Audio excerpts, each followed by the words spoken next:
that will make it difficult for them to cope in everyday situations in society. Inclusive education isn't just about accommodation or access, it's about justice. When done well, inclusion leads to better academic outcomes, stronger social emotional development, and greater empathy, not just for students with disabilities or marginalized identities, but for all students. Inclusion enriches the classroom culture.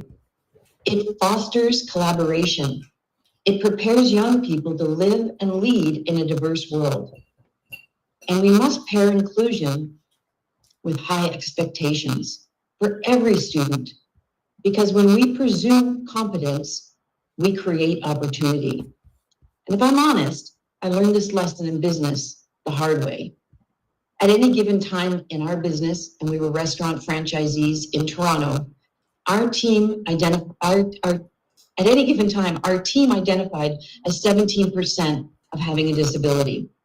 And during hiring, we often thought we knew what the candidates' capabilities were, what role they were right for. And time again, we got it wrong. We learned to presume competence, to give everyone a chance to shine, and they always did. The same is true in education. When we differentiate instruction, provide the right supports, and offer multiple ways to engage, we open the door for all learners to access rich, rigorous, and meaningful learning experiences. The benefits are clear. Students with disabilities who are included perform better academically. Students without disabilities gain communication skills, empathy, and a broader world view. And entire school communities become more resilient, more innovative, and more compassionate. The future of inclusion is not just about access, it's about belonging. It's about reimagining our schools as places where diversity is not accommodated, but celebrated, where differences is not just accepted, but embraced as essential to the learning process. Access is not a luxury, it's a right. And inclusion is not a favor that we extend to some, it's a commitment we make to everyone. So during this summit, I invite you to do three things. Be bold, challenge assumptions, ask the hard questions, and imagine new possibilities. Be grounded, listen to those with lived experience, and learn from their wisdom. And finally, be united. This work is too important and too complex to do in silos. We need each other. So I want to tell you to enjoy this summit. I want to congratulate the World Disability Advocacy Rotary Club and Ken Mason on bringing this very important topic to light. So thank you and enjoy the rest of the summit.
Hi everyone, my name is Sonia Rajbans.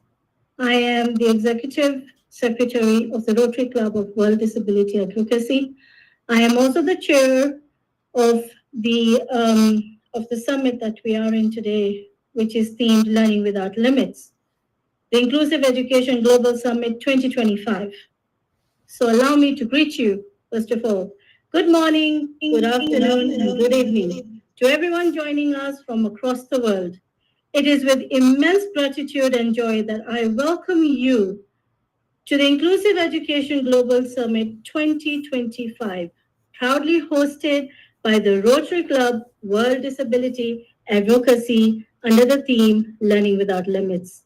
Today, as we gather across continents and time zones, we are not simply attending a conference, we are continuing a journey of compassion, courage, and commitment to ensure that every learner, regardless of ability, circumstance, or geography, is seen, supported, and given the chance to shine.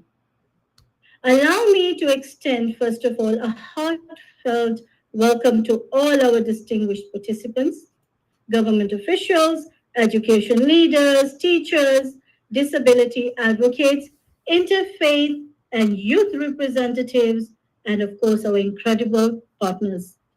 To each of you, thank you for showing up. Your presence here is a statement that inclusion matters and that change begins when people who care decide to come together. A special thank you to each one of you. The summit is not just about dialogue, it is about transformation.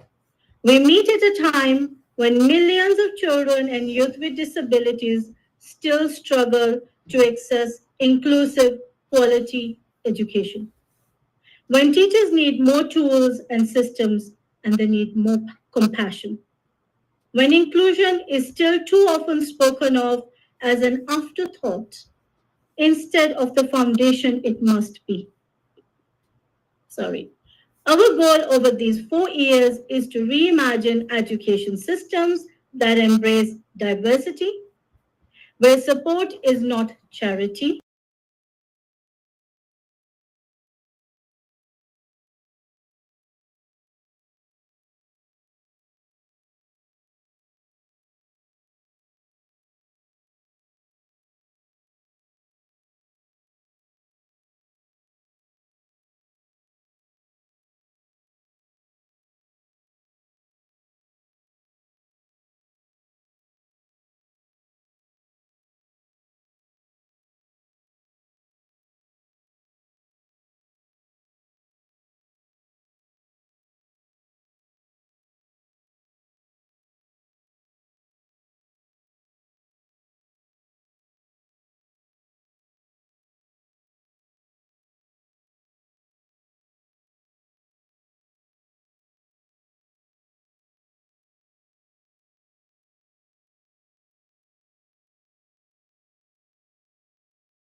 those living with spinal and mobility challenges. That's not all. November, on the 3rd, we will be celebrating International Days of Persons with Disabilities. On the 14th of November, World Diabetes Day. November 25th, International Day for the Elimination of Violence Against Women. All remind us that inclusion extends far beyond the classroom into health, safety, and dignity. These are not just calendar dates. They are call for consciousness, and this summit stands as our collective response. As Rotarians, our guiding principle is simple yet profound: service above self. Through the Rotary Club World Disability Advocacy, we turn empathy into action and advocacy into accessibility. We know that inclusive education is not a favor, it is a human right. When a child who cannot hear is taught through sign language where it is applicable, when a child who cannot see gains access to digital learning tools, when a school welcomes every learner regardless of ability into one classroom, the world changes. Rotary's fight against polio showed humanity what is possible when we unite for a shared purpose. Now, this summit reminds us that the same spirit can help us eradicate exclusion. So today, we open this summit, and I invite each one of you once again: educators, policymakers, advocates, parents, partners, to take this gathering personally. Let us not end when the sessions do. Let it move us to implement, to collaborate, and to include. Let it remind us that inclusion begins with listening, active listening, and grows when we act with heart and humility. Because the true measure of any society is not how it treats the powerful, but how it empowers the vulnerable. On behalf of the Rotary Club of World Disability Advocacy and our entire organizing team, I would first and foremost like to thank all the members of this particular summit who have made this a possibility. We have hundreds of people running in the background, ensuring that the summit would be a success, and we thank you, each one of you, from the bottom of our hearts.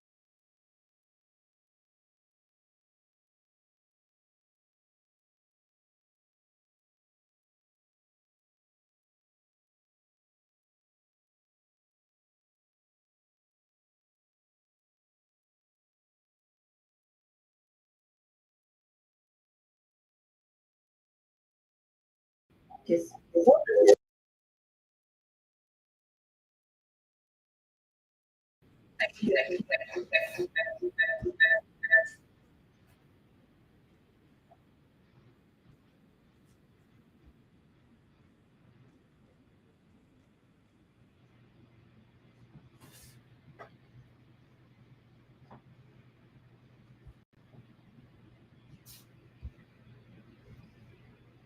As you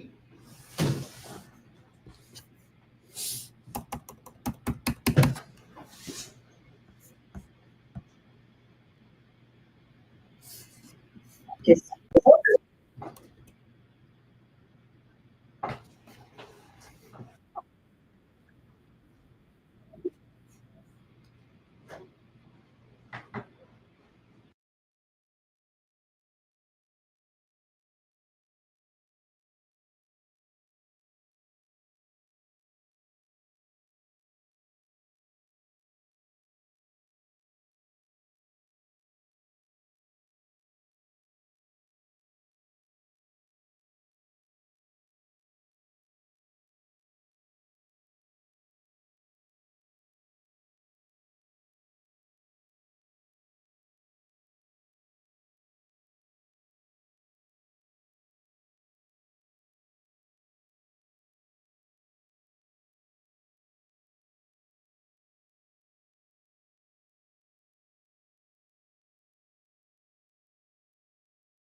and what I would like to do is to try and create awareness I'm personally funded to build the only dyslexic neurodiverse school in Kenya, and I've also personally funded to build the only dyslexic neurodiverse school in Indonesia, in Bali, and doing numerous other projects around the world as well.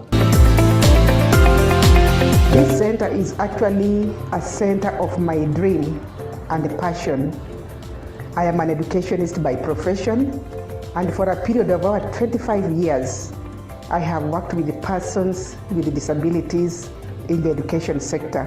Being a mother to a child with disabilities, my firstborn, Calvin, is deaf, and I thought now that I have my own time, let me just now start a center or something to give back to the community, something that can give me the opportunity to exercise all the skills that I've gained over the years all over the world.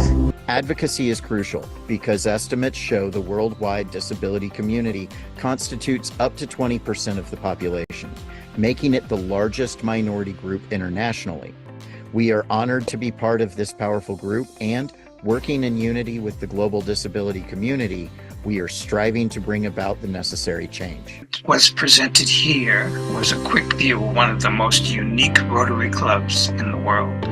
Our members are passionate about bettering and supporting people with disabilities in many different countries. So if you believe in and you support us, and you are passionate about the work that we are doing, I urge you to write to the club and tell us you want to be on the team.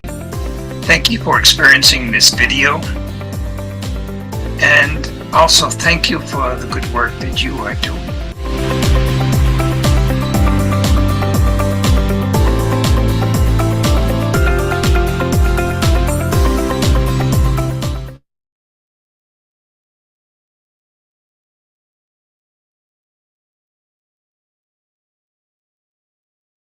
Audio now unmuted alert. Video now started alert. Wow. Now, who wouldn't be inspired by that? I'm very privileged to say that I was amongst the early beginners of this club, and as a result, I'm an honorary member of this club as well. And what extraordinary messages we can take from that video. But I want to go back a little bit and actually reflect on both Sonia's words and Valerie's words earlier today. I am blind, and some 50 odd years ago, I was a low vision student or learner in a mainstream school. And I can 100% advocate for the benefits of inclusion, of including people as students and learners with disabilities into mainstream environments as much as possible.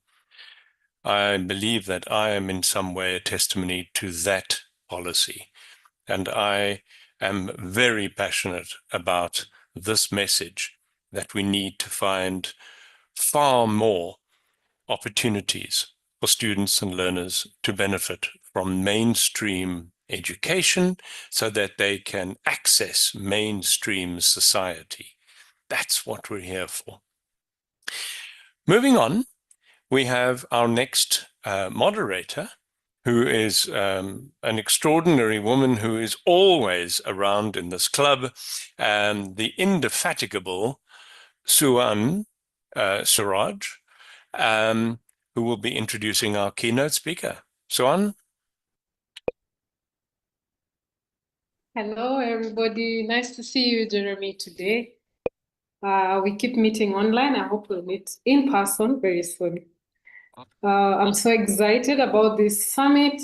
I've been talking about it for months, and it's really nice to see it happening right now.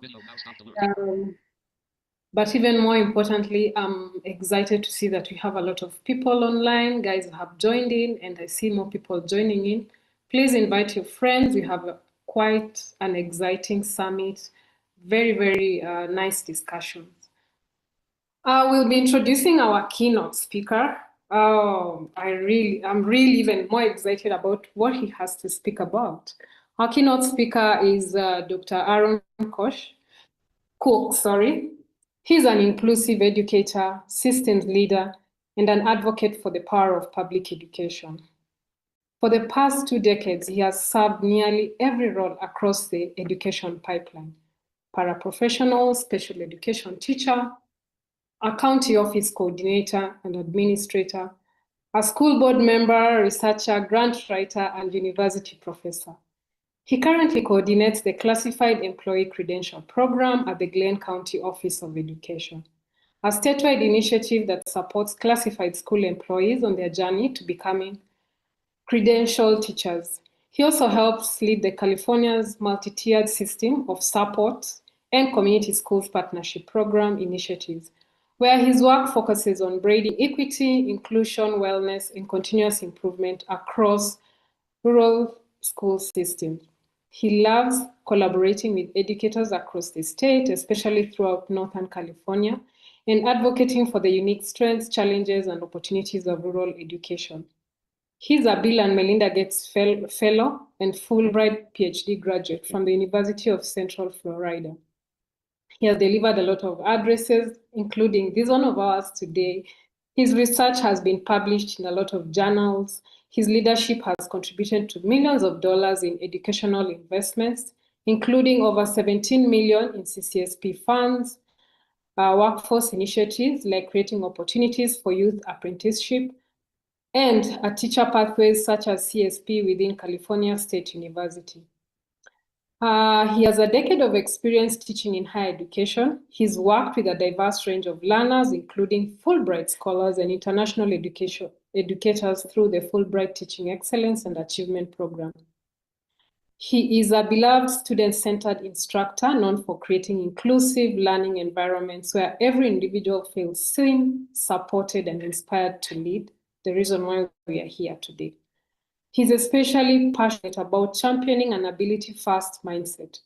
We celebrate the strengths and potential of individuals with disabilities and advocating for culturally and linguistically diverse learners, particularly Spanish-speaking and Mexican families. For him, this commitment is deeply personal and grounded in his lived experience in North California, his work within public education systems, and his family life. He also collaborates on cutting-edge artificial intelligence and virtual reality projects focused on innovation in education. As a local rural advocate and former special education administrator, he's known for building systems where every learner belongs and thrives. He has led through challenging times, including serving as a school board member during COVID-19 pandemic and helping guide his district through leadership transitions marked by community division and eventual renewal. He teaches credential candidates preparing to serve students with extensive support needs. His classroom and leadership philosophy centers on listening deeply, leading collaboratively, and helping others be the intervention, one relationship at a time. Beyond work and all these academics, he's a proud dad who helps coach his kids' little league teams. He loves traveling, camping, reading, listening to music, eating his wife's homemade salsa, and spending time in the garden with his children and their golden retriever. Ladies and gentlemen, what an honor to have our keynote speaker, Dr. Aaron, live with us today to speak about the rhythm of global inclusion. A warm welcome from all over the world, Dr. Aaron. The floor is yours. Thank you so much. I'm glowing, I'm beaming, and I'm so pumped to be with you all today. What an inspiring video. The words of Sonia and Jeremy. My gosh, I'm so excited to be with you all this morning, this afternoon, this evening, wherever you are. So thank you. Thank you everyone at Rotary World Disability Advocacy. It's truly an honor to be here today among fellow educators, parents, advocates, and dreamers. We're all dreamers from all around the world, all united by a single purpose: global inclusion for all. We come from different nations today, from different time zones and traditions, but we share one rhythm, my friends. We share the belief that everyone belongs and every family matters and every community can learn to listen. Sonia was talking about active listening. That's exactly what we're talking about. And today I want to talk to you more about that rhythm of listening through story, through sound, and through humanity itself. So let's start today in deep space. I was actually out walking this morning. It's 5:30 in the morning Pacific time, and I was walking in the orchard with my golden retriever looking up at the stars. It was quite dark, but the stars were twinkling, and I was thinking of you all and how we truly are included on this planet together. And I want to tell you a quick story about what this planet and deep space means. Let's go back to the 1990s. It was February 14th, 1990, and the United States NASA, or National Aeronautics and Space Administration, had launched their Voyager 1 spacecraft. It was about 3.7 billion miles from Earth, sailing past Neptune on the outer edge of our solar system. It had been traveling for 13 years, carrying with it something extraordinary, a golden record of Earth's languages, music, and greetings, a message in a bottle to whatever or whoever might one day find it. And at the urging of a planetary scientist named Carl Sagan, NASA did something unusual. They turned Voyager around to look back at home one last time, and they turned on their cameras. And Voyager began capturing what became the first ever family portrait of our solar system. A stunning mosaic of 60 images that included Jupiter, Saturn, Uranus, Neptune, Venus, and of course, our Mother Earth. And now here's where it gets really profound. Do you see it? Look closely. Do you see it? Let me help you. That's us.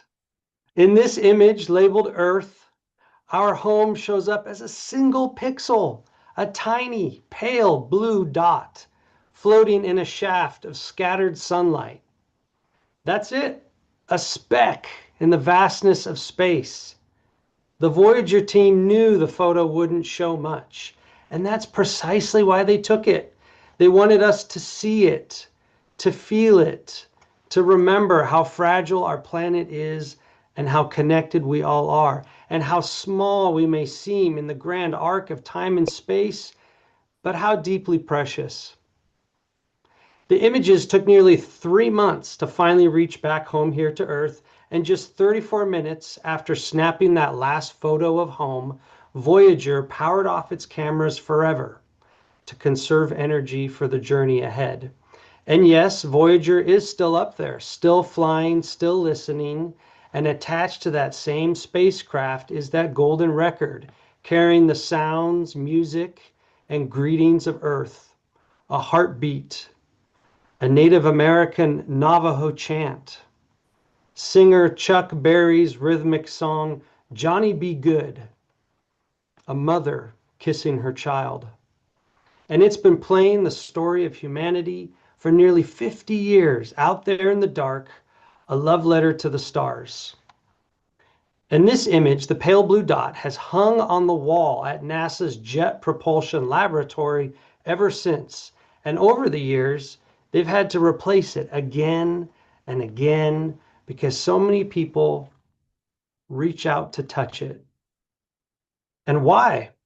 Because there's something in us that recognizes the truth in that image, that we're small, but not insignificant, that we're floating together, my friends, in a single fragile world suspended in sunlight. Carl Sagan wrote, "Look again at that dot. That's here, that's home, that's us.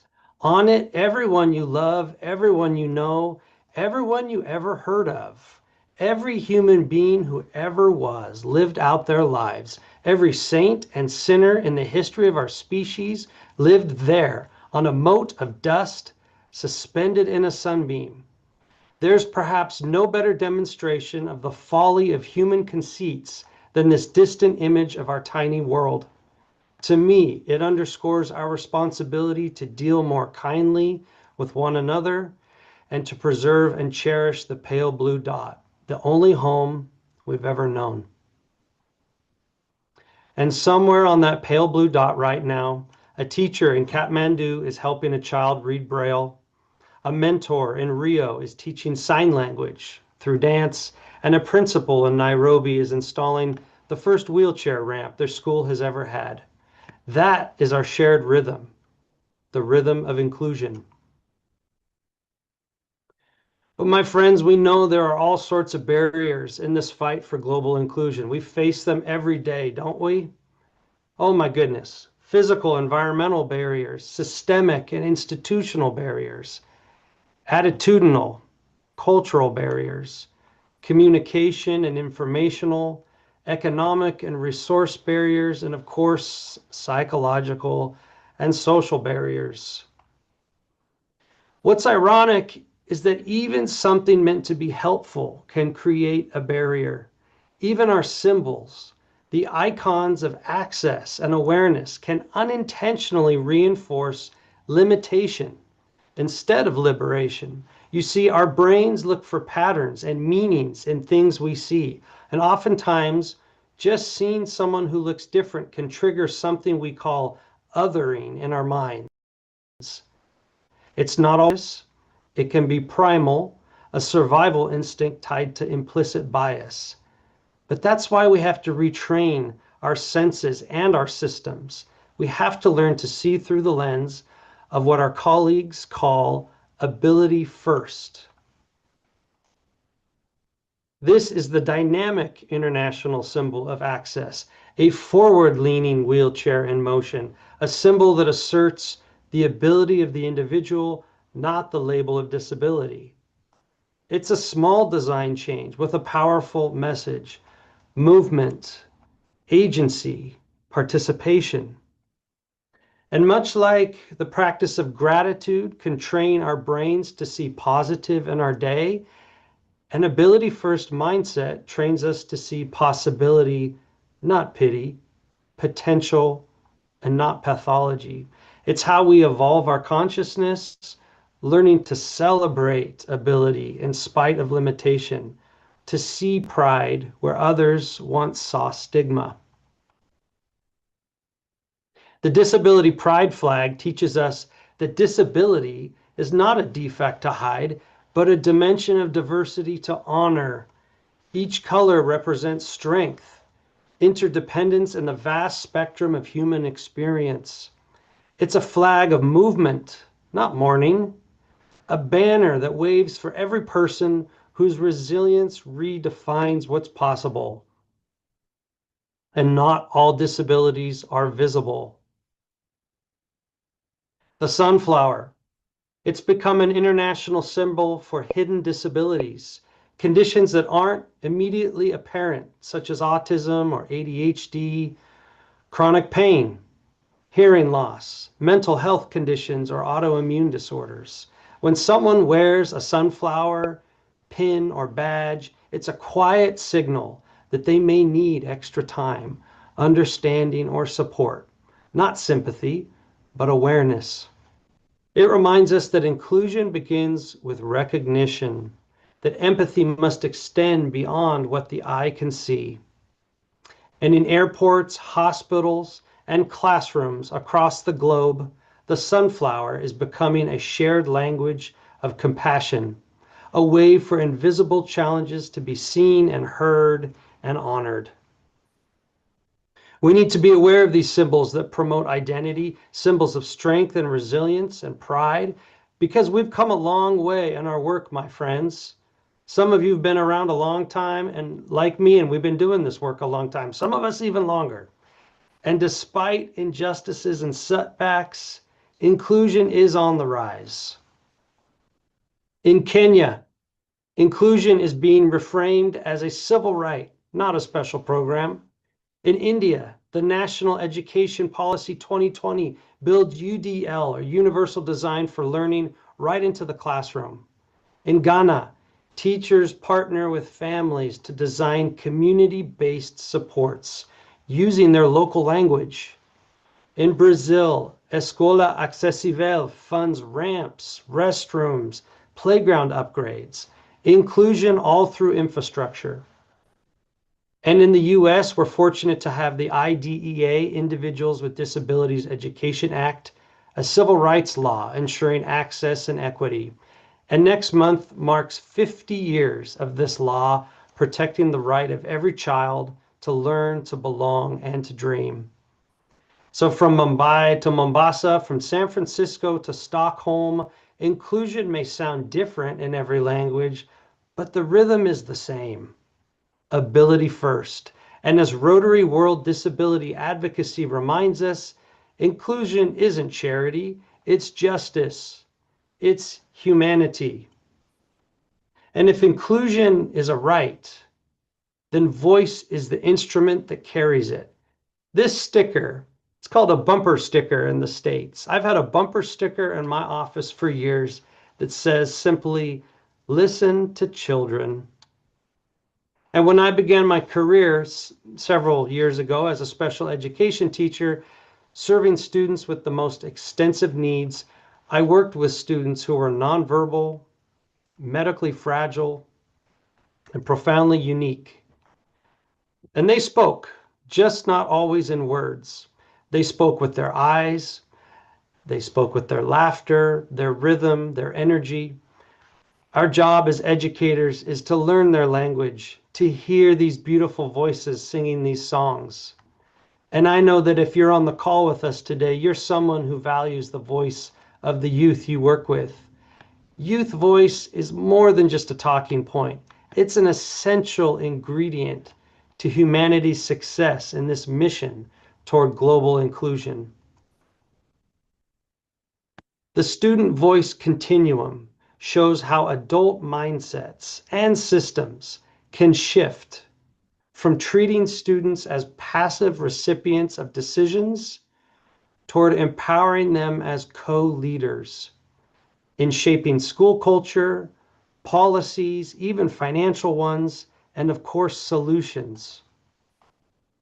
On one end of the continuum, students are merely informed, and this reproduces inequities.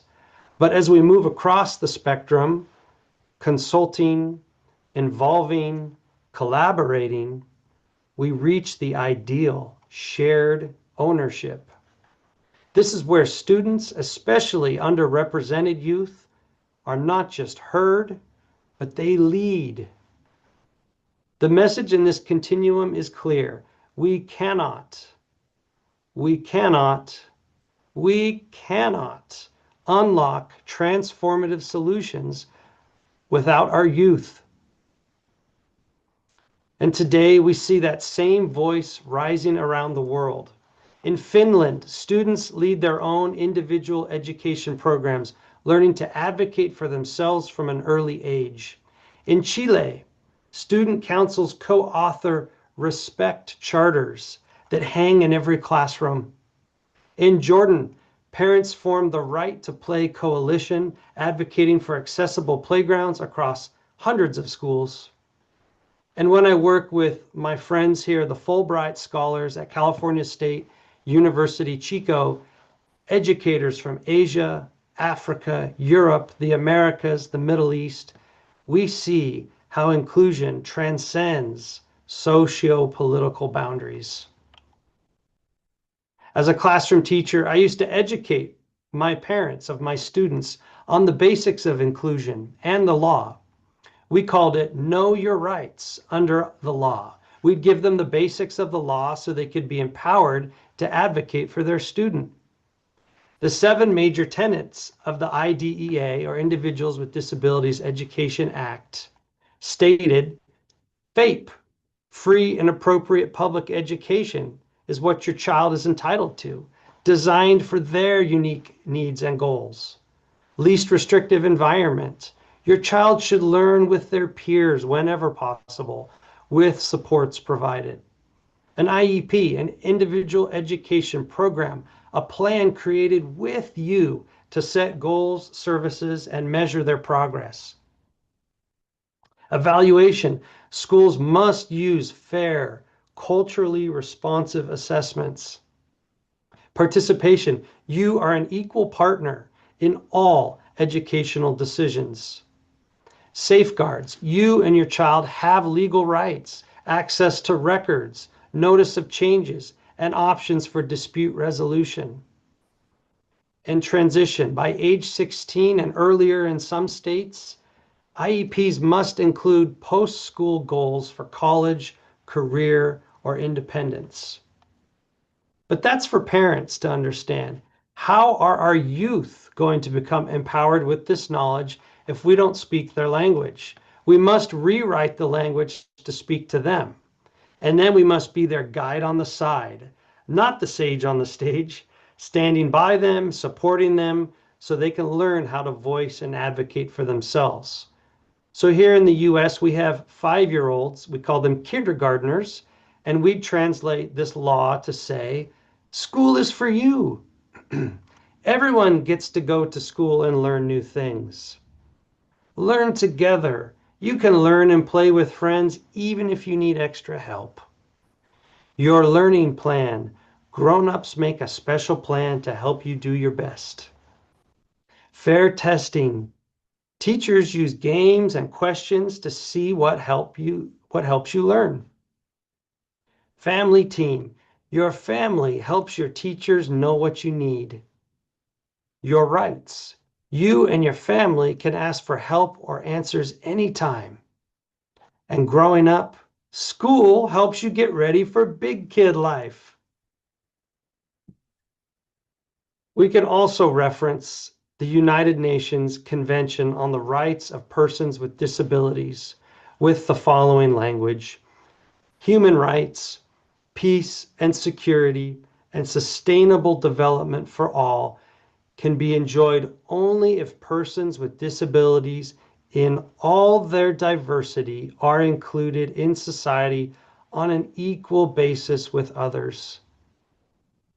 The organizations of the UN system reaffirm that the full and complete realization of the human rights of all persons with disabilities is an inalienable, integral part of our work. We did not come by UN charters and legislation like the IDEA overnight. It took blood, sweat, and tears, and resistance to oppressive forces, from grassroots movements to major geopolitical alliances. And the flavor, the sound of these movements are usually tasted in the food and heard in the music. And every movement for justice has a soundtrack, and inclusion too has its rhythm. In the United States, jazz gave us improvisation and freedom. Blues gave pain a melody. Punk rock gave the unheard a microphone. Outlaw country sang about dignity for the working class. But around the world, that same rhythm pulses in 1,000 dialects of sound. And I've been making my kids listen to these sounds this week. It's been so much fun. In West Africa, Afrobeat and high life carry messages of protest and pride. In Latin America, samba, bossa nova, and nueva canción tell stories of liberation and cultural memory. Across the Caribbean, reggae, ska, calypso unite communities through resistance and joy. In India, Bollywood fusion, qawwali, and folk traditions amplify spiritual resilience and social hope. Across the Middle East, Rai and Dabke became dances of defiance and belonging. In Eastern Europe, Roma brass bands and Ukrainian folk musicians turned survival into harmony. In East Asia, K-pop, C-rock, and Indonesian dangdut are reshaping pop culture to celebrate identity and inclusion. And across the Pacific, indigenous chant, hula, and haka remind us that culture itself is inclusion, a way of saying we are proud and we are powerful. Each of these traditions reminds us that inclusion is not quiet. It's rhythmic, it's embodied, it's alive. And when we listen to the world's music, we're hearing the world's demand for belonging. In Nigeria, Fela Kuti fused Afrobeat, jazz, funk, Yoruba rhythms to sing against corruption.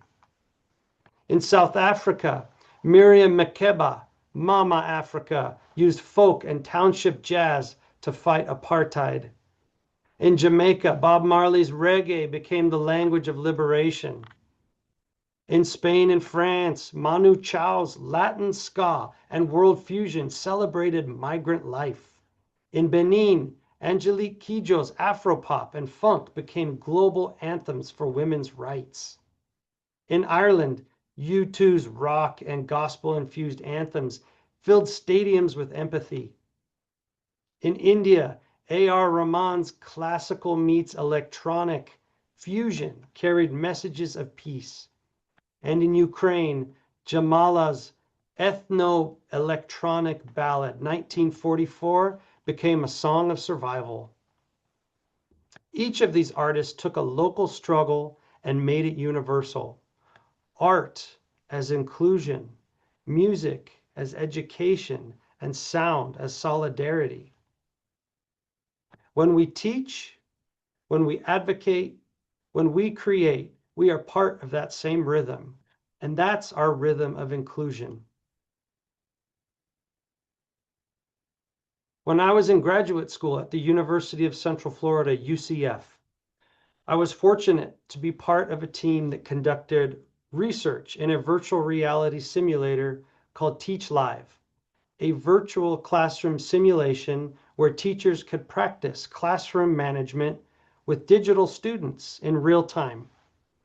Teach Live is highly effective for rehearsing teaching scenarios.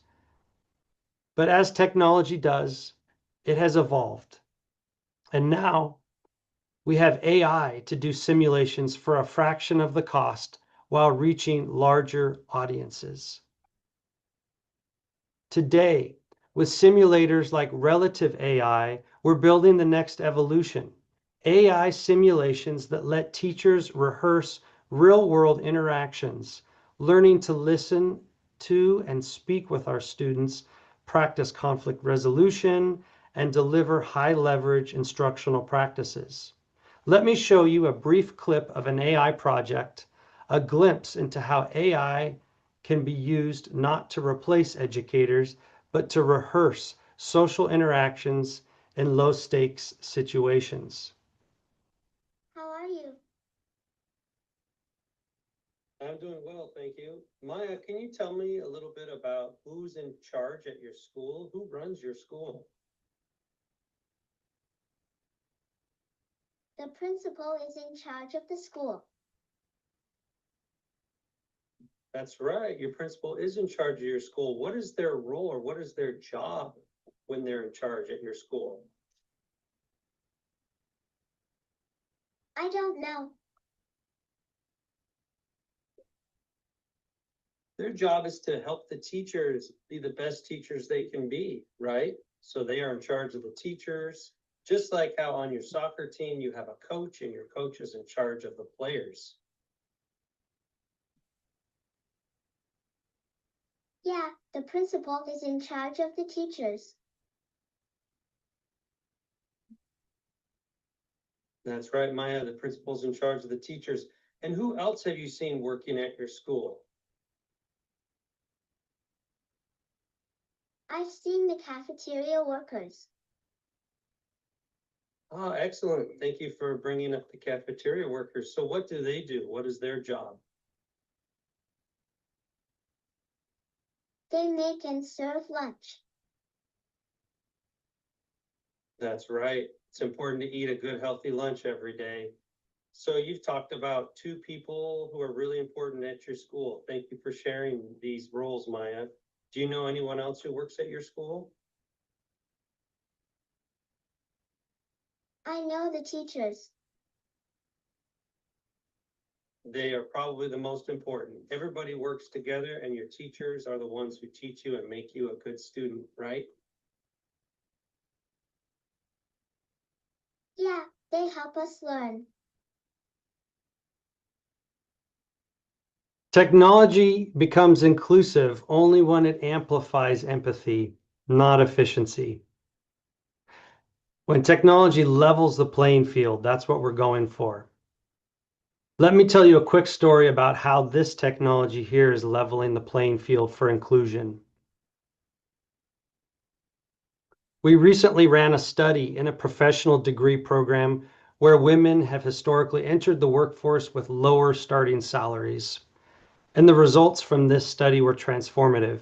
In this AI-driven negotiation, 8 of the top 10 performers were women. And even more inspiring, the highest performing demographic groups were women from racial and ethnic minorities and non-resident international students. This challenges long-standing inequities and early career outcomes and shows what's possible when technology is used to amplify confidence and skill and not bias.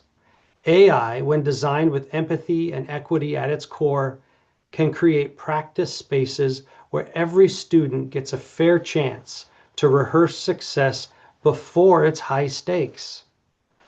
The study didn't just prove impact, it provided a roadmap for how institutions can embed equity-focused interventions into career preparation, ensuring that underrepresented students aren't just participating, but excelling in the conversations that shape our futures.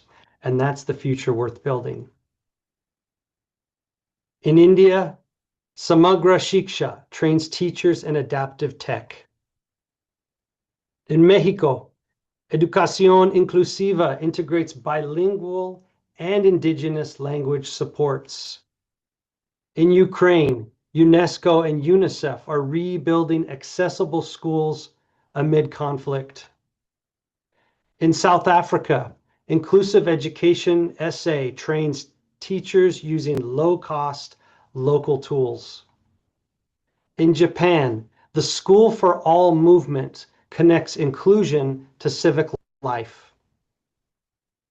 And in Scandinavia, Sweden right here, the normalization principle ensures people with disabilities live ordinary lives in ordinary settings. So we know this to be true, my friends, that from Cape Town to Copenhagen, from Guadalajara to Helsinki, the rhythm is the same. Belonging isn't something we add, it's something we build. And we must educate even the educators among us to become ambassadors for inclusion, because we can't teach what we haven't practiced. As we return to our pale blue dot once again, let's remember this. Keep uplifting the voices around you and keep making your music. Show up with presence, humility, and hope. Across so many countries, our instruments may differ, but the rhythm is the same. We are the conductors of inclusion's next symphony. Walt Whitman, the great American poet of democracy and humanity, believed that every voice was part of a single grand symphony. In his work, The Leaves of Grass, he wrote not just about America, but about the shared rhythm of all humankind, our laughter, our struggle, our song. He saw dignity in every person and beauty in every difference. His words remind us that inclusion isn't new. It's an ancient rhythm of belonging that poets and prophets and teachers have been singing for centuries. And he wrote that the powerful play goes on and you may contribute a verse. That the powerful play goes on and you may contribute a verse. So I ask you, my friends, what will your verse be? What will your rhythm add to the song of global inclusion? Because whether you teach in a rural village, a city school, or a refugee camp, your rhythm matters. Each act of listening, each moment of encouragement, each gesture of dignity becomes part of a global symphony of hope. We are the drummers, we are the dreamers, we are the dancers on this pale blue dot. And together, our rhythm will outlast the noise. Thank you, my friends, for keeping the rhythm alive. Audio now unmuted alert. Zoom finder window.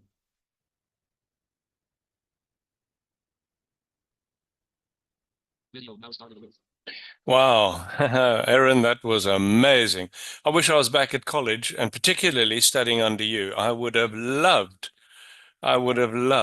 a teacher like you at college and at school for that matter. Awesome. Awesome. There's so many takeaways from what you said. As a blind person, I had to smile. I got it when you mentioned the change in the image of the disability, the classic disability sign, which is the wheelchair, changing to a forward-leaning wheelchair user. I love that. That was such a cool image, and you got it. The way that you made me see it, I think, is so important.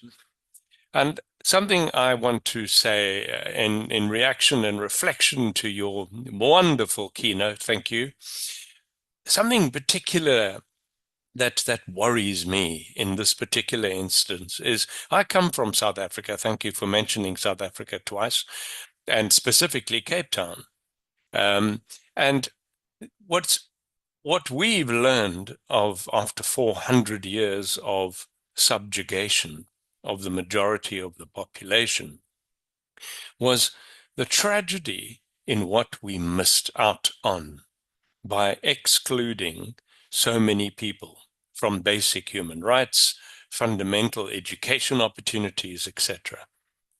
And I'm always, when I teach this stuff, I always draw on these parallels of the importance of the parallels such as race and gender and disability inclusion struggle.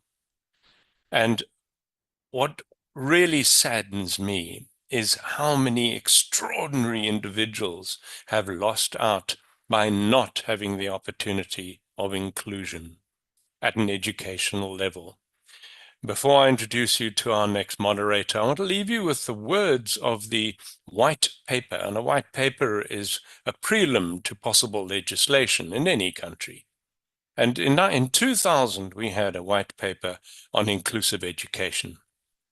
And the opening lines read, "It is regrettable that 65% of children with disabilities in South Africa simply fall through the cracks of the education system." What an indictment is that? And so I applaud you, Erin. Thank you very much for your energy and your wonderful passion. And as I said, I wish I had had a lecturer like you at college and at school. So thank you very much. Moving on, and unusually in a conference where speakers usually overdo it and borrow time and are late as a rule, we are actually ahead of schedule, which I must tell you, I have very rarely encountered, and considerably ahead of schedule. And so I'm hoping that our next panel is installed, because we're now getting away from the theory and we're getting into practice. That's what we're doing in our first panel discussion.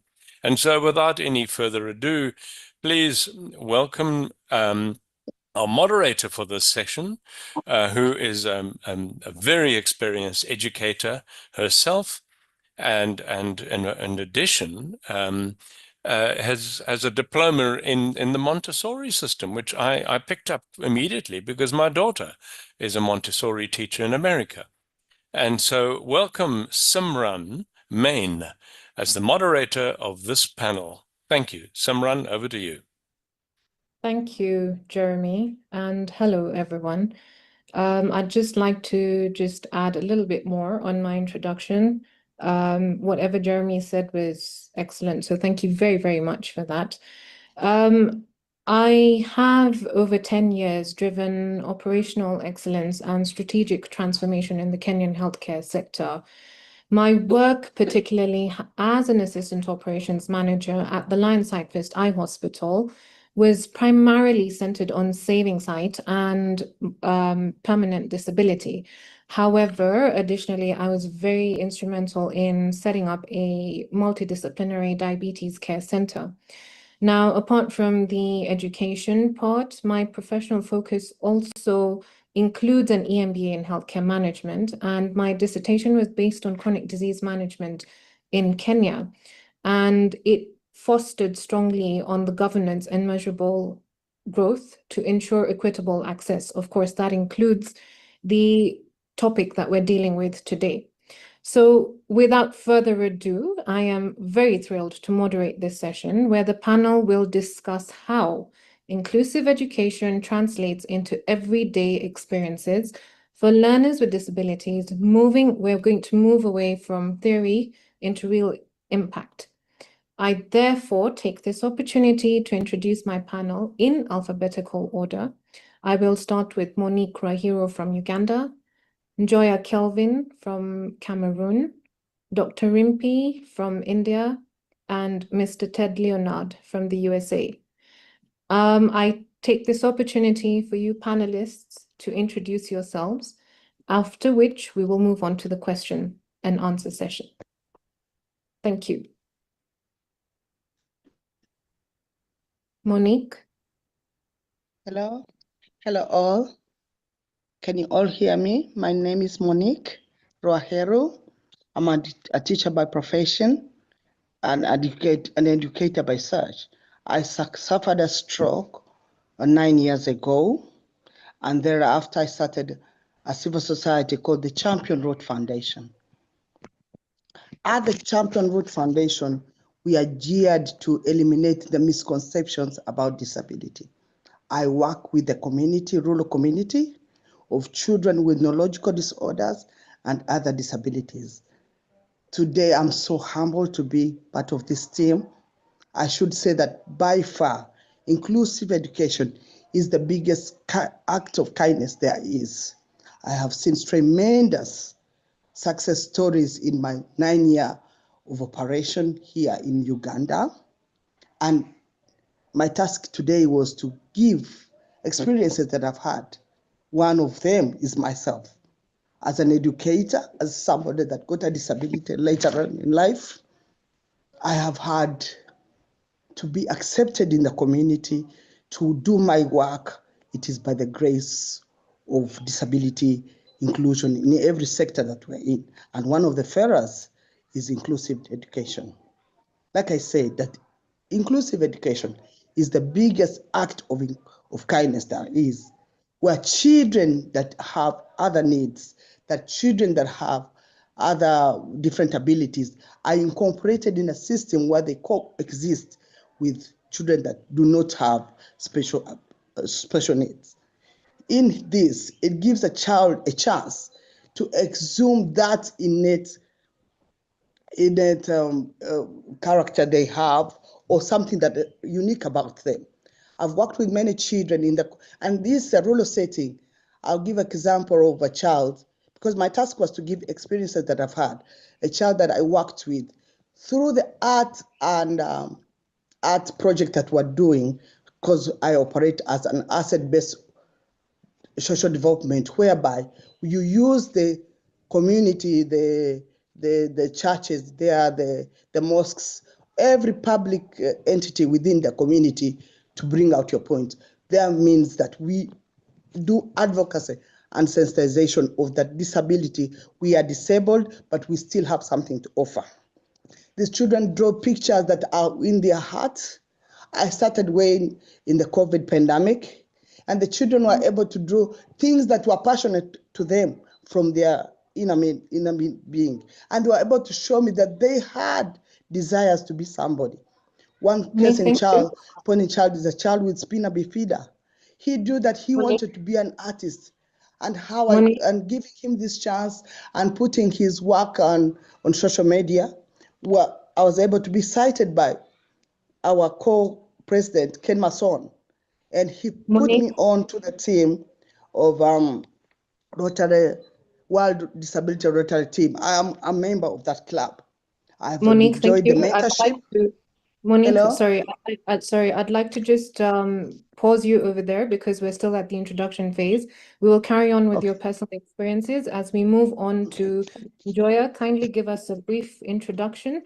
Sorry, I didn't hear that. Monique, I said we would like to move on to the introductions. I will get back to you with your personal experiences. Thank you. Joya, please give a very brief introduction, after which we'll move on to Dr. Rimpi and finally Ted. And then we will carry on with our questions. Let's Wonderful, be darling. very cognizant of time as well. Wonderful, dear one. Thank you. Thank you very much, Chair. Thank you very much, Simran. It's a pleasure having you guys. Receive greetings from Cameroon. I am called Njoya Kelvin Ngala. I am an advocate for child protection and child safeguarding. I'm equally into advocacy of inclusive education. I work with the Cameroon Baptist Convention Health Services as the Child Safeguarding Protection Officer. I am so passionate with issues that had to do with inclusive education because I come from a community or from a family which has three siblings which are living with a disability. Because of their stigmatization in the community, that make me to wholly embrace advocacy for inclusive education. So I am much more into inclusive education because of the situation at hand. We had to fund the Kelena Foundation or Kellen Association, the Kellen, which I'm the CEO, Kellen Foundation. Kelena stands for Keeping Empathy and Livelihood Empowerment Network Association, which I'm the founder. We have about let's say 130 children living with disability, which we're taking care of. Thank you, and over. Thank you, Joya. Moving on to Dr. Rimpi. Thank you, Simran. Good morning, good afternoon, good evening, and namaskar. I'm Dr. Rimpi Arora. For the last 13 years, I have been working in the disability field. My journey, which has been started as a student activist, and it's been now to be as a policy advisor. Currently, I have been associated with Pinaka Media Work as an advisor on policy and inclusion. And this 13 years have taught me a lot, and I have learned a lot about inclusive education and how and in what way we can bring inclusive education into a mainstream. Secondly, I would say that this summit is important, and now today we are able to reach at that level where cinema is also one of the major powerful tools which bring change in the system also. We're looking forward to share my views on inclusive education summit. Thank you so much.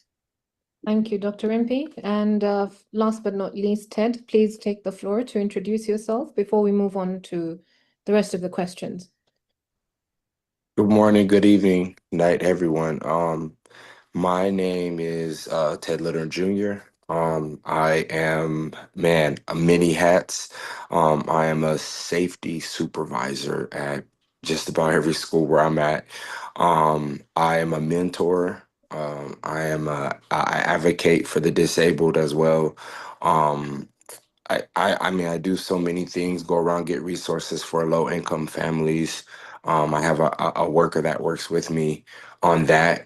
We go around and find these resources for those families that are in need. I've been doing the mentoring forever, mentoring and uplifting, empowering young men and young women with those with disabilities as myself, intellectual disabilities as well, showing them that there is other ways to be able to do things sufficiently and not to make it hard, but to make it easy. So I do wear a lot of hats, but I do a lot of mentoring, a lot of advocating for those back and forth in Sacramento, advocating for them and letting them know that, they have someone in their corner fighting for them. And that is my share.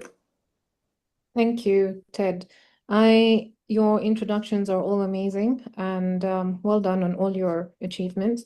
Monique, would you like to carry on with your personal experiences where you can tell us how inclusive education has fundamentally transformed the life of a learner with disabilities. Could you give us your story in another few minutes, please?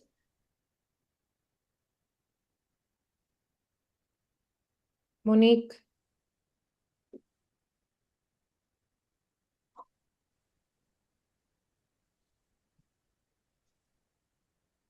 Hello all. Is it my turn, my moderator? Yes, it is. Please, could you just in another Yes. few Oh, minutes? I think I went way beyond board when I No, was introducing myself. But just a that's brief okay. again. My name is Yes. Monique. I'm from Uganda. I suffered a stroke 9 years ago. It is by the grace of God that I have my speech back because I lost my speech for 2 years. So all this is the mercy of God and the inclusion as in a whole. I have been So how would recovering you? from my stroke with my community, where, like I told you earlier, I started a charity called the Champion Road Foundation, where we are geared to eliminate the misconceptions about disability. I work with Monique, the we rural need to. community in Sorry, Mukono, Monique. that is central Uganda, and then Kenjojo district in western Uganda. But These Monique, we children need in to. rural communities with neurological disorders and other disabilities, if given half a chance, they would do amazing things. We So how we have the work in lives been projects like transformed? art campaigns. We use them as therapy, music, dance, and games. I am humbled even to refer to the great artist that is one of us here, Mark Sadot, is a big inspiration with our work that we do. At the Champion Road, I have seen several cases where children illustrate their innermost work from their bosom through arts. And they tell you they have dreams. They want to be musicians. They want to be astronauts. Our recent project with the Lighthouse Studios, where we drew the futuristic tracks of space. Children were amazing. And if these children with disabilities are given just half the chance, they would do amazing things. Like I said, by the grace of God that I gained my speech back. My task was to give us some of these experiences.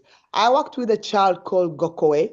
He has a spine injury, and because because of the cultural connotations, he was always tucked away in a back room somewhere. And one time I had a party, a Christmas party for the children with disabilities, just right within COVID, the pandemic. And somebody tipped me off, said, "Look here, Monique, you are celebrating with these children, but there's a child in that other home, and they have kept him away because they're ashamed to bring him to the forefront." I stopped the party and then went to get the child. He was in a dark room, but I need to say that was a miraculous thing that happened to him, because when I brought him out to the party and insisted that he attend the party, we would wait for him if it has to be bathed or get him prepared to join our party. His life was opened up. He draws very good pictures. He shows you that he has dreams. He even calls me his guardian angel, because out of that experience, he's been taken on by an NGO that is able to fund him. He's in school. He draws good pictures, and that inclusion was a miracle. There's so many other stories about inclusion. I need to say it again that inclusion, inclusive education is by far the biggest act of kindness, because here every voice matters. These children have voices. These children have dreams. Give them a chance. Our dream at the Champion Road Foundation is to create a therapeutic center where we will emphasize on inclusive early childhood education, use the areas of art, dance, and drama, and poetry, and games like chess as a way to make our advocacy come up. Going back to the cultural connotations, there can never be enough advocacy required. You need to sensitize the communities. Many people still believe in the rural communities that disabilities out of either witchcraft or bad omen. So these, when we continuously engage them through the work that we do and through sensitization and advocacy, they will get out of those misconceptions.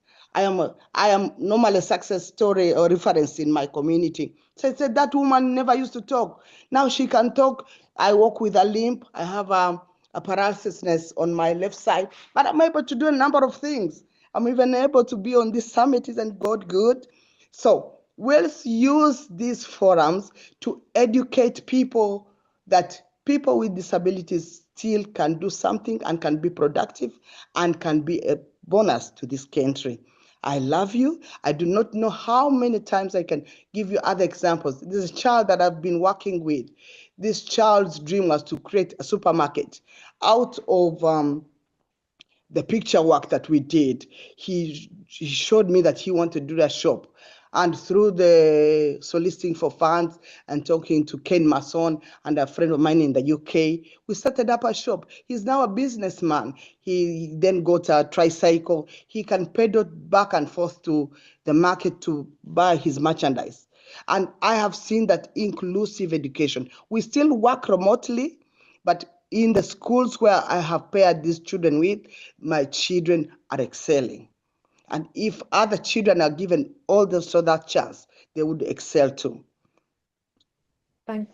My other task was to talk about Monique, the community, the teachers, the Monique, involvement of the teachers, the Monique, I'd collaboration like with these to. teachers. Yes, you give us opportunity to work with the children, give us the resources. Many times they're saying use the community, use the really able to reach items, but these teachers need training and resources to be productive. I thank Thanks, you. Monique. Thank you very Thank you much. very much for Welcome that. any questions. I now move on to Joya, who is going to talk about child protection policies in Cameroon. And I'd like you to kindly enlighten us on how school-based policies specifically address the unique vulnerabilities of learners with disabilities to ensure a safe and inclusive environment. Thank you very much, Simran. It's a pleasure to have this discussion on this important summit. I will start by saying inclusive education is a fundamental principle that's how to ensure that children with disability and those without disability will converge on the same campus in the same class to study together as one. It's not an aspect of having special needs schools. This will be separating those children apart. And however, as I will be discussing much on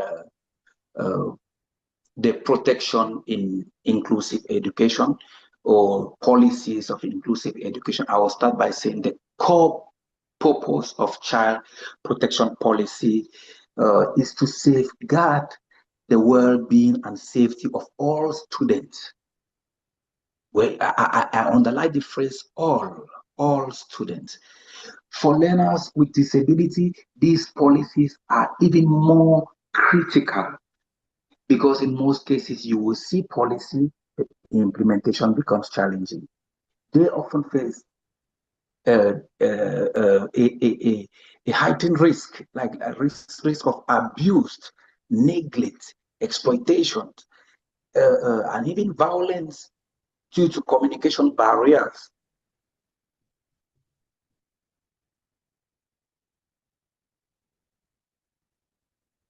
Joya, are you still there? I think we seem to have lost you briefly. Joya? Okay, I think we may have lost Joya briefly. So as we wait for him, I would like us to move on to Dr. Rimpi. Dr. Rimpi, thank you once again for being here on the panel. Your question is related to implementation challenges. And tell us more about the biggest barriers to effective inclusive education across different contexts, and how have you worked to overcome them? Thank you, Simran, for this question first. And this, I would say this is the most important and widely researched question across country. As someone who deeply engaged in research and advocacy, I believe inclusive education implementation is not held back by lack of intent. Rather, it is backed by the systematic inertia. I feel that will is there, but structures are slow to change and barriers are layered. So, being as a researcher and a policy advocate, and based on the several studies that I study during my PhD research, based on those studies, I find that the first and the foremost barrier is attitudinal barriers, and there is a need for shifting this mindset into this time is very important. As we are living in digital era, storytelling and awareness through media and cinema can be a powerful tool. Why I am saying so? Because currently I have been engaged with the film, doing a research on the representation of people with disability in cinema. The film is Rab Di Awaz. It is India's first multi-inclusive and multi-accessible film, which focuses on mental health as well as disability, and it is fully accessible with caption, audio description, and sign language. It has been screened in various schools, educational institutions, colleges, and universities, and other NGOs also. Through this research, I have collected the feedback from the different types of the audience from the age above 8, and we are seeing that children and educators are beginning to understand how to support and engage with the person with disabilities or children with disability respectively and empathetically. The second barrier I found is the policy without implementation. During my PhD research, which focused on access and barrier for students with disabilities in higher education, I found that many authorities and administrators were not aware of the inclusive education policies which are already in place. It wasn't the resistance that I find, it was lack of awareness and practical guidance.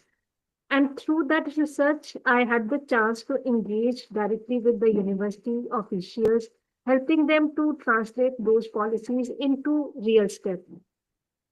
So today, with the help of that collaboration, university got the grant from the government of India to make the university more accessible. Third aspect, that the third barrier is the capacity gap, which is very, very important to be addressed in today's time. Like many teachers genuinely want to teach inclusivity, but they lack training or tools. They don't have the resources. So it is very important to embed universal design learning for them, which helps them in planning the lessons that use multiple modes, visual, auditory, or tactile learner that can support every children with disability. And this is how we can implement inclusive education system in institutions. Fourth barrier is the infrastructure barrier, which is very essential to address. Even every government, even UNCRPD have the guidelines that institutions must be made accessible for all. Last but not least, I would say that uneven digital access is also a barrier which need to be addressed in today's time. So this is how I would conclude in a way attitudinal barrier. Then this gap is there. Second, policy need to be implemented with the sport by creating awareness among the officials. Thank you so much. Over to you, Sonia. Thank you. Thank you. Thank you very much, Dr. Rimpi. That was very, very insightful. And I'll move on to TED, where we talk about strategies or models. Can you tell us which strategies or models have been most successful in advancing inclusion for all learners, especially those with disabilities or differences? So with that, we home in on other skills to help them. As far as what I've seen with ours, the children have different programs. And for instance, my father has showed me different ways to learn, breaking down that barrier, the first thing my dad gave me to read was the Bible. That was the first thing I got to be able to learn the words. So what my dad would do is he would get the paper and he would block out all the other words so that I would focus on one sentence. And so in that, what I do, there's other ways, we're coming up with other ways to help them learn, not to get discouraged, because so many of them get discouraged because of them not being able to do it, the proper testing to get, for them, because a lot of them don't understand um, these words. And so that's why it's important for us to break that barrier down and come up with programs. As far as I've seen, they've come out with programs with children on an iPad, different things to help them learn. Those that are trying to pick up and catch on to the words and things like that, they've created programs to help them piece by piece, even so far as after school programs. And I would love to see those programs advanced even more for those that have the intellectual disability, and more tools to help them home in on those skills. And what I've learned going to each school is that every child has the children I've run into, most of them do have the disability, and they're trying to catch on and they get frustrated, and it's just because the schools don't have the proper tools to help them, to show them that there's other ways we can do this, there's other ways we can help out. And those were skills that I homed in on, to be able to help those that don't understand that, to be able to home in on those skills and show them that they can do this. That's the thing. If we encourage them and let them know they can do it, they won't be so quick to throw in the towel. And that was the hugest thing, is that I was running into that, and they wouldn't throw in the towel. They would be more eager to learn the next day and the next day, to the point where they got it. And I think having more of those one-on-one aids to help, because that was something that helped me. So a one-on-one aid is perfect, because now they're getting the one-on-one help. Instead, there's one teacher in a classroom, right? And that one teacher can't help one student. So it's important that we have those aids and those one-on-ones, to help them learn even better, because now they're getting that one-on-one help, and they're not being pushed to the back of the line. And so that is mine. Thanks. That's really, really, really interesting, Ted. Joya, I will go back to you because I think we lost you briefly. Please go ahead and carry on with your discussion on the child protection policies and inclusivity. Yes, thank you very much for having me back. Sorry, it was network interruption. We are facing network challenges in my country. Like I was discussing policy in Cameroon, I think Cameroon has shown great progress in the policy making, notably following the 2010 law on disability. I think the government signed a law which protects those children or persons with disabilities. However, the system is characterized by a significant implementations gap between policies, aspiration, and classroom realities. Because when I talk about inclusive education, we mean those in class. Cameroon is a bilingual country having a dual system, meaning the English system and the French system. But you find yourself that you are in a classroom where maybe it is being taught purely in English, and you have other learners there, maybe with disability, who are French speaking. It becomes challenging because that particular educator or teacher doesn't have the mastery of an inclusive education. He was not trained, because one of the lapses which we face in our country is lack of inclusive education teachers. We have very limited inclusive education teachers. and another specific challenge which we face in schools is that of accessibilities. You find that many schools or many structures are not inclusive friendly. We don't have RAMs, there are lack of RAMs, there are lack of sign language posts. And when you go to other schools, you don't even find sign language teachers, of which you have students with hearing impairment in these schools. So you see that there is a good policy which indicates all these things, but the implementation on ground becomes a challenge. It becomes a challenge. So the concept of inclusive education in my country, it's something which the government alone cannot really fight it. Reason why they are struggling to bring together NGOs to advocate for these policies, for some of these policies to be adapted, because some of them are not adapted, or the policy is not really adapted. And the vulgarization of the policy too, you will realize that it is centralized. When you go to the periphery, the suburb, you will find schools who don't even have those policies. They don't even know whether there is a policy related to inclusive education. You will see that some of these schools who knows nothing about inclusive education reject the children who are with disability. They will not be admitted into schools. So most of the NGOs are creating awareness in the community for these structures to understand what inclusion is all about. Some of these NGOs do even print copies of the law, the 2010 law, that transform schools into inclusive settings, which NGOs too do advocate around the government, that it's not just about creating a law, but it's about vulgarizing it down to the community for everybody to be aware that there is this law which protects children with disabilities in the community. And again, awareness raising should not only be limited at the level of education or structures. It should also be taken to the grassroots.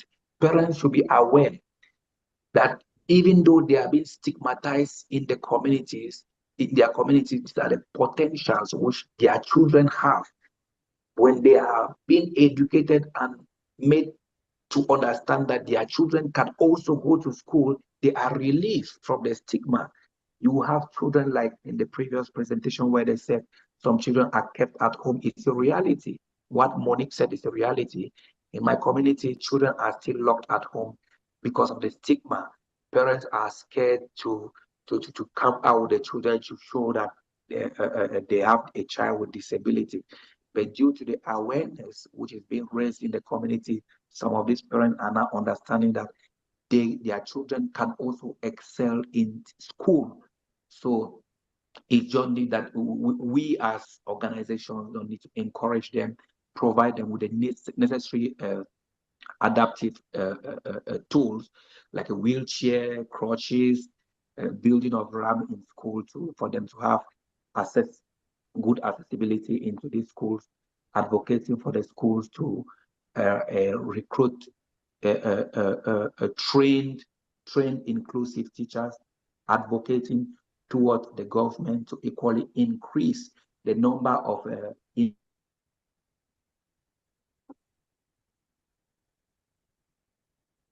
inclusive teachers which are being trained as they've already been trained. Some of them were just handpicked in the community who have a general knowledge about humanitarian activities and disabilities in general.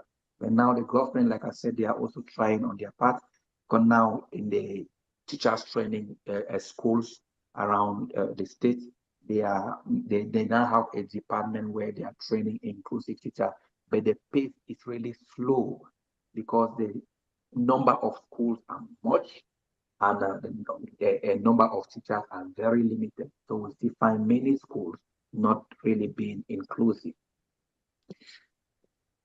Okay. Thank you, Joe. I think that brings us to the end of our panel discussion for today. I'd like to leave with a parting shot on inclusive education and to bump up and emphasize what everyone has said. So here goes. Inclusion is not a kindness. It is a catalyst for a genius. Our work is to recognize that exclusion is the only disability. We must leave here committed to more than accommodation. We must dismantle the systems of exclusion and ensure the inherent worth of every learner is the very foundation of education. The world needs every mind, so go open every door. Thank you, everyone, for the panel discussion. I now hand over to the next panel. Thank you. Thank you. Thank you. Thank you so much, Simran. That was, wow, what an interesting panel. I always believe that panel conversations are really the way that we learn best. Not to say that we don't learn from great keynote addresses, of course, but panel discussions is where you get, particularly multinational panel discussions, where you get a contextual picture around the world of different things. And it made me think. I'd like to comment a little bit on what I could reflect from that. Two things particular. And the one Leonard made very clear, I thought, was the need for innovation. You can't always have prescriptive ways of doing things. You need some sort of innovation, particularly the trick that his father did with helping him read. And it's an excellent way of broadening the opportunity by employing innovation and not being shy to be innovative. And the second thing I think is very important is not necessarily to rely on a policy to achieve something just because it exists. A policy is the proverbial dumb animal, really, or the dumb thing. It is, and I mean that in the most disrespectful way possible. It is a nothing. A policy is simply a thing that you can choose to read or not. You can choose to embrace and employ or not. And the problem is people are inherently lazy, and very often policies aren't in fact embraced, employed, or read. And so simply by having a policy will not automatically turn into delivery. One thing being the land of best promise, it's quite another being the land of best practice. So thank you very much for that. I believe we're going to make up some of our time with Son, if I'm not mistaken. Please forgive me if I'm wrong here. We've had a slight shift in our timing. And I believe, Son, you wanted to utilize the time with questions for Erin Cook. Son? Yeah.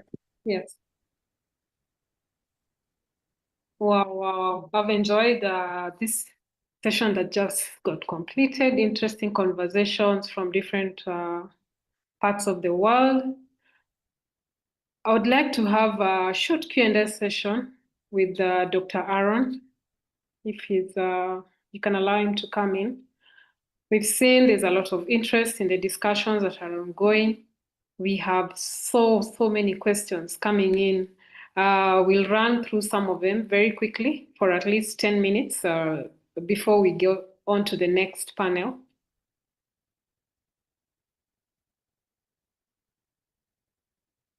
Dr. Koch?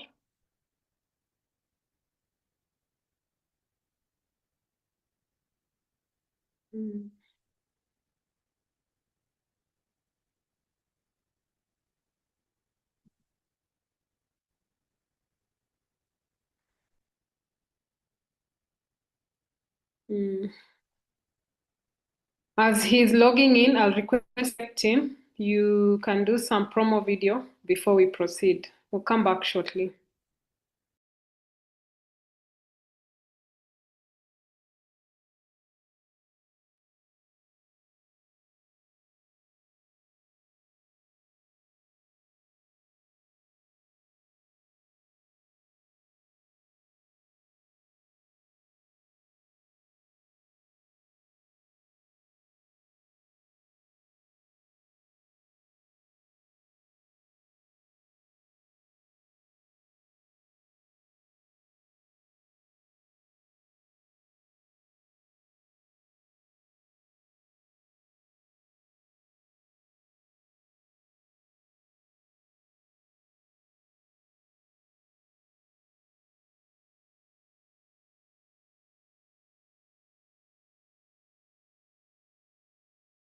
Audio now unmuted alert.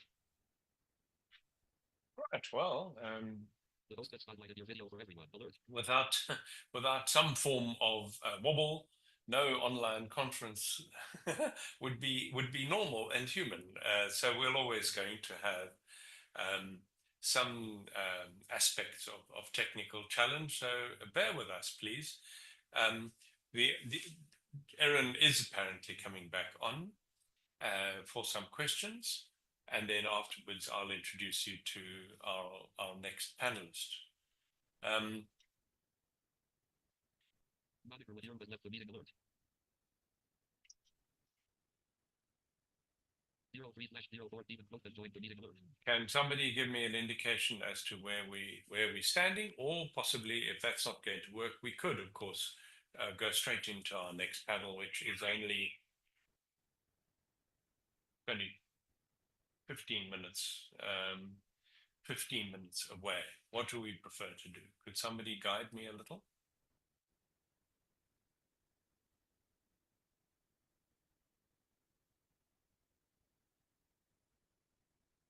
Ken, could you message me about whether Erin is in fact coming on again? Hello, Jeremy. Yes, he's coming in. This is Ken Masson. I'm the co-president of the club, and much appreciated. We ended up running up a little ahead of schedule, and so we're kind of moving the other panels in as we speak. And so we'll be ready to do that, Jeremy. But you and I have known each other for a long time, and you haven't mentioned yet the fact that you're blind. But you are. It's hard to Yes, tell that. indeed. You had to tell that because you handle it very well. I mean, on the screen, nobody ever really even knows that, but I don't know how they would know anyway. But other than the fact we hear your reader. Yes, indeed. I did actually mention it earlier, and I mentioned that I was a child with low vision in a mainstream school many years ago. Of course, those were the days when the medical model was firmly entrenched, and it was quite unusual for children with disabilities to go into mainstream school. There was very much a tendency to channel children with disabilities into special schools, schools for disability. Not to say that that's wrong necessarily, but it mustn't be seen as the only option. And the problem with that is that there is a tendency there for those that are less open-minded about disability inclusion to throw everybody into that bucket that so-called needs a special education. And so in my professional life, and literally only in the last 25 years, because that's what I've been doing for disability inclusion for 25 years. I had another career before. Was that what I've noticed is how many children with very marginal disabilities landed up in special schools when there was no need for them to do so. And so to put a child with polio with one limb, one leg shorter than the other into a special school, to my mind, is not particularly clever. The child has no difficulty in education or learning, and yet you are compromising them by forcing them into a special school system, where is not necessarily needed.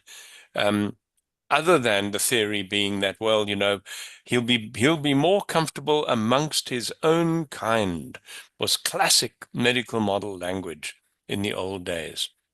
Now, today we know this to be nonsense. The theory that children will bully the child with a disability is by no means strict and necessarily true. I had no experience of bullying when I was a child 50 years ago in a mainstream school. And many children that I know, or students that I knew and know, have had similar experiences. In fact, I sent my kids to a particular school because I noticed that that school was very open-minded about children with disabilities. It was a normal mainstream school, but their attitude towards children with disabilities is what impressed me. As a result, the children got exposed to children with disabilities In other words, the able-bodied learners got exposed to learners with disabilities. That's an excellent opportunity of inclusion because there'll be less surprises when they get a little older. So yes, indeed, Ken, thank you for that prompt. I am, yes, Ken. But when you were in school, and I don't know what they call them in South Africa, but middle school, I guess, um, or even younger, you had some sight at that point, correct? It was low vision though, Ken. I had very, very low vision. I could read with great difficulty, mostly with a magnifying glass. So this is one of the this is one of the aberrations of disability awareness, is that we fail to embrace the idea that disability are not in binaries. Disability is a very nuanced issue. So for me, for instance, I had low vision. Now I'm in my 60s, and of course I have no usable vision at all. But people tend to think, for instance, of blindness as a binary, that you are either sighted or you are not. It's not like that at all. 90% of people with visual impairment, or by blindness, if you like, have some vision, some residual vision, some low vision, some compromised vision. Only about 10% of the blind or visually impaired are totally blind. That's about 35 million people in the world, by the way. That leaves about 250 odd million who are legally blind but with low vision. And so we must be careful not to be too doctrinal around the idea that disability is a binary thing. It very rarely is. In any disability, there will be degrees of everything. So this is like a little tease for because you're going to be on a panel tomorrow, I think it is, and we're going to talk about this tomorrow. But I see Dr. Cook is here, so I'm going to turn it over to Sam, and Okay. we're still waiting, I think, for the other panel to be fully here. So I'm going to turn it back to Sam because she has some questions that came in from the attendees. Thank you, Jeremy. Yeah. Pleasure. Thank you, Jeremy. Thank you, Ken. There's lots and lots of questions. We'll try and answer just a few of them for now. But more questions can always be sent out to our email address so that we can also engage. And feel free to engage with us also on our social media pages. So we have, there was an earlier on question from Saleh, who says, how can we embrace inclusivity where the main cause of exclusivity is lack of support and government involvement? I'll ask two questions, Aaron, then you can answer them together. And how can teachers and schools create a welcoming learning environment among refugee pupils despite the stress and trauma they are facing? Aaron, maybe you can attempt to answer that question. Yes, of course. Thank you for having me on again, everyone. It's great to be here in a more informal setting and get to talk to you some more. This is the part I love most, is the give and the take and the back and the forth. So this is very gratifying for me. I believe there were two parts to the question, Sam. I want to make sure I understood it correctly. Is the question about barriers around government, or is it refugee? Could you repeat the question? First question from Saleh, how can we embrace inclusivity where the main cause of exclusivity is lack of support and government involvement? It's the first one. You can answer that. Right. Yeah, that's a great question. And let's be honest, like everything Jeremy was saying about disability, it being not binary, it being somewhat episodic, it being dynamic. We can have times of our life when we have a disability and times when we come out of it. I would say the same is true for global policy around it as well. And from a government standpoint, there are times, if you just look at the span of disability legislation in our own country, for example, like I mentioned in the keynote, we are 50 years next month celebrating the IDEA legislation. And yet, even with that crowning achievement, we are seeing a blowback, or rather a regression to some policies and to some lack of funding, some mindsets that are much more oppressive and that are much more exclusive towards people with disabilities. And so it's never a perfect linear up of progress. There's always steps forward and steps back. And so to the person who graciously asked this question, I would say to keep the faith and keep going. Do what you can. Some of the best movements have come out of grassroots, right? People, families, parents. Parents have been some of the strongest advocates in history for their children with special needs. And even 50, 60 years ago in our country, we had some very oppressive conditions where people were warehoused. They were put out of sight, out of mind. One of our other panelists was talking about the shame of a blind student and putting him in the back room, even though he had wonderful gifts to offer. So the parents speaking to those gifts, being able to highlight the ability first, right? Being able to demonstrate, look at all the skills and the passions and interests my child does bring. And the Vice President Valerie at the very beginning of our session today, talking about all the wonderful the mindsets we have around this and reframing the experience, centering lived experience.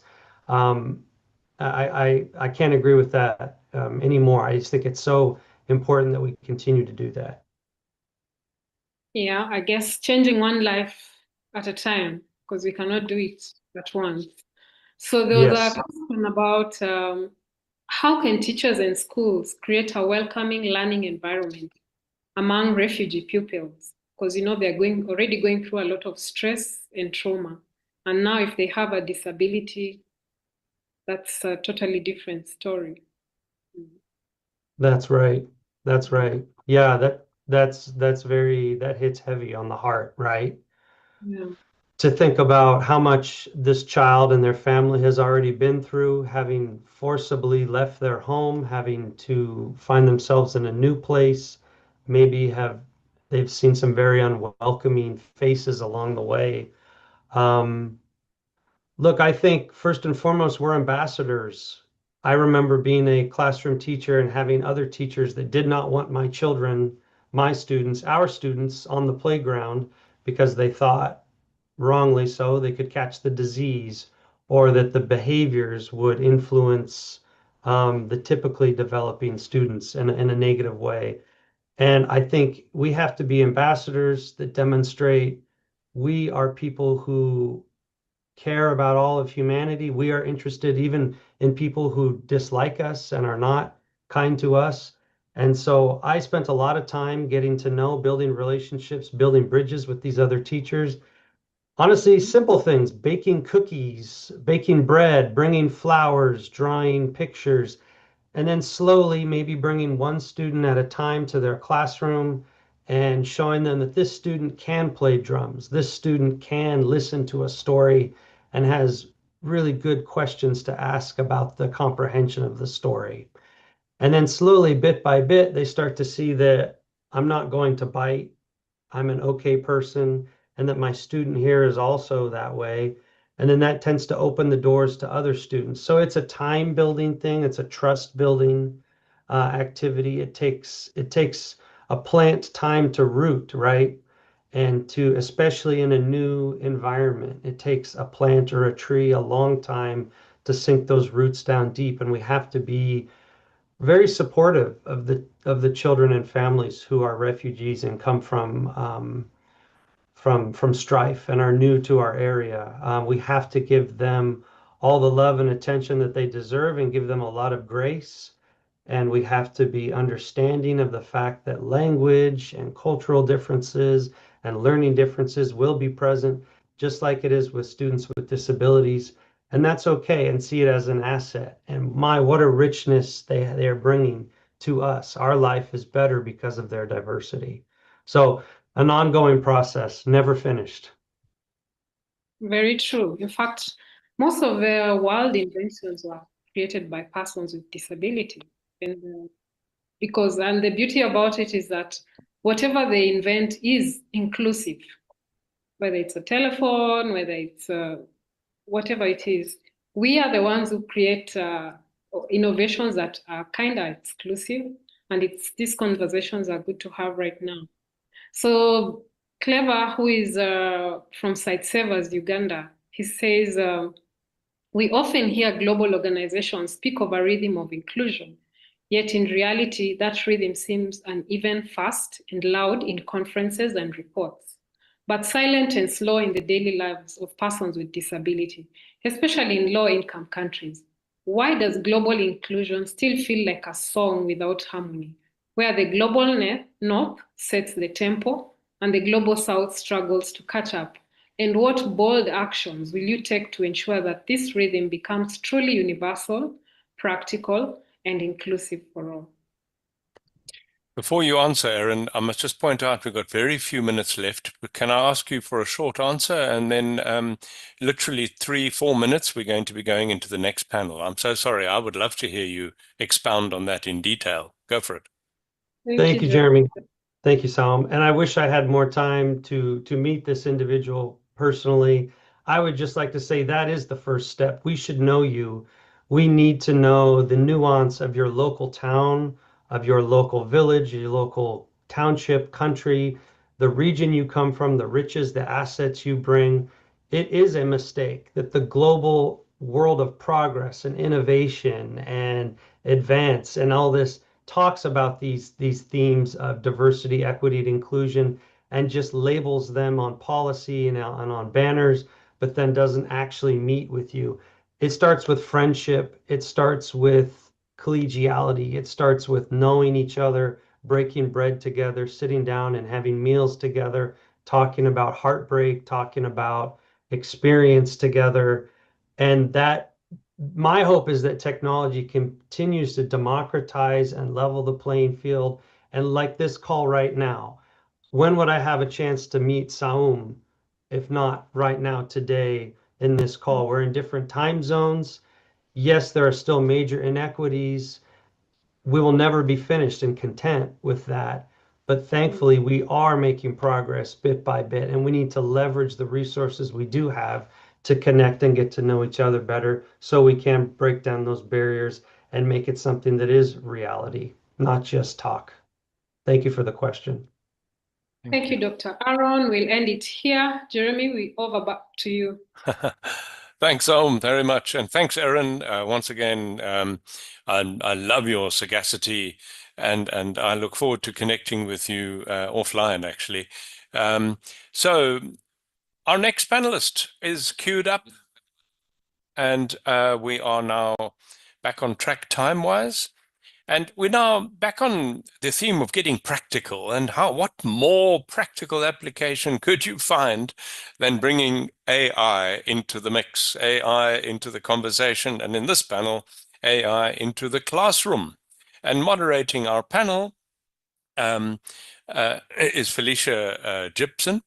And I think the best thing I can just simply say, the most simple accolade I can give to Felicia is that she has 28 years experience in special school education, both as head teacher and teacher, administrator, and as a businesswoman in the area of inclusion in education. Felicia, over to you.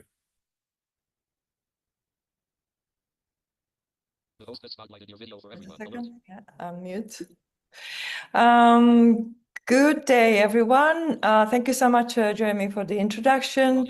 Welcome to our panel, AI and Inclusion Shaping Tomorrow's Classroom. This international panel brings together leading voices shaping inclusive education through innovation and empathy. Today, I'm really grateful to be joined by Long Van, CEO at Begin Vietnam, brings AI-driven platforms for equitable learning and workforce development. If you want to wave your hand long for people to see you. Fabulous. Sheila Luta, she's Assistant Director of Education Kenya, advances inclusive education, inclusive policy, assistive technology, and universal design across schools. Sheila, if you want to wave your hand from there for people to see you.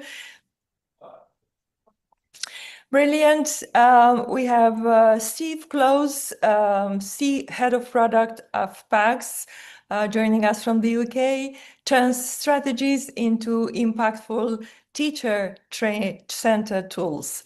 And last but not the least, and really important to us, Gustav Geldenhuis, founder of Neurodivergent by Design, pioneers ethical, human-centered AI built on lived neurodivergent experience. If you can wave your hand from there, Gustav. Hopefully you are in the session. Everyone is in the session, yeah? Is Gustav here? I am not sure I can see my video. Something's gone wrong. Okay, we can hear you from there, so which is really important. So I'm sure that we can work up the video hiccups as we go along. So today our focus is how technology and particularly artificial intelligence can serve inclusion rather than define it. Our goal in this conversation is to move beyond theory. So we've all been learning about AI and to talk what really happens in classroom first and what still needs to change and how AI can actually play an important part in creating learning environments that meet every child where they are. Before we begin this discussion, which is a very interesting panel, and I hope that we're going to get lots of questions, I would like to start with a human story that reminds us what inclusion is really about.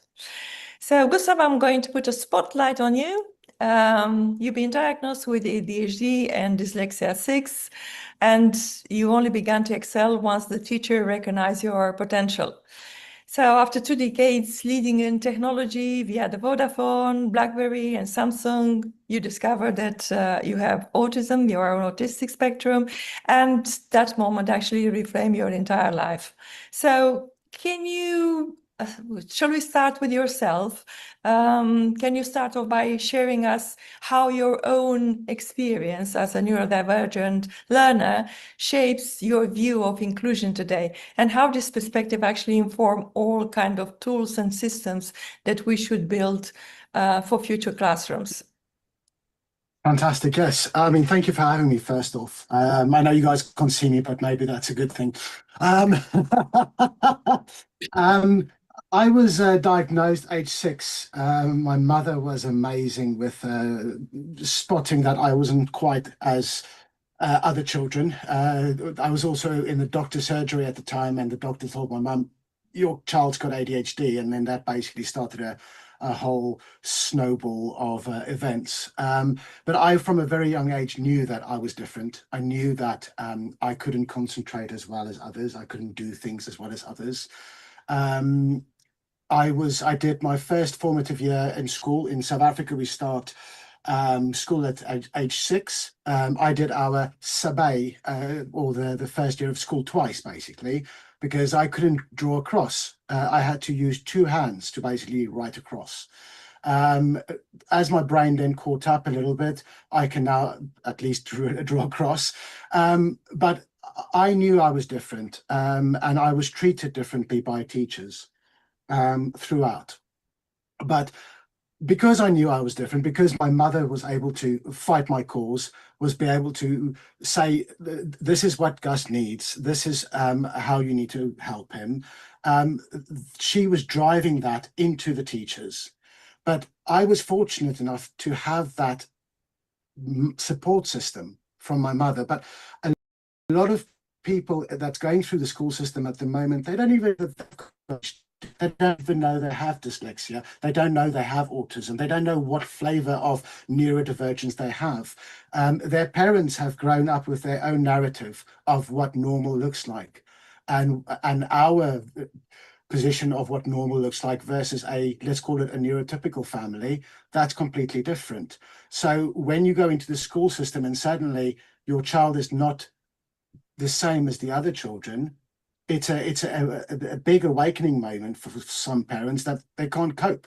They don't know how to do this. They don't know how to actually get the access that they don't need to. They don't know how to speak to the teachers to be able to get the best out of the teachers. Then you've got teachers that actually is neurodiverse friendly, that know how to teach those children. And those teachers is what the neurodiverse children thrive under. The teachers that is not that way inclined, that's more of the old school method of the children will do what they are told and one size fits all. That doesn't work. My own son, he's 7. He's now reached the stage where he's got his first teacher that is very much not neurodivergent friendly. Now, my wife, she's a clinical psychologist. She actually works at a autistic school in the UK. She has come home in tears sometimes after having the interactions with that teacher. Now, for someone that has got the training, that is an amazing mother, to be able to come home in tears, that is why I am building what I'm building. An interconnected system which connects everybody and all the services basically back into reality so that we don't have any parents or kids that basically go missing. For me, that is making sure that everybody has the same opportunities as others. That is what's important. Transparency is key. And that's why, for me, my experience in Samsung, my experience in BlackBerry, my experience in my corporate world where I was hiding who I was basically, everybody could see he was ADHD. Everybody could see I was different, but it wasn't about being different publicly. It was just basically getting on with it. But eventually people find out, and then that changes things. And that is the world that we live in right now. And that is what I am trying to change. I want to make sure that if you are neurodiverse, you should be able to proudly say, I am neurodiverse. These are my strengths. And then you will be able to focus on those strengths and making sure that those are amplified. The weaknesses, let's call it weaknesses, the things that we are not great at, those things is ways that we can get around it. And that's where AI can come in to actually to pick up the slack of those type of areas. So when I look at system design, I look at everything as a whole. I look at my experience, what is easy for me as a ADHD, autistic, dyslexic, dyspraxic 44-year-old. And I think back, what would make my life easier if I was 7? What would make my children's lives easier? What would make other people's children's actually thrive? Because 2035, that is apparently when we will have job titles that's not even been invented yet. So our children or my children, they will be doing things that we haven't even thought about yet. So how is it that we are going to put our children and our future of the world into the world's hands without actually changing the education system that hasn't really had a revamp since the 80s, if we look at as on a worldwide scale? So I think that everybody needs to come together. We all need to work as a team and basically try and amplify each other to be able to get the school system across the world good and ready for what's to come. Thank you so much, Gus. This is a powerful reminder that inclusion is not about fixing children. I wouldn't call them weaknesses. I will call them areas of development. I will call them strengths. And I will celebrate that there is a difference and we are not all the same. It's not about fixing the systems that failed. It's about fixing the system who actually fails to see the potential and to identify their strengths and to identify the barriers to learning. So now let's move from this personal to a more broader question, and it's about changing in education as AI, as everybody's talking, and is a lot of hype, becomes part of our landscape. So I'm going to start with a question that is for all panelists, and please feel free to intervene and make your point. Education is about shifting away from one size fits all. It's a model that towards more adaptive and personalized learning. So this is what we always hear, personalized learning. So analysts, how do you see AI influencing this change? And what developments are you actually noticing in classroom or educational systems you are involved in?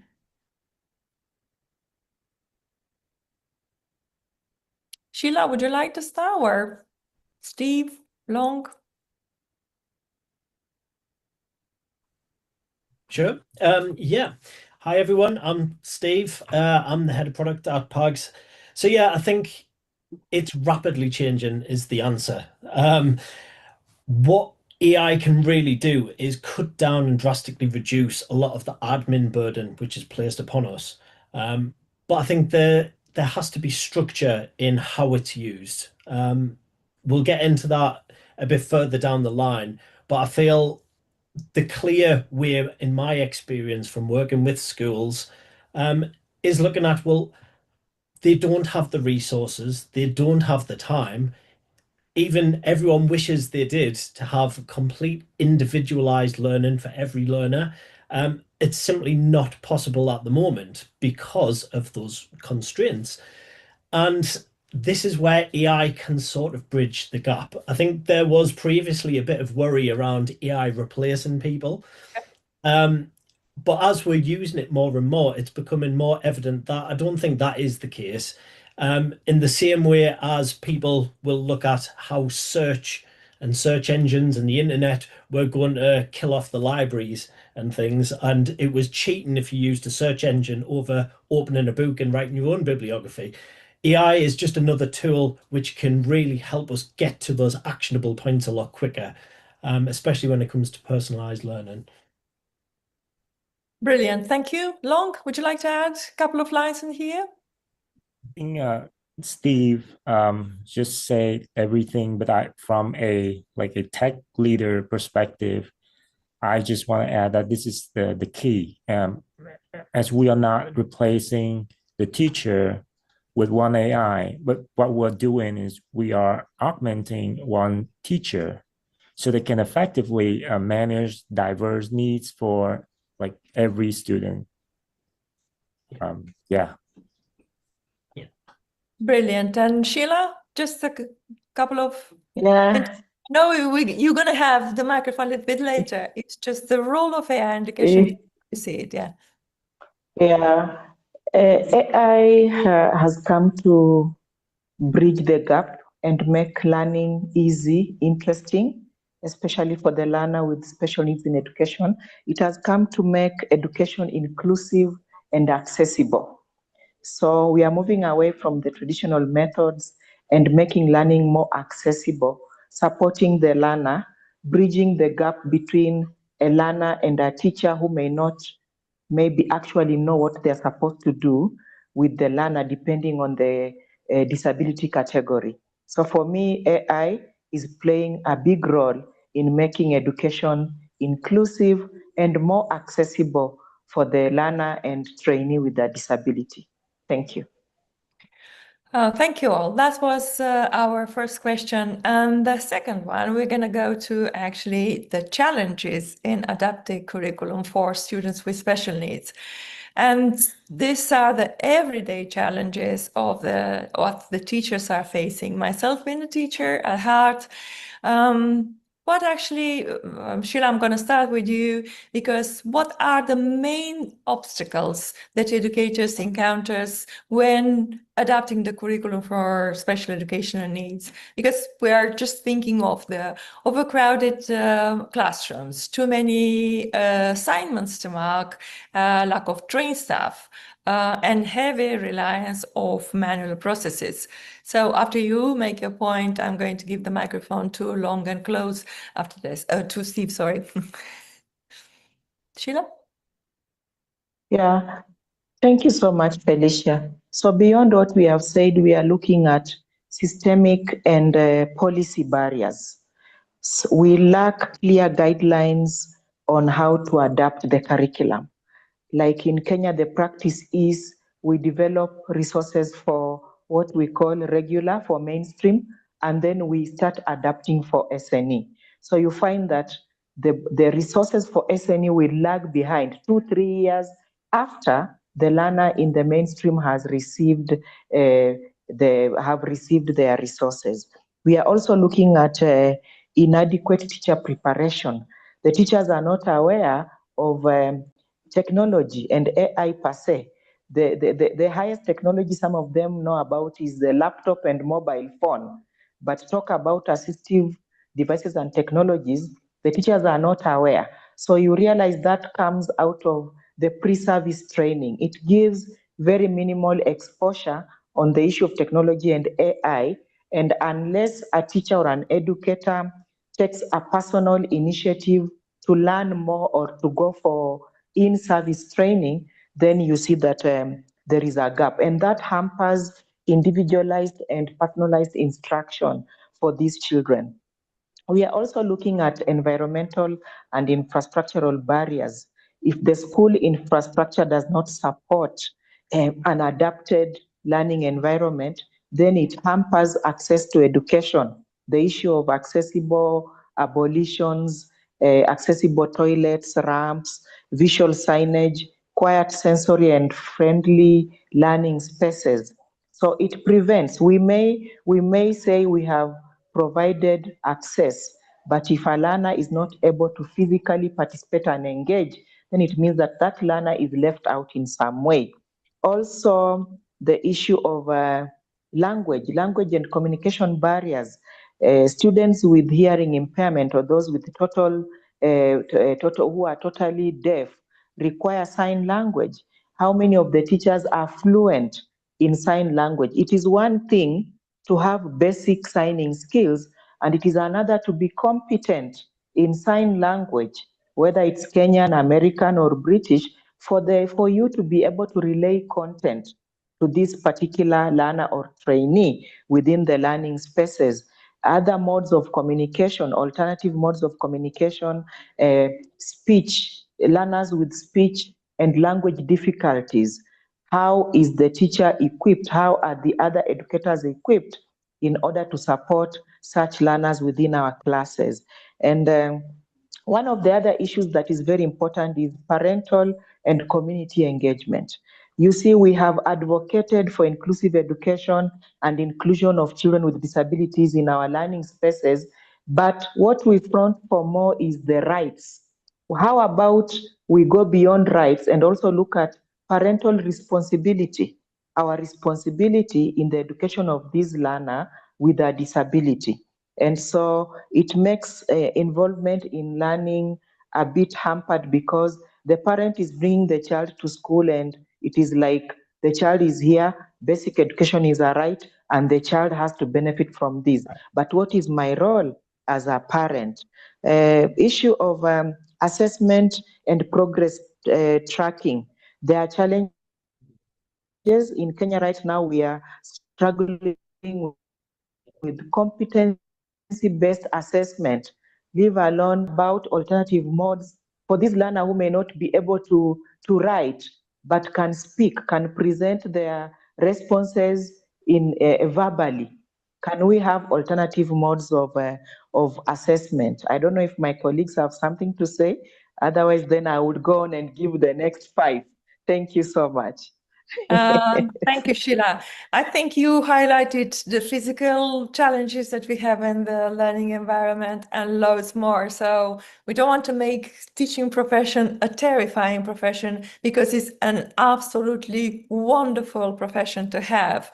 And what we need to really be open and honest about it, it's one of the most wonderful and most rewarding jobs that you can ever have. That response that you get immediate from the children is absolutely unbeatable, and no corporate world is going to give you that back. So that is the beauty of being a teacher and having, after 20 years, sending messages to say, Miss, thank you so much. I made it to that university. It's making a massive difference. You don't get that in Tesco or in any other retailer shop saying that, oh, I've got a Gucci and hey, his is nice. From the teaching profession, you really get. It's a beautiful profession, and we really have to employ all the tools that is possible to help the teacher and to alleviate their admin task, to give them more time back. So Steve and Long, please, this is you now. I love all the insight from Shayla, but let me contribute to this by introducing a real world example from Vietnam. Vietnam is a developing country, and right now we actually have an official class size cap of 35 students max. But in our major city, like Ho Chi Minh City or the capital of Hanoi, it's very common when you see like 50 or even 70 students in a single public school classroom. And I personally was in that middle public classroom with 55 students in the past. So you can imagine that if you are a teacher in that room, even that you're a good teacher, you're passionate, but it is impossible to create like unique lesson plans for everyone, right? So you teach in the middle, and some students get bored, some students get left behind. So it is very like overwhelming with like the overcrowded number of students in the classroom. Yeah. Thank you for sharing, and also a personal experience from you, Steve. No, yeah, I think Long and Sheila really covered it. Exactly on Long's point, what we are seeing is increased numbers, increased workload, and not enough support in place for the teaching staff. And unfortunately, that does lead to a lot of people leaving the profession. They come in enthusiastic and they want to help children learn and they enjoy it, but sadly you're kind of beat down by the overwhelming demand placed upon them. And I feel that's really where we, myself and you, working in a solution such as PAGS can really help people out. Sheila mentioned, one of the problems was access to technology, but kind of following that thread, I feel like another point is confidence. Even if you have the most well-resourced school and staff members, they can be unconfident in using those tools. And that's really where people like ourselves have to help them out. We have to build systems which are easily accessible, which help people get away from the computers to get that face-to-face time. And they're not sat doing admin all of the time. And yeah, both Gus and Sheila mentioned transparency and engagement with parents. And what we do see from my own experience as a teacher as well, we had a lot of students, because I used to teach a video games course. As you can imagine, a lot of students who had autism were gravitating towards that. And you could see they had problems, and the information just wasn't shared well enough to actually be usable by us, the staff members. There was fragmented systems, and what again systems like ours can do is bring a all-in-one solution where that information for every child isn't spread out, and it is transparent, it's available. And as Sheila said, the engagement with parents, we can help out with that as well by surfacing that information so it's accessible by everyone. So I think, yeah, we've pretty much covered all of the challenges. The main one for me was time. It really is. But I think a lot of the time we can really help out practitioners just by simplifying the tools that are available. This is brilliant. We surfaced the challenges, and now we are in an AI session. How actually can AI support this curriculum adaptation? So how do you see, and how do you see this AI offering real support in helping school to adapt us? So just a practical example, can we home in and just give it? Because this will be really important for we talked about different countries in here. We talk about differences and cultural differences. How can we actually do that if we have any meaningful and realistic examples? Shall I start with you, Gustav? Yeah, thank you so much, Felicia. So, okay, Sheila, yeah? Gustav? Yeah, yeah. Yeah, so yeah. AI is, as we said, AI is timely and very paramount in making education accessible for the child or learner with disabilities. When we come to the issue of print disabilities, we can solve the issue of a learner who may not be able to pick a book and hold it at 30 centimeters like you and I and read by using AI and technology, developing digitally accessible textbooks, turning some of the content into digitized content using graphics, coding, and all that. I don't know if I'm audible. So to me, I feel like AI is very important in the adaptation for content for our learners with various categories of disability, and it makes the content accessible. And that is like screen readers for students with visual impairment, speech to text for those with hearing impairment, and simplified content in the universal design for learning for students with intellectual disabilities. Thank you, Felicia. Thank you, Sheila. Gustav? So what we've done, and I think what is going to be useful for the world, not just for teachers, but for parents as well, but is literally, if you look at Long's example of a class size of 70, the extreme, real extreme circumstances, with our system, the teacher can literally create one lesson plan, and based on the child profile that is saved, that will then tailor up to 70 different lesson plans based on the child's needs and learning styles. So whether they are dyslexic, whether they can only listen, whether they can't type really well or they can't write yet, that will actually take it into account. So as the teachers obviously giving the lesson, if they have a tablet in front of them or computer in front of them, obviously they'll be able to follow along with the teacher. But it will also help for them for afterwards if they have to catch up with their parents maybe, because a lot of the times the neurodiverse needs to go and refresh and go and do it again because maybe there was a distraction at the time. Maybe they were taking 5 minutes out because they were overwhelmed. This way, it will literally give them their tailored lesson plan, and the teachers can tell the parents, please, can you go revise that again? I don't think he was quite there at the time. But the teachers and the parents will both be able to see the lesson plan in detail. For me, what AI is giving us is the ability to tailor very quickly like that. It gives the ability for the teachers to be able to say, the curriculum is this. I want to be able to do it about rock density today.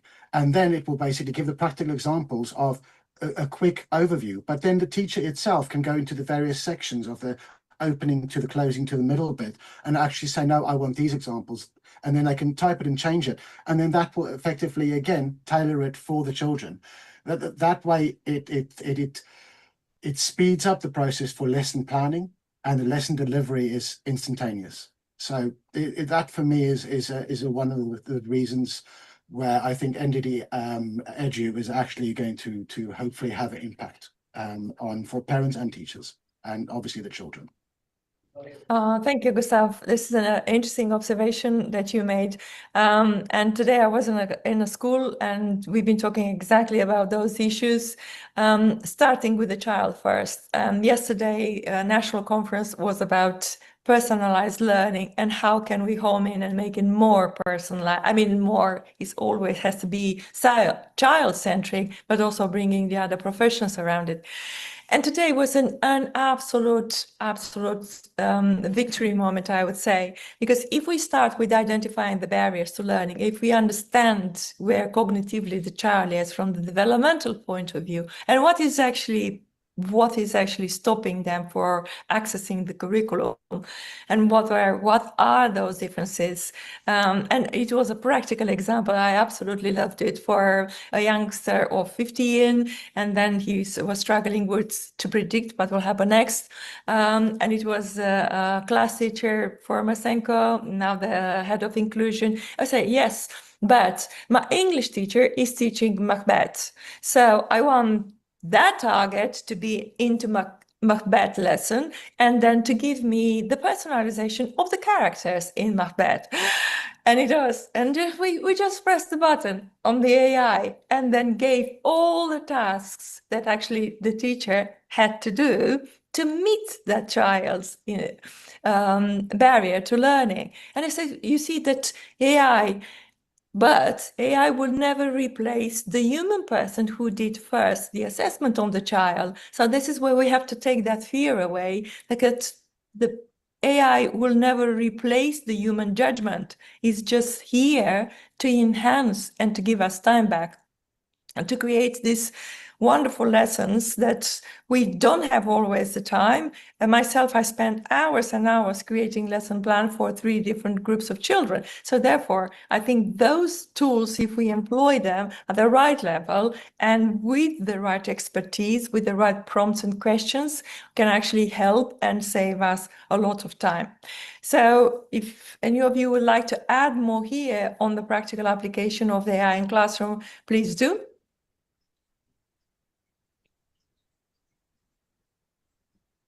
I think it's hard to beat what you just said. That's amazing. Yes, Long?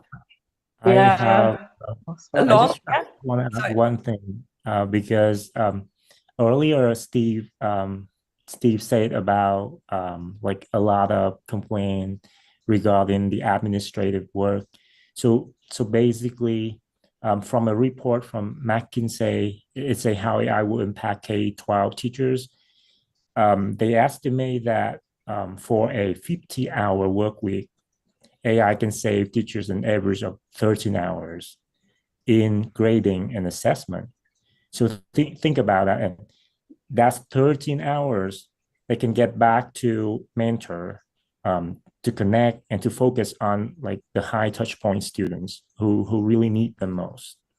And the other thing that AI do very well is that they can see patterns better than human. So AI can see patterns. A human teacher with like over 40 students might miss.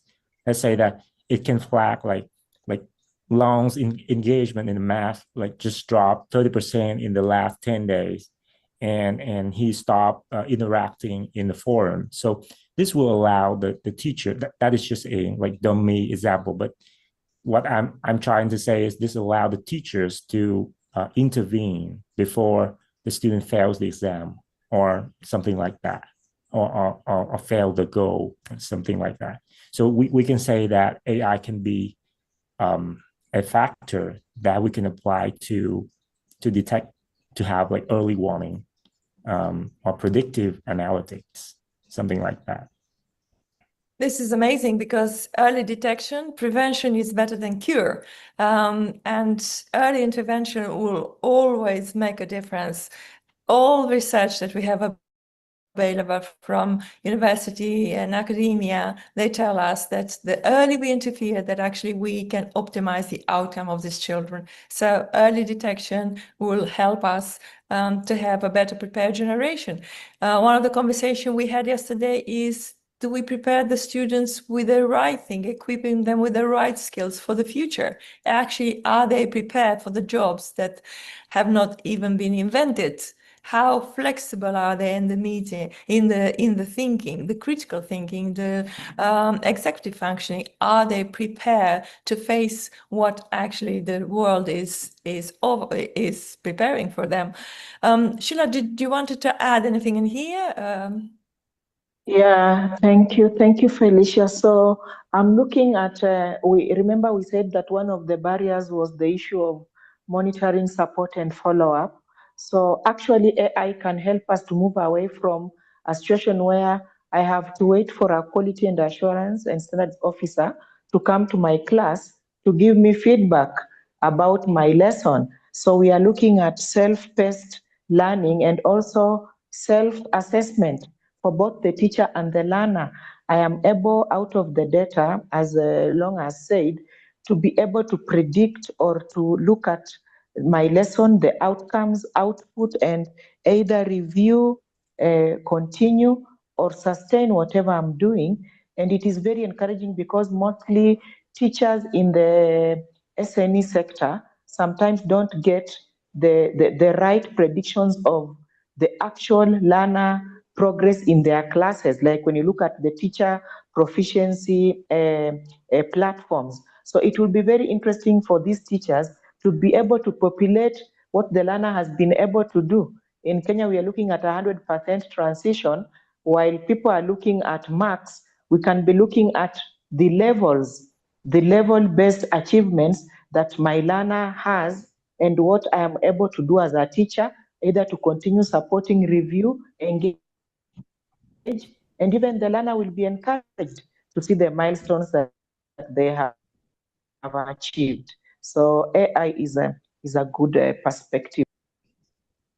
Thank you, Sheila. So I would summarizing, we employ AI to be co-creator and not just only consumers. And we also have to teach the new generation to do exactly the same, to be able to ask the right questions, to make the right prompts, to be smarter enough to check if the sources are not hallucination, to have that cognitive ability to be one step ahead and obviously to enhance their chances in a better world. Looks like Jeremy is hovering our panel. So I would like us to bring something else into everybody's attention. Is about the data privacy and the ethical consideration when we use AI, because we are ourselves going to cybersecurity, and this is absolutely paramount that everybody's aware of how do we teach the teachers to be aware of sharing the data within the AI systems. Who would like to jump in? Yeah. Thank you, Felicia. Can we let them address this, because this is really important? Steve or Long or Gus? Sure, yeah. I think following the kind of clear guidelines, it's about looking at identifiable information. And you can still address and use AI without the fear of kind of breaching that, as long as you're not kind of including things like the learner's name, their date of birth. But it's quite easy to get around that. You just replace them. So instead of saying Steve does this, you can say it a learner. Rather than using their date of birth or specific age, use an age range. So rather than the learner is 14, say the learner is between 13 and 15. And your responses are still going to come back age relevant, but you're still not working into that grey area of sharing identifiable information, which can, put you in some scary places. Long, anything from your side? Has been overseeing many systems. Yeah, I just want to add that the data that should be shared to AI should be like just like student performance, engagement, or interaction patterns. It should not be including personal or identifying data. And then the good news is that if you're using Gen AI like ChatGPT or Gemini, actually you have to be responsible to like be careful about like providing the information to AI. But today, when I read a survey from UNESCO in 2025, this year, they show that the vast majority of institutions are now actively developing AI policy. And 60% of ed tech companies have adopted the method of real-time anonymization of student data. That means if you use these ed tech solution and you mistakenly put like some identifiable data, it will anonymize these data before feeding to like the large language model. Yeah. So which is a good news. Yeah, brilliant. Anything that you want to add, Gus, and we can wrap it up in here? Yeah, I think that obviously the Gen AI pitfalls is been talked about, but I think if you actually have the systems that's all interconnected, making sure that yes, you employ specific data anonymizing methods, but if you take away actually the personalized information from it, if you can do it safely, that way you can actually really get the best out of the system and the student, knowing how they are actually thriving or not thriving and how we can actually help them. That is why we have to be clever and better at how we build the system so that we don't share information outside into the world, however, keep it locally into the system and then break out what you need to actually go out. This is what we've built, but I think it's you need to be there's a balance between what you put in and what you get out, and if you take out too much by anonymizing it or saying the learner is 13 to 15, I think things are lost. And I think that especially if that user is neurodiverse and they are not in the neurotypical scale, then it's actually going to deter from the educational piece for that student rather than actually a benefit. Would it be what I would say? Thank you, Gus. Thank you, everyone. I know, Jeremy, our time is up. It was a privilege to lead this panel. It comes clear to all of us and also to the audience. I hope that AI is here not to replace teachers, to empower them, is to give them time back, is to surface insight, as we said, and is to help see learners as individuals. This is super important. Technology always must serve inclusion, not define it, and is the human understanding and actually is the empathy and the relationship that you bring you in touch with that are important, that can turn any tool actually into real learning. So I would say we finish this panel, and I want you to only have like a one sentence. How would you summarize this? And thank you so much for joining me. And this panel, it's been a great honor. So one sentence from all of you, and then we close the session. I'll go first. Yeah, please. AI can supercharge the neurodiverse if it is used in the right way. I speak from personal experience. Yeah, but you have to learn to do it right. Long, thank you. So from my perspective, AI is not going to replace any teacher. That it will augment in all the teacher so they can effectively manage the diverse needs of the students. Brilliant. Steve?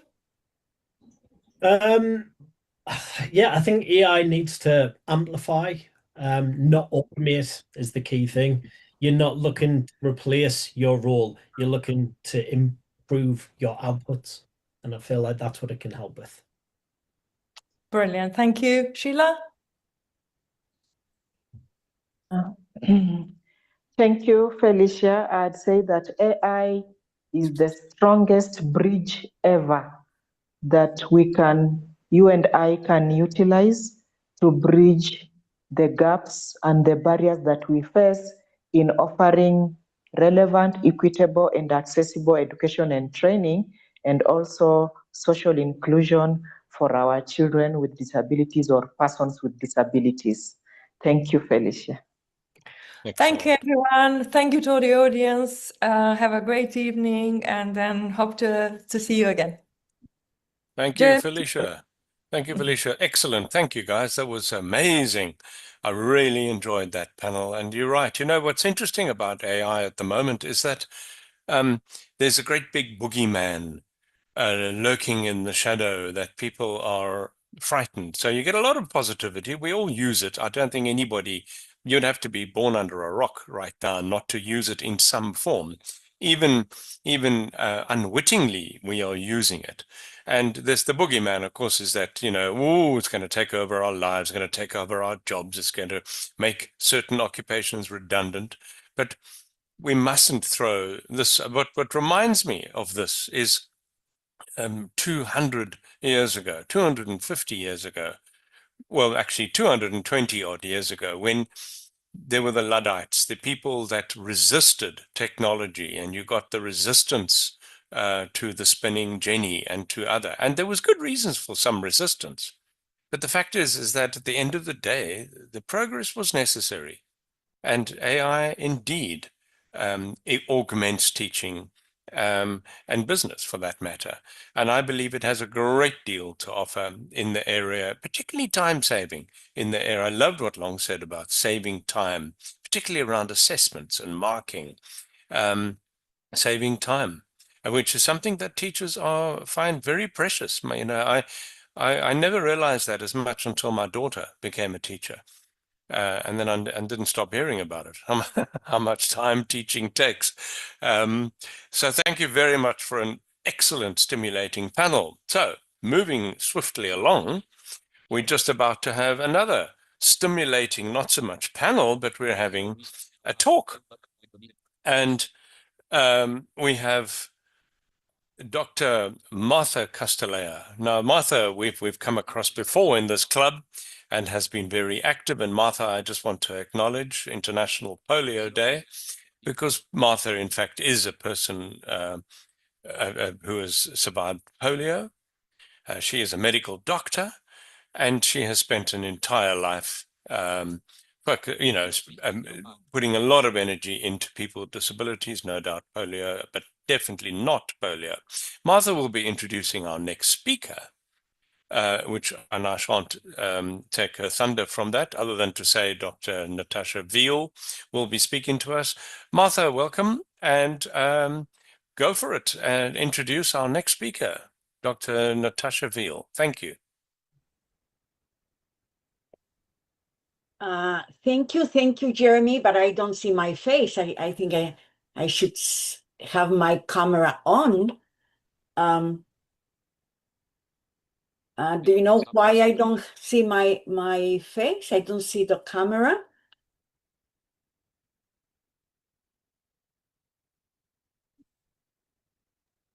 Martha, try turning your camera off and on again. I'm not sure why you're not visible. Okay, I click and click. Apparently it's on, but I don't see myself. Let me see. I don't see myself. Okay. The joys of Camera on, but I don't see myself. the joys of technology in a live event. Well, We can continue, Martha. We'll see if we can resolve that problem, but it may be on your end where the problem is. Okay.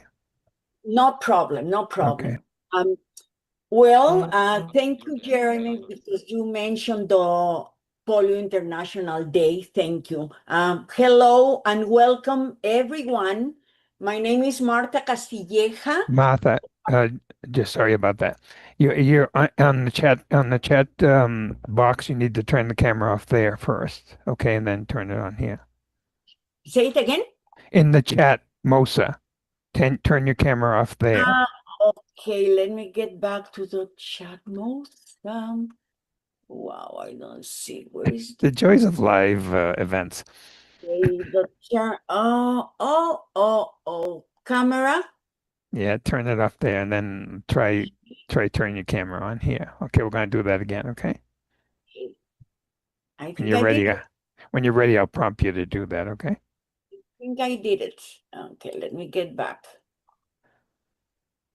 All right. On again. Let's see what happens.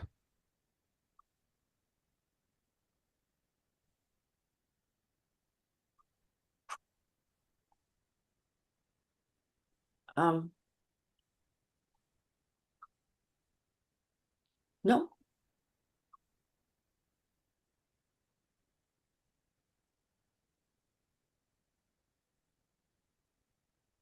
There Okay. you are. Okay. Solution problem. Okay, thank All you right. very See you much. later. Okay.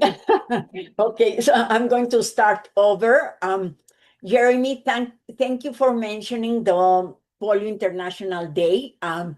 Hello and welcome everyone. My name is Marta Castilleja, co-vice president of the World Disability Advocacy Group of the Rotary Club. And I am honored to serve as a moderator at this Inclusive Education Summit, a gathering dedicated to transforming how we educate children with disabilities. I was a child with a disability. I'm a polio survivor. I was in a school in Mexico 70 years ago. So you can imagine the situation when inclusive education was not even a dream. Now it is a reality to give quality of life to children with disabilities. The title of the presentation that I will moderating is The Future of Inclusive Education, Transformational Leadership, presented by author and consultant Dr. Natasha Viol. This topic is a vital piece of the inclusive education puzzle because it provides a better quality of education for all students by fostering a culture of belonging, acceptance, and respect. Whether you're a parent, educator, policymaker, or advocate, this wonderful presentation will equip you with tools, insights, and inspiration to drive a real change for students with or without disabilities, for teachers, for the school system, and for the society in general. This presentation explores the Transforming Special Education Leadership, TSEL, framework, a practical guide for school leaders to enhance inclusive education. It shows how TSEL supports students with disabilities and helps retain special education teachers by promoting inclusion, success, and well-being. Dr. Natasha Viol is a special education leadership consultant, teacher educator, college administrator, and former special education teacher. Having worked in the special education field since 2000 and being driven by a passion for helping educators and leaders succeed, she earned a PhD in special education leadership to develop, support, and advocate for special education teachers, and an ADD in organizational change and administration to develop, support, and advocate for school administrator. She is the author of the book, How to Retain Special Education Teachers. Please welcome Dr. Viol with her presentation, The Future of Inclusive Education, Transformational Leadership. Dr. Viol, the floor is yours. Thank you so much. Good morning or good afternoon, depending on where you are in the world. It is so wonderful to be here with everyone. I will jump right in to share my screen to begin the presentation.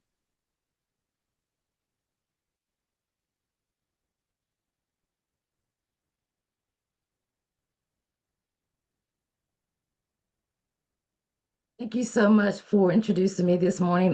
Once again, the title of my presentation is The Future of Inclusive Education, Transformational Leadership.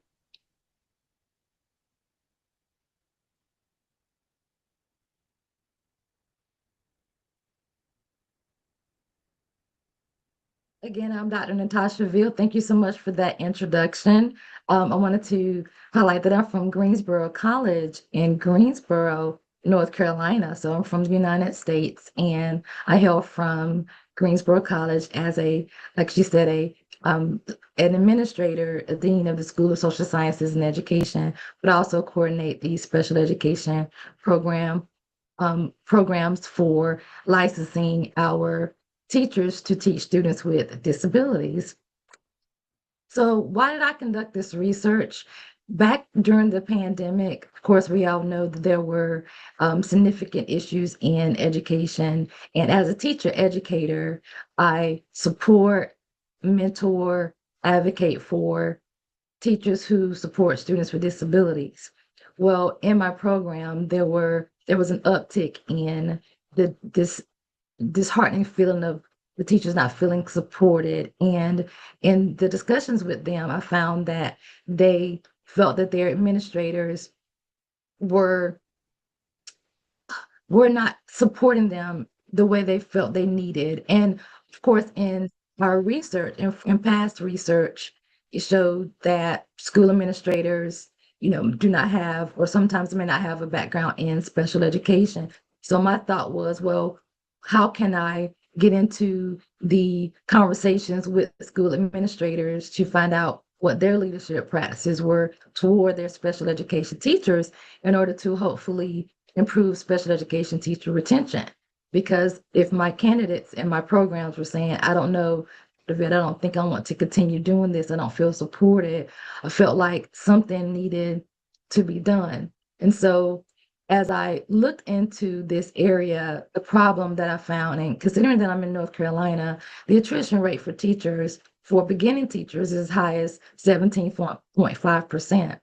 And for veteran teachers, as high as 26.8%.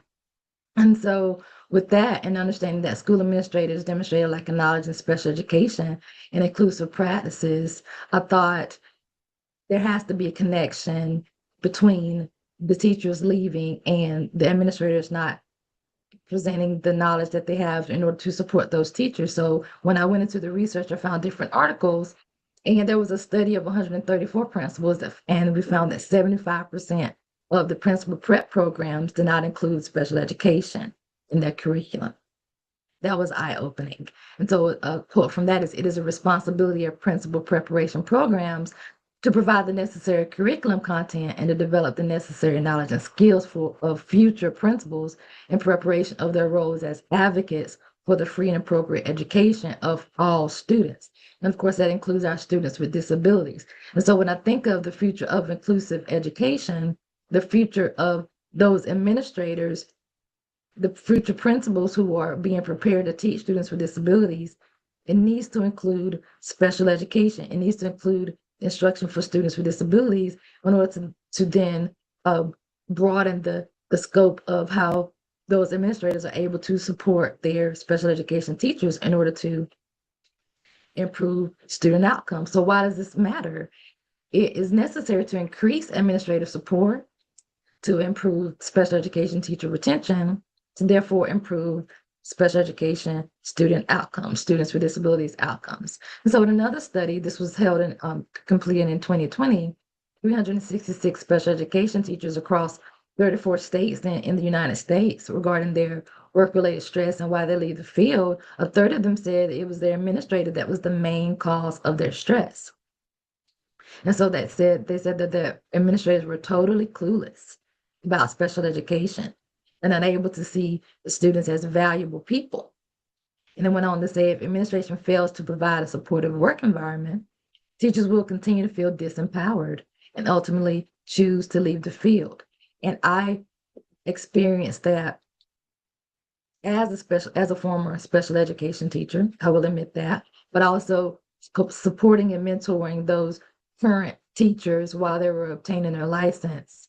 I understood firsthand what this said, because they also felt that way as well.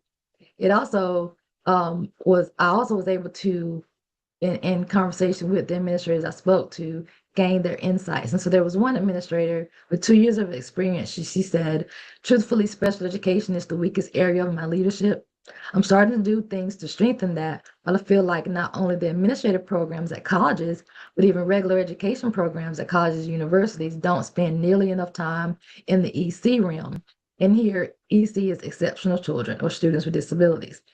So she said you might take a class on abnormal psych, or you might take all these on child development, and that helps you recognize that maybe this student is not able to do what they are able to do developmentally is appropriate, but you can pick up on things just by what you've read and studied, but not the interventions that the teachers need to do in the classroom, as well as what extra help they get, whether they're in resource or inclusion.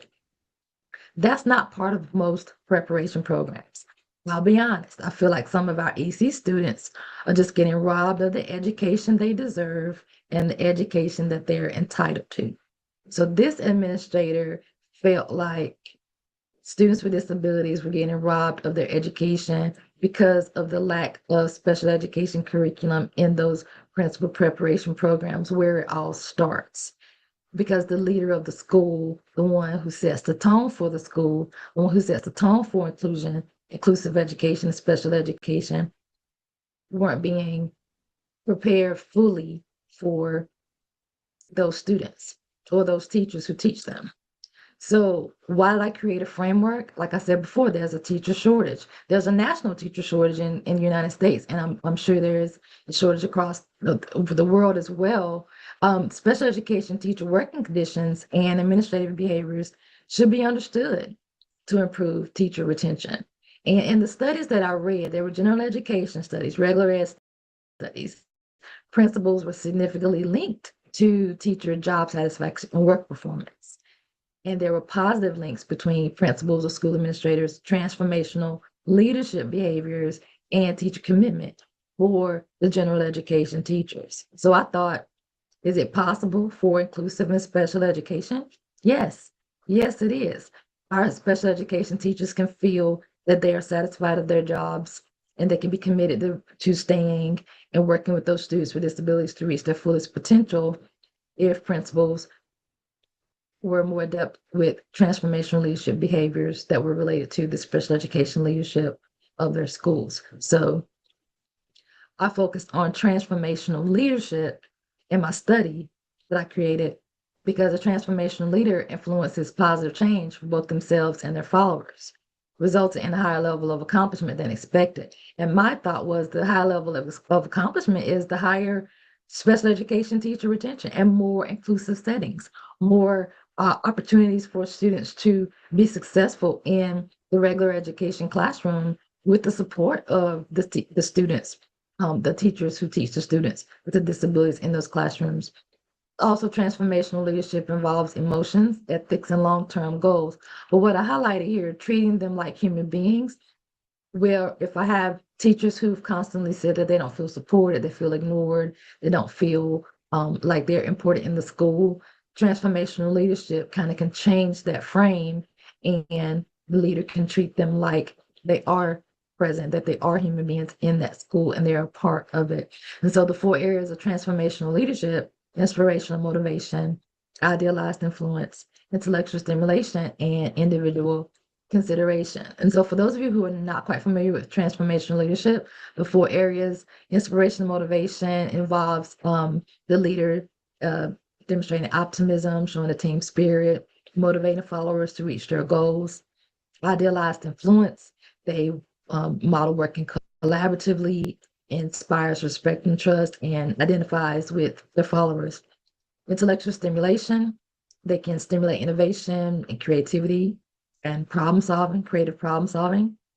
And for individual consideration, a leader can create a supportive environment, recognize individuality, and listen effectively. These are the areas of transformational leadership. So the study that I conducted in North Carolina, where I live, I wanted to focus on public school principals, so building level administrators, In our state, we have 115 school districts, and I reached out to 91 of those school districts, and 31 of those districts approved the research. And I focused on elementary, middle, and high schools, and I wanted to interview principals across the state. So I was able to interview principals in 11 different school districts.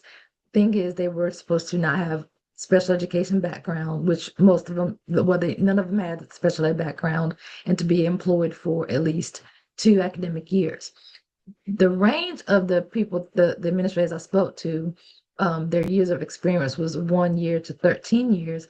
I allowed the person with the 1 year of principal experience in the study because he said he had spent 10 years as an assistant principal or vice principal, led the special education programs at their school. So I felt it was befitting for him to be a part of the study.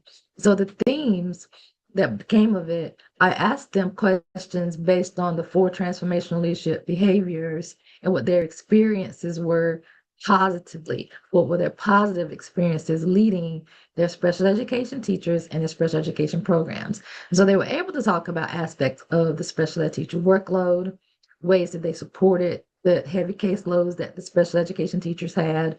They were able to talk about how they developed relationships with their special ed teachers and considered their needs. There weren't very many positive occurrences that they can think of, but they did think of a few. And also how they encouraged the growth of their special education teachers. One administrator mentioned how he helped a teacher enter her master's program and supported her through gaining additional education. He was quite happy to share that information. But then the next set of questions led to the barriers to them engaging in transformational leadership behaviors. I wanted to know what prevented the administrators from being able to successfully support the special education teachers and the students with disabilities in their schools. And so the areas where parents and general education teachers lack of knowledge about students with disabilities and how to support them, or the eligibility process in order to help them receive services. They also had issues with the special education problems that would occur at the state and district level that they felt like they had no control over. There were several that mentioned relationship problems between themselves and their teachers, the special ed teachers.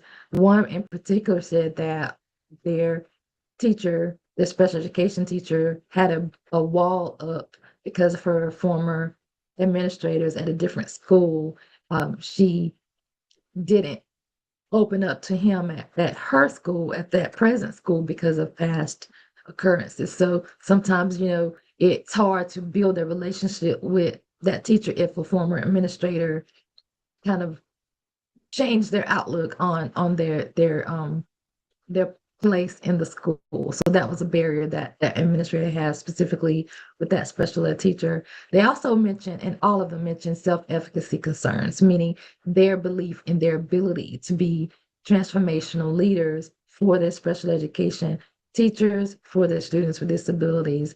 They admitted and acknowledged that they didn't have a background in special education.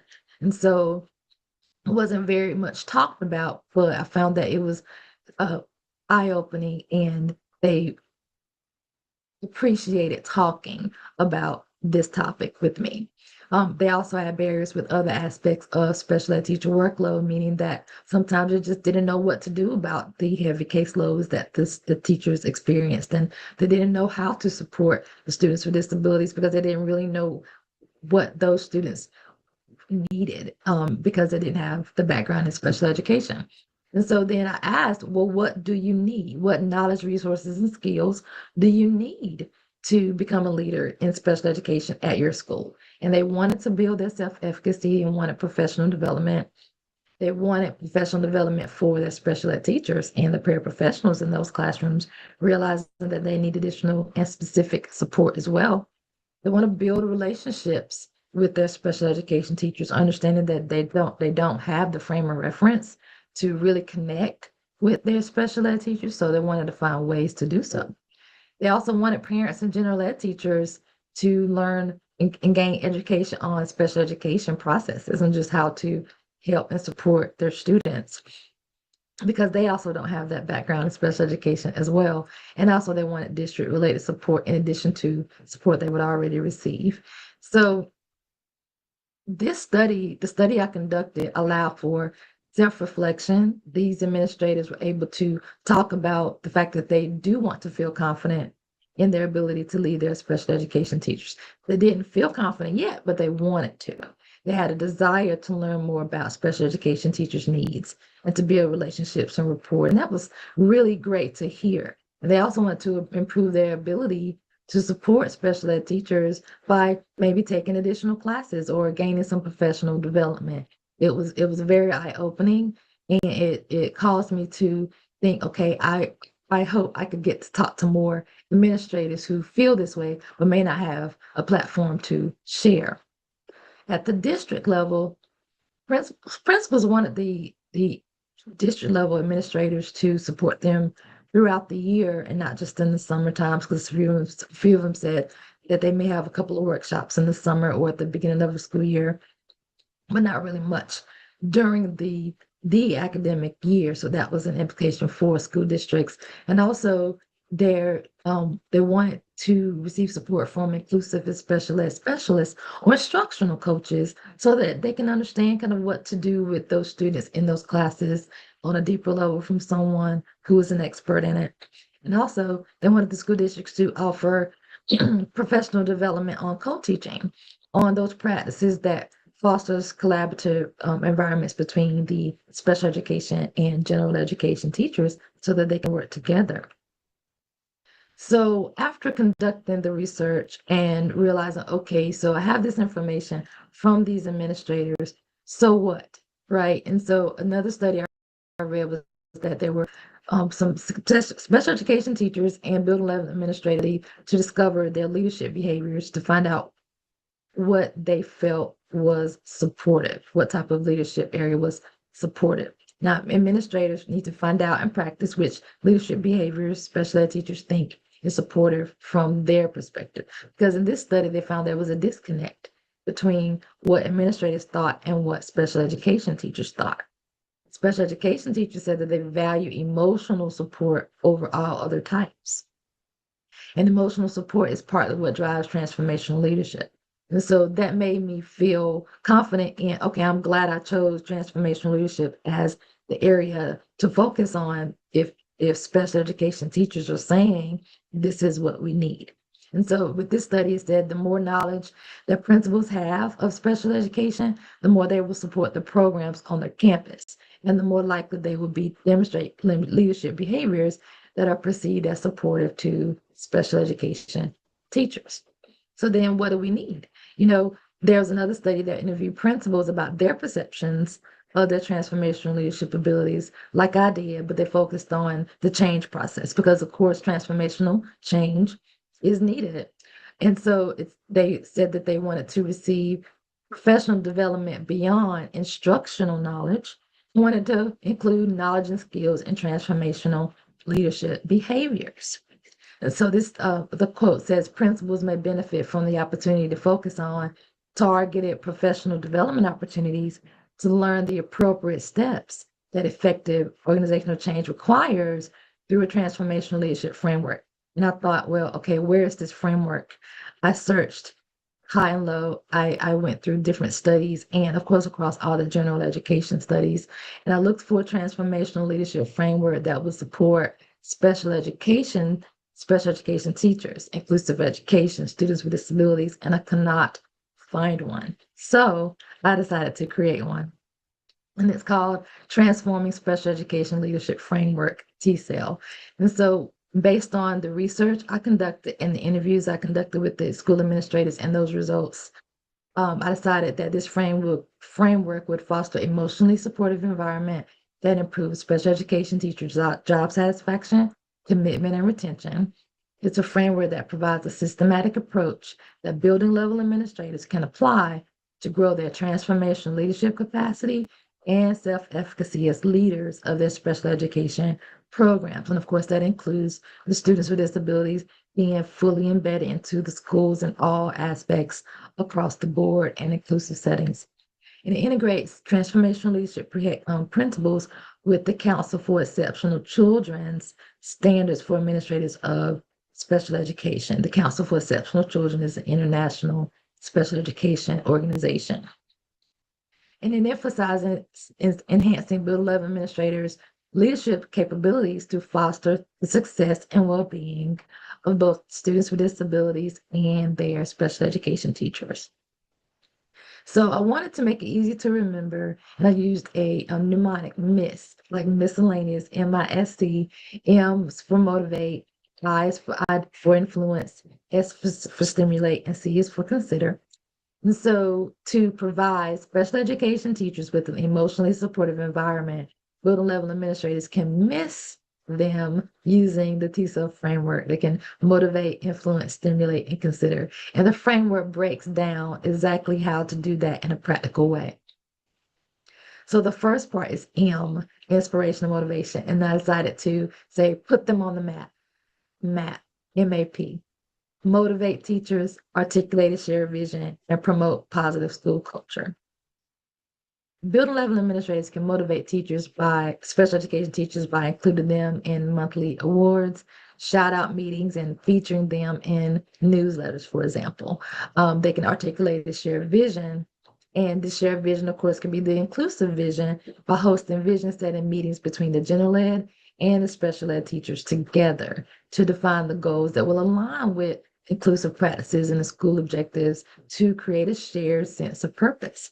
And that moves into promoting a positive school culture. Administrators can model that commitment to positive climate and reinforce a positive reinforcement cycle to let the teachers know, especially the teachers know, we see you, we're here, we're all in this together. So that's M, inspiration, motivation, putting them on the map, and it's the where to start in this framework.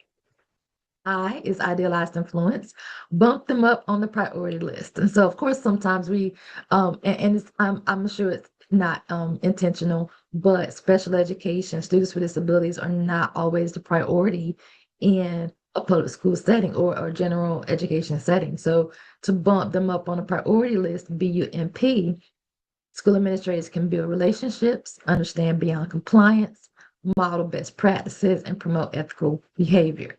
And so in the research, of course, talking to the principals, they say they wanted to build relationships, and they can do that by having open communication, empathy, and engaging in regular, meaningful interactions with their special education teachers and general education teachers for that matter. They can understand beyond compliance. Now, special education is driven by policies, laws, and procedures, but beyond compliance, meaning administrators can be intentional about engaging in learning and reflecting about special education to understand the unique needs of students with disabilities and the special education teachers who teach them. That would be being intentional about it is the biggest part of it. They can model best practices and model for the general ed teachers that they are attending special education trainings and they're actively supporting inclusive practices by being open about and publicly recognizing what the good things that are happening with the students with disabilities in the schools and promoting ethical behavior. They can address concerns transparently as possible, and support equitable treatment amongst everyone. And so these things to support idealized influence helps to bump them up on the priority list. S, intellectual stimulation. See them. C, SEE, specify supervision evaluation, encourage problem solving, and encourage innovative solutions. And so when I say specify supervision and evaluation, we know that when teachers are being observed, the administrator may have a tool that's general for everyone, but not maybe specific for students with disabilities. But with this framework, the administrator will research best practices for students with low incidence and high incidence to improve their observation techniques specific to the special education settings. And so, of course, we have students who are in the regular ed settings, but they're also in resource separate, those settings that strictly serve students with disabilities, regardless of where they are. if the administrator researches the best ways to meet their needs, regardless of what they're observing, they can give better feedback to that teacher, to those teachers to support those students. Encouraging problem solving, they can facilitate brainstorming sessions for the special education teachers to just be able to problem solve amongst each other, allow them to become a team amongst each other. But then with encouraging innovative solutions, the administrators can then also put together professional development workshops between the general and the special education teachers to maybe talk about new methods of ways to increase the inclusive practices amongst the general and special ed teachers to support the students in the regular education classrooms. So S, intellectual stimulation, is seeing them and seeing what they have to offer and that they can be a part of the problem solving and the innovative solutions across the entire school. And lastly is C, individual consideration. Give them their roses. Rose, ROSE, recognize cultural differences, offer personalized feedback, share decision making, and empower teachers. Now we know that everyone is different. Every student is different, every teacher is different, but an administrator can actively acknowledge that these teachers have different professional development needs. They can focus on their culturally responsive and contextually relevant support and be specific about that. They can offer personalized feedback, like I mentioned before, having regular meetings, but the one-on-one meetings to discuss their goals, to let the teachers know that that the administrators are interested in their well-being and recognize them for the individual things that they're doing so that they can continue to flourish. Shared decision-making, administrators can include these special education teachers' voices in instructional strategies and input on policy changes to increase their autonomy. Autonomy is big. If the teacher feels like that they don't have a say in anything when they're the ones working with those students, it really just lowers the morale.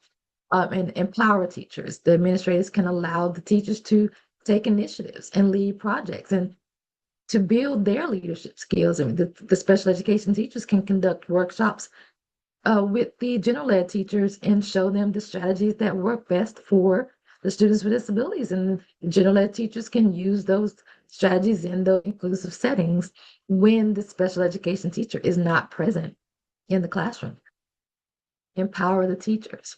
That seems it's a great way to let the teachers know that the administrators are individually considering them. So C, individual consideration, give them their roses. So this is what it looks like overall. Transforming special education leadership framework, put them on the map for inspiration and motivation, bump them up on the priority list, idealized influence, see them for intellectual stimulation, and give them their roses for individual consideration. What I also found was that there's a need to align standards, educational leadership standards with transformational leadership. There was a study that said that embedded student learning outcomes align with the National Educational Leadership Preparation and the Council for Exceptional Children standards is needed in principal prep programs. So I'm going back to that because we have those principals who are in the field currently who can use this framework from day one, but we also have the pre-service administrators, the candidates who are not there yet, who can get this information up front before they enter into the schools. And that is the gist of the future of inclusive education, which is starting these concepts, embedding them from the beginning. And so the CEC administrator standards provide a specific direction to support building level administrators in the areas where more information is necessary to improve their capacity to lead special education programs and increase inclusive practices at their schools on the days that district level special education administrators are not physically present. And so we know that as the leader of the school, the administrator has a lot on their shoulders. So if the standards that are in their programs to prepare them includes this information in their preparation, they will be better able to run their school in an inclusive manner from day one. And so with that, I created student learning outcomes that can be embedded into educator preparation programs for school administrators based on the results of my study, based on results of the articles that I read. And so to add, to build special education teacher, I'm sorry, to build school administrators' belief in their capacity to be special ed leaders. Some student learning outcomes can be that they will describe instructional strategies used in different types of settings in the class when they're maybe in the leadership courses that are involved in the ed leadership programs. They should be able to differentiate characteristics between disability categories that will help them with their observations of the students. They can give examples of special ed teacher job demands so they can have gain a better understanding of what the teacher experiences. They can also, during that class, develop their vision for special education, get that already started so that when they do enter into a school that they're a leader of, they already have an idea of how they're going to include students with disabilities in the overall scope of the school. The next set of student learning outcomes are pertaining to how they can raise awareness and understand special ed teacher working conditions, because a lot of times the way they, say, well, I don't know what to do is mostly because they don't really understand the full capacity of what the special education teacher has to do. So in this respect, they can describe team teaching practices to endorse collaboration between the general and special education teachers. They can learn about related to special ed, including behavior intervention plans and manifestation procedures. They can create a toolkit themselves for instructional strategies to use across the different service delivery models. And this using a toolkit that they'd have on hand that will better equip them to support the special ed teachers, especially the new ones who may not know really what to do. The administrator can say, well, maybe you should try this, or maybe you can try that. They could come with something when they're talking to those teachers. They can also describe human resource management specific to special education teachers, describing how they're different from the general education in order to realize, okay, here's what they need, and figure out a way to make sure everyone gets what they need. So these student learning outcomes help them to have a better understanding of the overall working conditions so that they can be improved. And the last set of student learning outcomes are related to how they can build the relationships with their special ed teachers, because as they mentioned in my study, they want to gain a better understanding of their special education teachers. So this is where the transformational leadership behaviors will be applied, is where they will practice idealized influence behaviors toward the special ed teachers by leading by example and demonstrating ethical behavior. And my idea is that these could be practiced in an internship situation. They could practice individual consideration behaviors with the special ed teachers, like offering professional development opportunities or even talking through what could be done. They can practice intellectual stimulation behaviors with the special ed teachers. They could practice the inspirational motivation behaviors with them and fostering and a team situation and recognizing teacher successes all during the internship if it's an intentional internship. Internships can become evaluated experiences embedded in the principal prep programs where administrators can reflect on the special ed practices. And what I found with this research is because I was able to talk to them, they were able to reflect on questions that they actually said, no one's ever asked me that before. No one's asked me how I feel about my leadership towards special education. It was eye-opening. And so I feel like in the principal prep programs, if this content is embedded, if internships, even if it's a couple of months, are embedded into their practice as they're learning, it would skyrocket the inclusive education, special education field, because these administrators will go into their schools with the idea that I am going to include everyone and I feel confident in knowing how. And so transformational leadership theory could be in educational leadership programs, but it's important to add a special education context to it, an inclusive education context to those discussions. One of the administrators that I interviewed, he said experience is the best teacher. When I did the administrative internship, I was there for about 3 months before I got moved to another school. It was the experience for me that was the best resource, and then being able to tap into special education teachers' knowledge.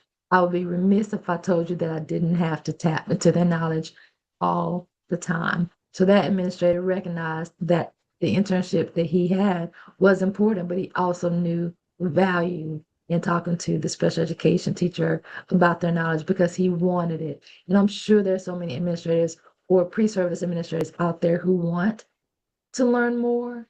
There just is not the overall push for the education at the beginning level for them to gain the confidence that they need to lead special education programs. And so that's why I feel it's the future of inclusive education is embedding transformational leadership through a framework so that it can be embedded within the person, within the leader at the building level as they are leading their schools in an inclusive way.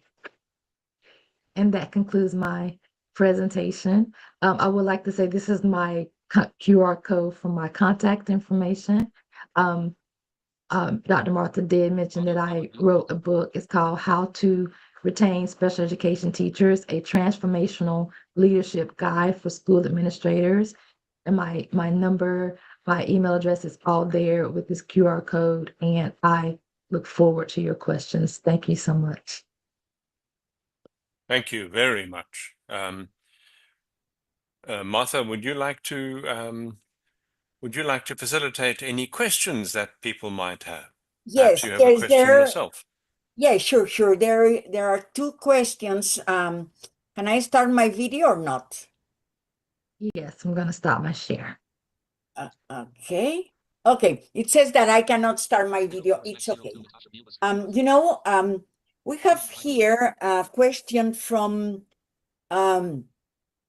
Rudia W. Kihura. She's a special education teacher in Little Rock, Arkansas, and she wants to know if they are going to be provided the slides of the presentation, and she thanks for the summit.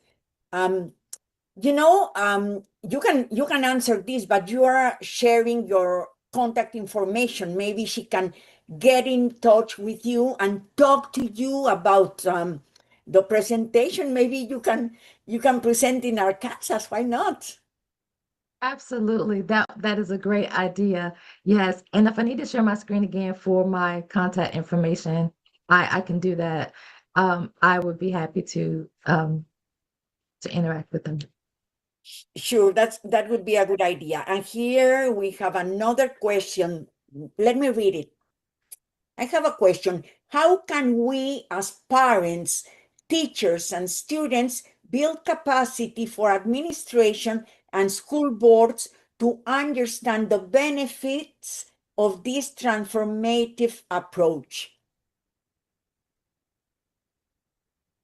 From Daniel Roder. I think it starts with conversations. The conversations shared across the board about the needs of those who are providing the services. And so if the parents need support for their students with disabilities, but may not understand really what to do for their students, the conversation could happen between the parents and the administrators. Administrators may say, I don't quite know, but I will find out. Those conversations to start are important because not everyone knows everything, but as long as someone's willing to say, I will go and find out, I will do my best to figure it out. Because with the understanding that not everyone has the background in special education, the answers are just not pouring out of everyone. But I think it starts with those conversations. The transformative part of it is that you're not alone in this. No one should feel alone in this. So don't be afraid to ask the questions. Don't be afraid to say, I don't know the answer. And that way, once those conversations start and we become more open, as parents, as leaders, school board members, whomever, if we're more open about what we don't know, I think we'll be more open to learning more. Great. There is another question here.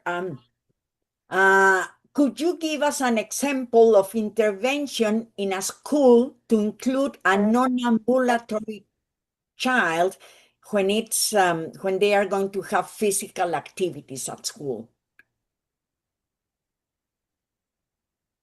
Well, with that, the student who's non-ambulatory should have an IEP, individualized education plan, with the supports laid out for what they need. That's for starters. You would hope that that would be the case. What my frame in this is thinking that whatever is in that IEP, the support comes from above, from the administrators, from the leadership to say, make sure the student gets this.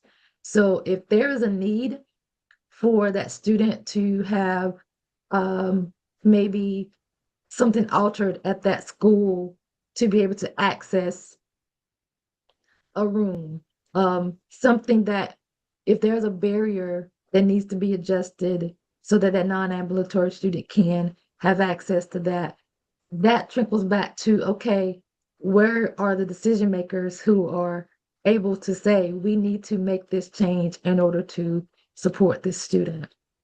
Do you get what I'm saying? I know that not everything can be done for everyone, but I think the conversation should start with those who are able to allocate the proper resources to effectively meet the students' needs where they are, especially if it's already identified in their individual education plan.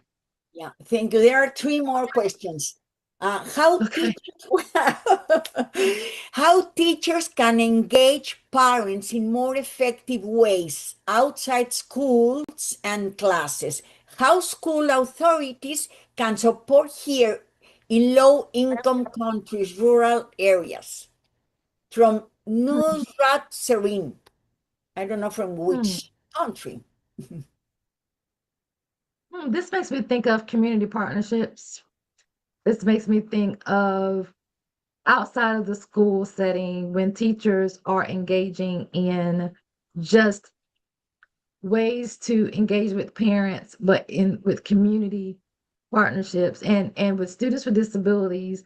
A lot of times, if they have related services or services outside of just the academics, there should be community agencies or those other networks that the teachers should know about that make, to make those connections. Well, I think if teachers were to share the information about what those related services are doing with the parents, in the sense that how can everyone come together for the students to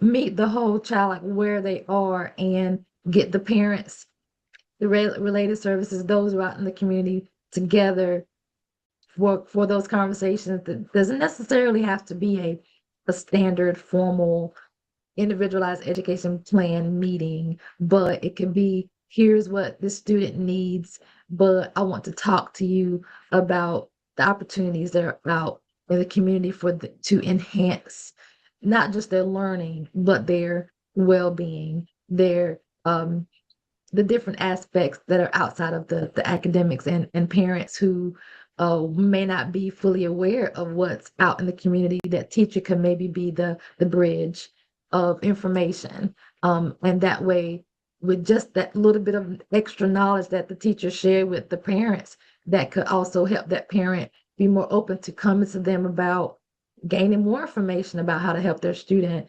not just with academics, but also how will they be able to thrive out in the world, out in the community after school. Thank you. Now Gladys Patrick is asking, if the administration is supportive, but the teachers are not, what should we do?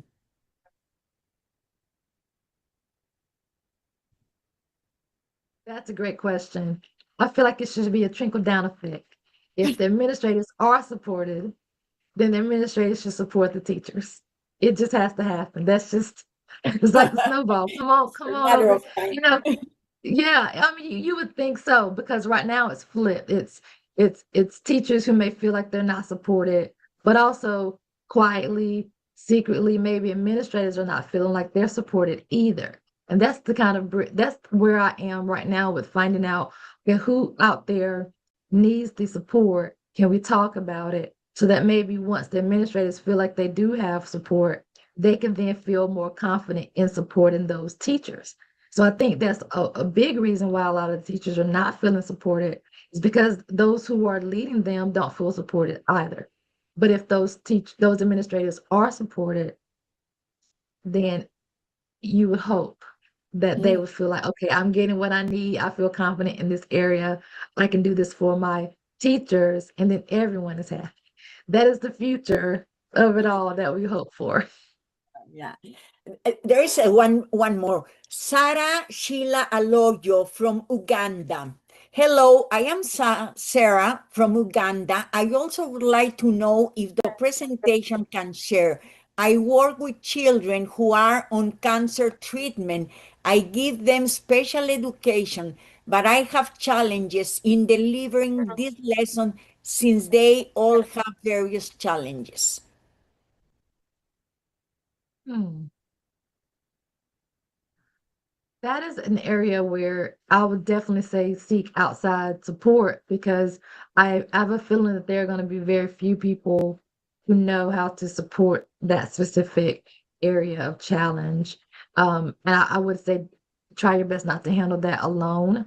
And I have a feeling that those who are above you, the administration may not know as well, but that's when you cast your net wider to find more resources. If there's a way to search through the internet globally, there are different maybe organizations that may have resources in that respect. So that does seem like it's a difficult situation regarding those types of students, but the lesser known disorders or they're not as easy to meet the needs of for those students, the low incidence disabilities. But I would say cast your net wider as far as who you're asking for help, whether it's resources online or those beyond those at your building level. Three more Thank questions. Just enter. Quickly. Was the Quick one, study I think, Martha. We must wrap up. okay? Well, just let me tell you, quantitative or qualitative study, and it can be replicated in other countries, and that's it. Yes, it definitely can be replicated. It should be. And it is qualitative because I sat down with the administrators and interviewed them one-on-one. It's qualitative because it was really important to hear their point of view and for them to say, I'm glad you asked that question. Thank you. Thank you very much, Martha, for moderating, and thank you so much, Dr. Veal, for your wonderfully considered research. I couldn't help thinking as you were speaking how important this is, and I'm thinking of it from a different angle, really. I've seen administrators and teachers both outstanding and both appalling. And what frightens me in institutions is the rapidity with which people can be moved. And so, for instance, if you have a teacher who is outstanding and for some reason the administrator doesn't support them, or worse, a new administrator comes in and doesn't support the program, how sad is that? And I'm sure you've experienced that. And I think your systemic approach is terrific. And I just hope that more and more people embrace the idea of this kind of support. So congratulations on your work. I was most inspired listening to you. Thank you. Thank you. And on that note, we're going to wrap up for the morning. Certainly in the western side of this conference, the more eastern side, it's coming into evening, but it's halfway through. And to close the session, we're going to be watching another video. After that, you won't see me again. This is my end of my shift. I'll be back tomorrow morning. or tomorrow, first thing of the conference. And I will also be participating in a panel later in the evening, my time. But to end this side of the conference, to end this first half of today's summit, we end with a video of what has to be one of the coolest names of an orchestra, Conductology. How cool is that? Conductology. It's a university orchestra in Ireland, made up of both able-bodied and neurodiverse musicians, playing an eclectic mix of music, which bridges the gap. And thank you very much for everybody, and you can cue the video.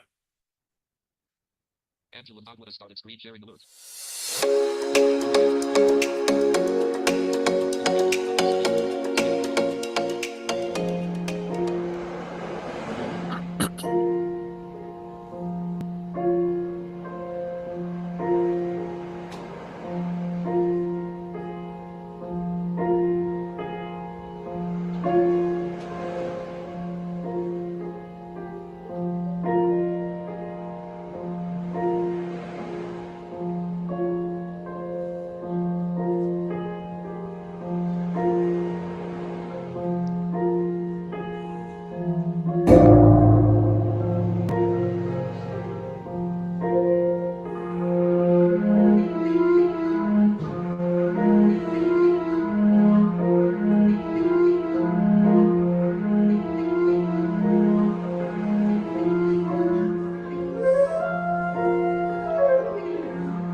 There you are. Okay. I was just prompting you.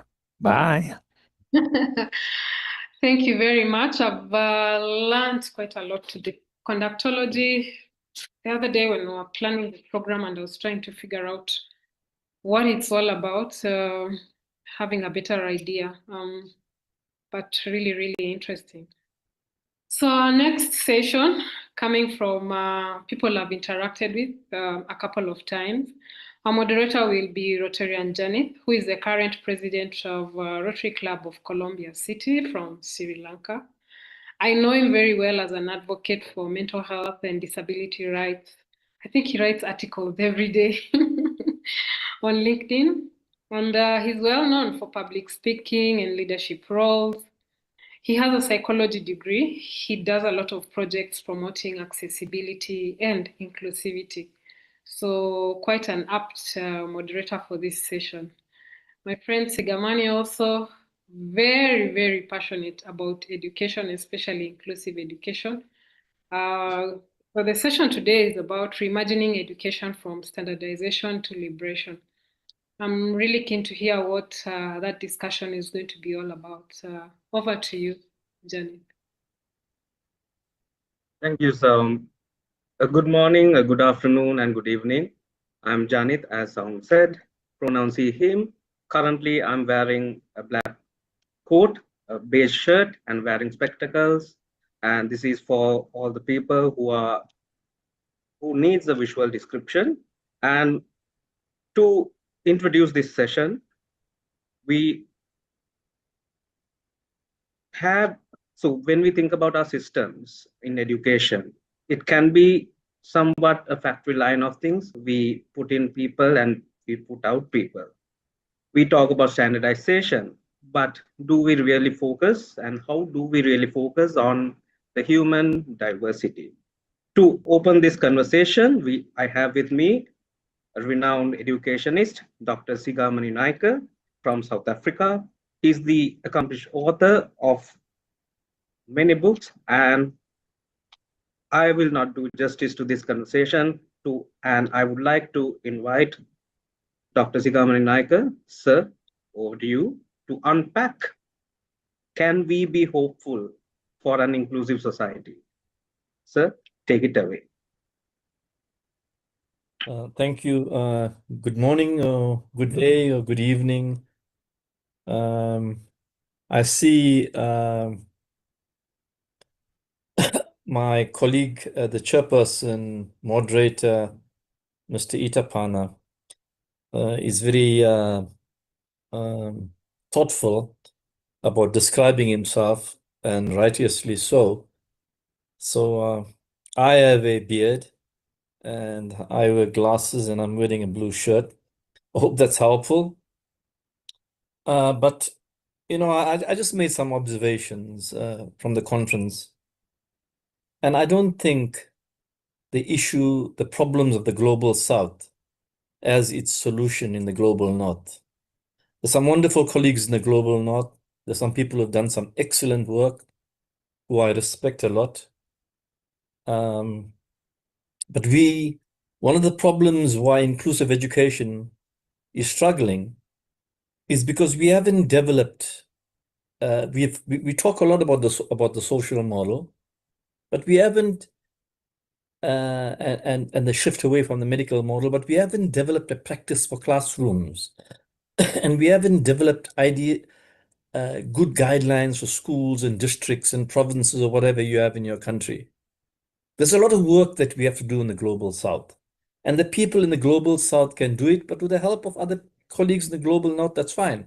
But don't rely on the global North to solve the global South problems, because in the global North, there are many challenges. For example, the problem of performance of working class children in the UK has never been solved for 100 years.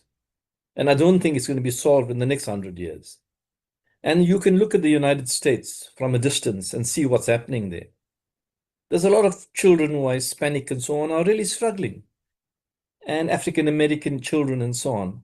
And even middle class, working class white kids in the United States are struggling. So let's focus on the global South, and I think there's a lot of work for us to do. And then the other comment about the development of theory. And I think theory is very important. But as they say, the best theory is the one that lives in practice.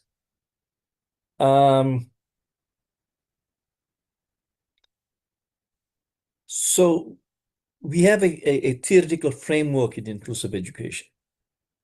And from the Salamanca statement, we have discussed that and debated that and so on. But you have to ask a question in the African context. What are the assumptions? What are the models? What are the practices? And what are the tools? My view is that every country in Africa needs to have an institute of inclusive education that works with the universities. So those are some of my opening comments. I'll get to my presentation now. Are you going to display the presentation, Mr. Itapana, or must I? You can present, Dr. Sigana. Okay, all right, thank you. So I've titled my presentation, Education, Reimagining the System for All Children, Going from a Factory Model to Liberation.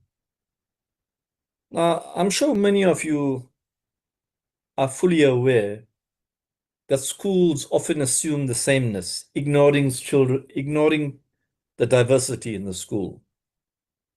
And systems reward conformity to middle-class norms. In other words, schools reproduce the status quo, and the children who benefit most are the middle-class children. Inequality persists because schools mirror the unequal societies. And education can either reproduce inequality or dismantle it, but only if it begins with a child's lived reality. So when I was invited to the summit, given the mismatch between children's realities and schooling, and if we want to address the issue of disability, you can see what a major task it is because of the way education is understood in the contemporary world. So schools privilege those already advantaged by culture, language, and networks. Let me say that again, right? Schools privilege those already advantaged by culture, language, and networks. True inclusion requires rethinking what success means, because schooling actually reflects social hierarchies. So I wrote a book called Education in the Working Class is the Hope for an Inclusive System. And one of the reasons why I wrote the book, prior to this, I wrote books on inclusive education. But I realized that for us to get, I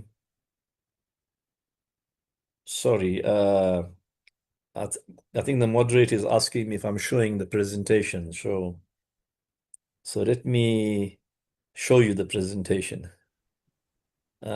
Just give me a second. So show presentations. I don't see this thing on this.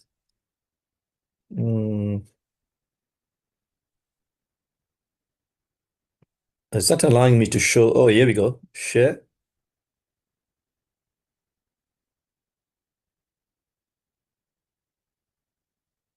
Can you see this? Yes, Mr. Doctor. Itapana, can you see it? Yes. Okay, Yeah, great. good. So as I was saying, I wrote this book on education and the working class is the hope for an inclusive system. And the reason why I wrote this book is because I tried to reveal how difficult it would be for systems of education that reproduce social inequality to actually embrace disability, because they see the students as homogeneous. They don't see the poor children. They don't see the working class kids. And so, if you want the neighborhood school to be inclusive, what do you have to do? So I think you have to have a philosophical change. In other words, a systemic change. And this, by the way, despite the progress in the global north, there is no country in the world that has systemic change, philosophical change, structural change, and practical changes in the global north. And that's our challenge in the global south. So in writing this book, I try to show how conservative education systems are. In the UK, in the US, in South Africa, and in many other countries in the world, schools reproduce the status quo. So if you read a good book about it, read Schooling in Capitalist America by Bowles and Gintis, written in 1976. So in my book, I used two theorists to develop my theory, because I think theory is important. But as I said earlier on, the best theory is the one that lives in practice. So I use Pierre Bourdieu on power, culture, and reproduction, where he talks about cultural capital, where he talks about habitus, where he talks about the field, which I'll explain those concepts just now, and that education is a laboratory of inequality, where privilege is naturalized as merit.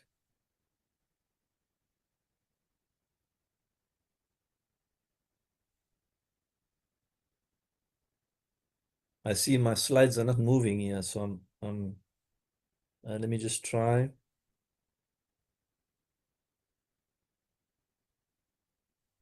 Oh, here we go.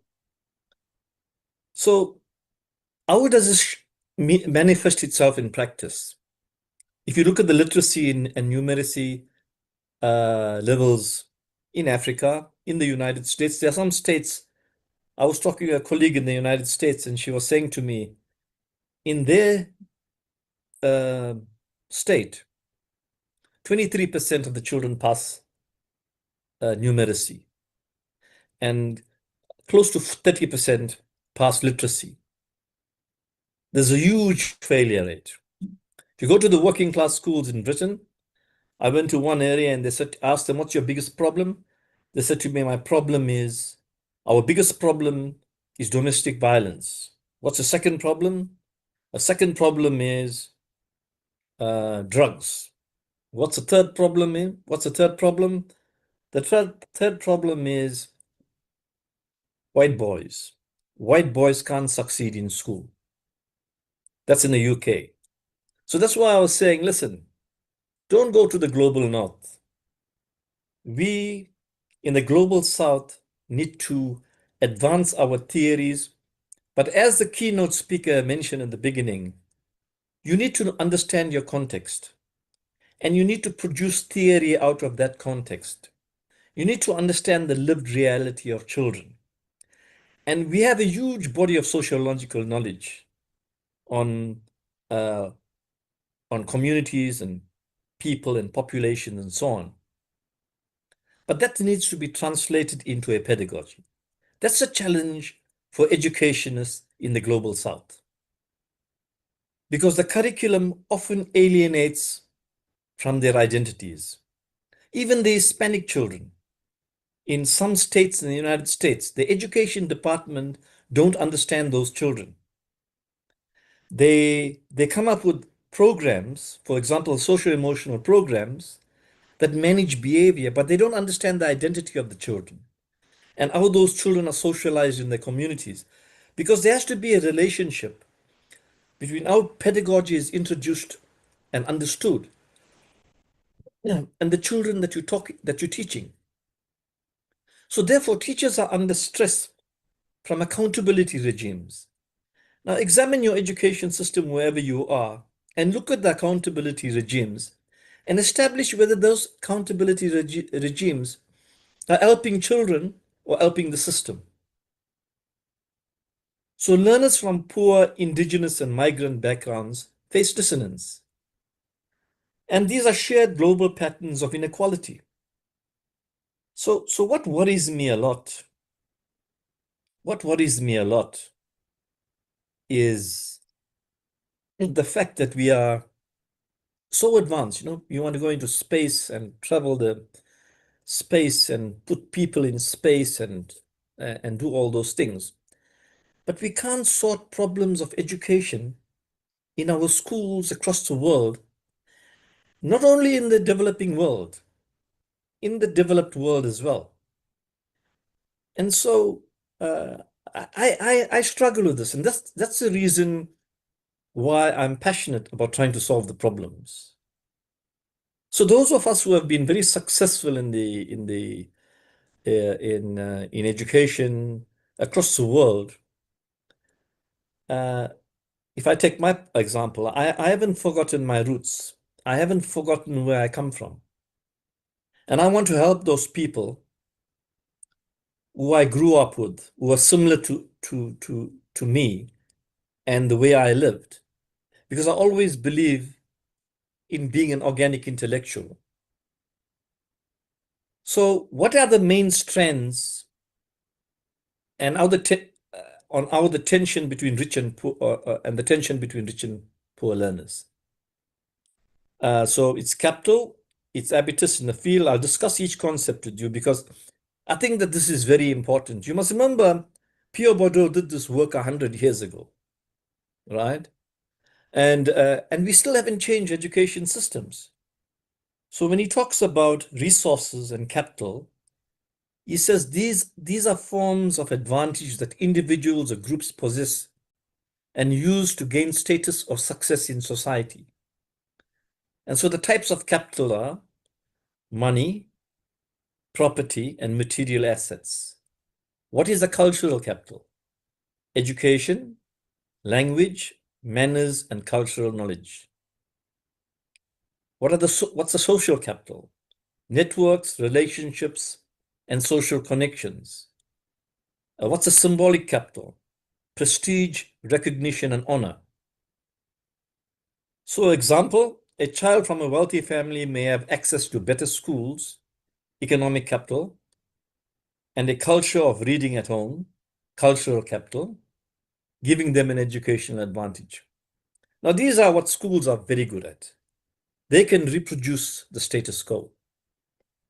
So I ask the question, if there are too many poor people in a country, and if the schools reproduce the status quo, they are reproducing inequality on a very large scale. And that happens in all these countries, right?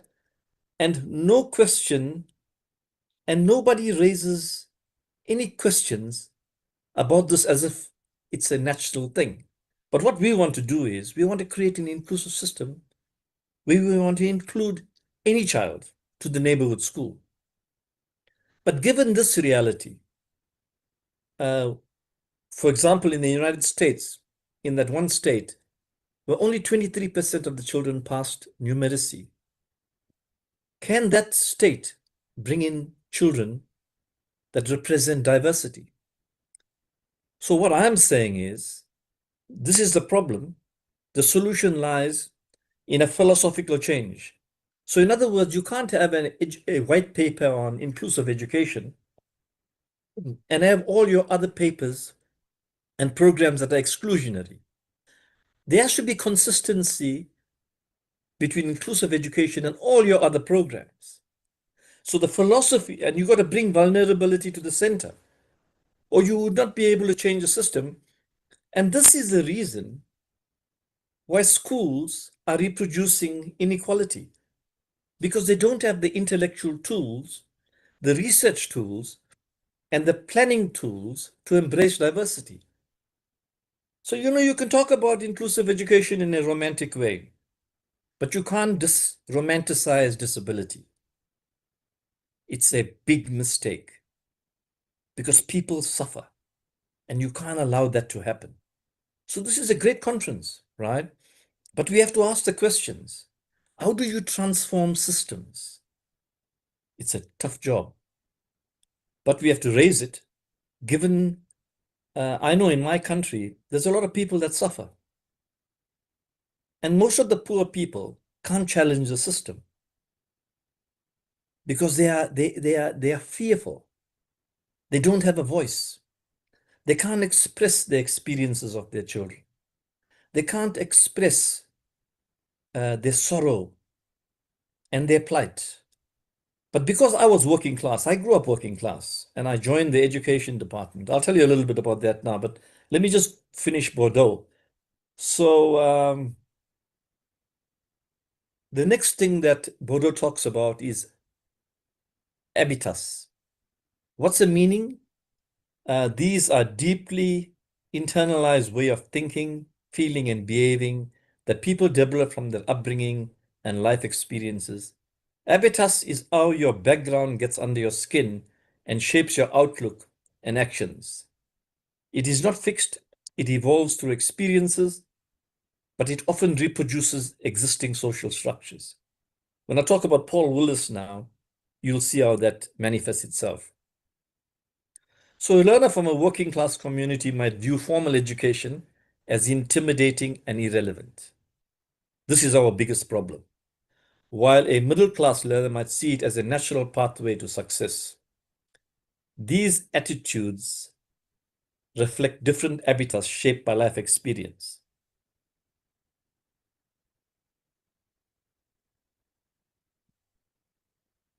Social space. A field is a social arena or system like education, politics, or art, where people compete for status, influence, and resources. Each field has its own rules, hierarchies, and forms of capital that matter there. In education, an example, in the education field, academic qualifications and cultural knowledge, cultural capital are valued. In the business field, financial capital and connections may be more important. So you see how these characteristics shape how a child interacts with the schooling system. In fact, if you're poor, you've got limited chances. A lot of poor people have been successful, but you can't generalize from an exception. You know that.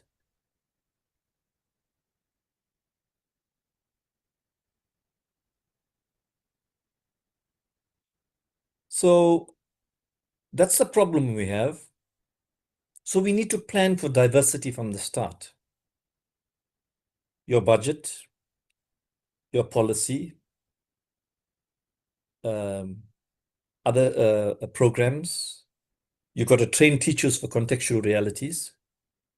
So I always say in South Africa, whenever I speak, you can't talk in South Africa about Vygotsky and Piaget and so on, because the poor children don't go through those phases. Those studies were done with middle class children, right? So what we tend to do is we tend to uncritically borrow a theory from the global north. That theory may be relevant, but in most cases, irrelevant in the South African context. In poor context, you need to produce your own theory. And that's one of the problems with inclusive education. It's at a rhetorical, symbolic, aspirational level. And so I express a lot of frustration about that, because I don't think we've tackled the nuts and bolts of the problem. And the nuts and bolts of the problem is about producing knowledge from the context we live in. So that's why I made the point about the global north earlier on. So we need to reverse the engine. Inclusion by design. So I spoke about the design elements. We need to develop a pedagogy that honors difference. So, I don't know many of the contexts that are poor across the world, but I can talk about the contexts in South Africa that are poor. So your curriculum and your pedagogy needs to honor that difference. That's the only way you're going to restore teacher agency and belonging. Let's not talk about the global south. Let's talk about the global north. Why is domestic violence such a big problem in the UK? And why is drugs and why are white boys struggling? It's because the social fabric of that society is being destroyed. Why is it being destroyed? Because the foundations are not right. Education is not performing the function that it's supposed to perform. John Dewey said many, many years ago in America, when the Irish and the British and all these people from all over the world went to settle in America, that the only way you're going to get social order is to educate the population. But is the social order in the UK and Europe? Is the social order in America? From what I see, there's not much social order in the global north. So we need to resolve the issues of education, and one way is to embed inclusion as a system principle, and reclaim education as a public good. When I say reclaim education as a public good, I don't know if you're going to agree with me, but I think education has been commodified and it's been politicized to such an extent that it's lost its essence. Why do you see protests in Morocco? Why do you see protests in Sri Lanka? Why do you see protests all over the world? It's because there's less emphasis on public good. And education should be at the center of that if you want to create a better, stable world.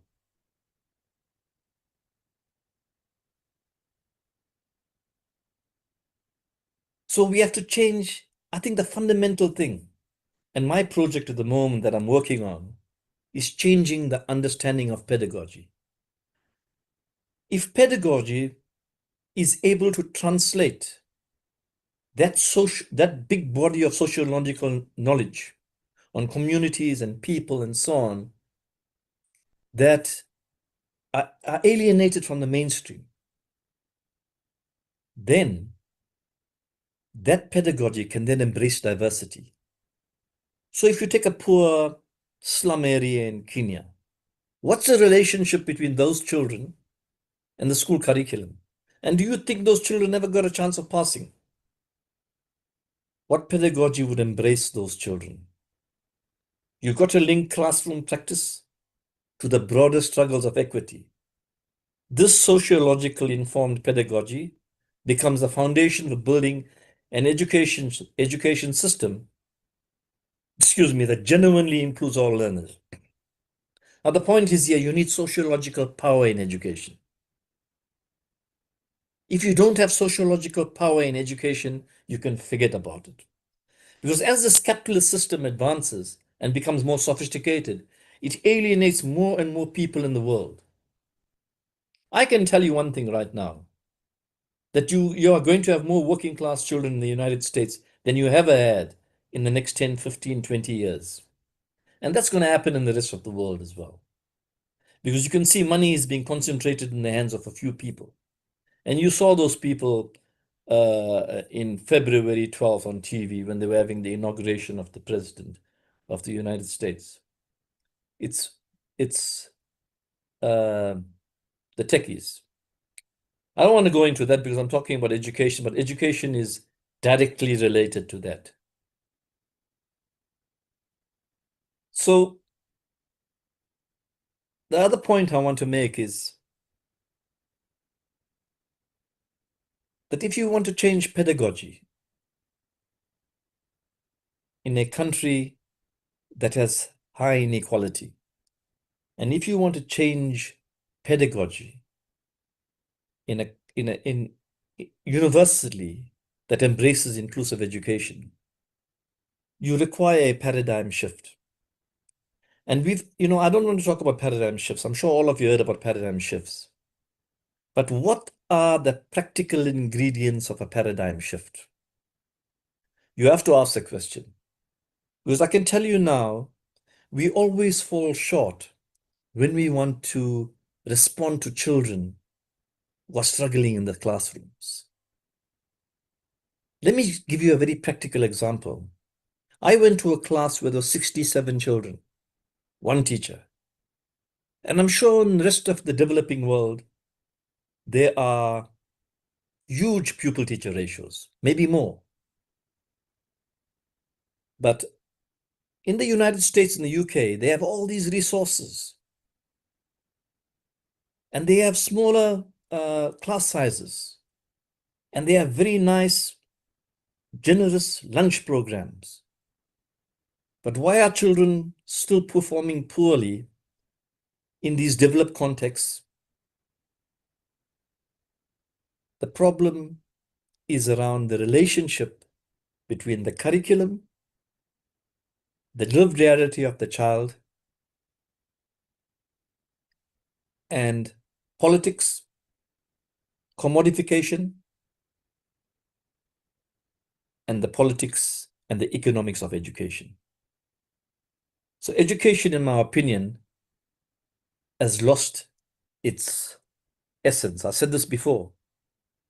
So one of the reasons why I wrote my book, Education in the Working Class, is that I observed the system, and I grew up in a working class township in South Africa. In apartheid days, I lived in Durban, which is in the south of KwaZulu-Natal. And I grew up, and fortunately, I got this education. I was able to get a bursary. I studied in the United States, and that's how I know a little bit about the United States. I went to the Philadelphia School District, and I looked at 6 districts, and I did a study of it. And then I went back, and in the Northeast, and I also met people in education departments. And then I went to the UK, and I spoke to academics, and I went to schools and so on. So I realized that in the system that I worked in here in South Africa, that this system was reproducing inequality on a very large scale. And I said to myself, as a working class kid who had this privilege to work in academia and write papers and books and so on, I need to become the voice of the grandparents and the parents who are voiceless because their children are suffering in the schools. So I don't have many friends because I tell things like they are. And I think if you want to advance a better society in the world, you got to focus on the collective good, but you got to tell it like it is. So when I was in the system, I realized that the system was favoring rich kids, and the bureaucrats that were planning had no clue about how they could help the poor kids. So we always, make comments in papers and write papers and so on. And then I said to myself, no, I am now going to generate another narrative that will compete with the dominant narrative. So the dominant narrative that exists in my country and other countries in the world, I have produced a narrative in my book called Education and the Working Class is the Hope for an Inclusive System that challenges the dominant narrative, not only in my country, but everywhere else, because we have a global problem. And you can't, and I'll conclude with this, Mr. Itapa, the moderator, I'll conclude, this is my last statement. You cannot call an education system if it reproduces inequality on a large scale. You got to call it an engine of inequality. So my perception of education systems across the world is that they are engines of inequality. Thank you very much.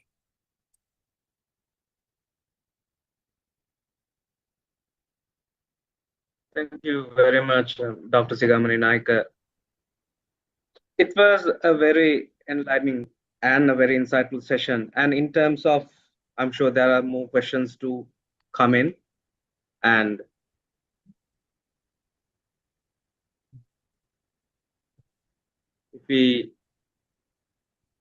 so one of the questions that has come in is, how can we ensure that academic research is closely connected to and can drive meaningful change in educational practice? Any insight on that, Dr. Sigamani? You see, academic research depends on universities and what universities are promoting and so on. And we know that universities have become the forces of the market. And they get rewarded for thinking and acting in a particular way. Of course, there are some academics who are involved in producing knowledge that's for the collective good. And there are many of them. But I think if universities if universities are able to focus their attention on helping communities around them and focusing on development instead of instead of being part of the market and the market economy, we will make more progress and we'll get better academics because your focus has to be on the community and the upliftment of communities.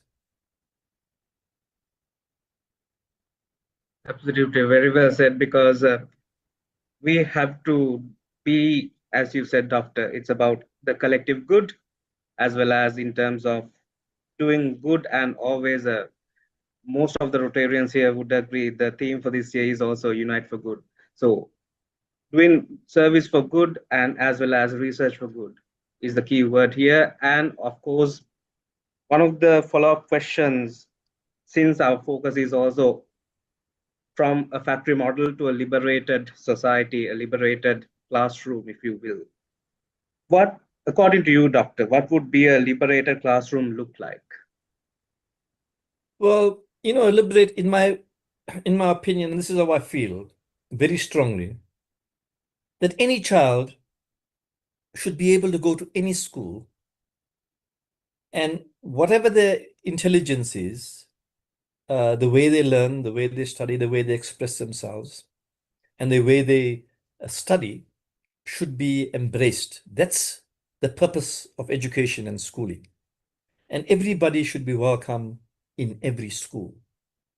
Unfortunately, school has become class-based and anti-disability because the power of special education has created this myth that people who experience different barriers can't go to an ordinary school.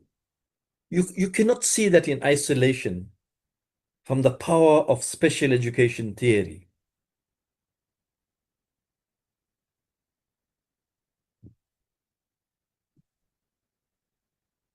I think you're muted. I think you're muted. Yes. Yeah. Thank you, Doctor. So, yes, it's always about no child left behind, and no one should be left behind in terms of, it's always to understand no one model will fit everyone. It's always about using it on a case by case basis. And as Dr. Zigamani mentioned, it's always about understanding the context. Yes, they can come from the same country, they can come from the same background, but what they experience, their habitus, their context will differ very drastically. One of the other questions from a macro scale is about how can policymakers, leaders, basically each and every stakeholder work together to create a culture that embraces diversity. Of course, it's a very packed question. We cannot do it overnight, but where can we start, Dr. Zigamani? Well, when John Dewey said this many years ago, maybe over 100 years ago, the assumption was that education was about love and it was about humanity. So we need good, decent, loving, humane human beings to be involved in education. Don't go into education if you're a careerist. Because firstly, you are not going to succeed. There's too few people at the top. Go into education because you love to help your fellow human being. And that's what's missing in education. It's a huge problem. I also have to agree. And yes, another comment, about this session is nothing about us without us. It's the cornerstone of inclusive education, disability education, people with disabilities, and as you heard it from Dr. Zigamani himself, do not go into education if you are a careerist. Go into education, go into any career if you want to help people, because if we are humane, we will look after one another. And it takes a village to change systems. And every droplet in a sea of this vast world,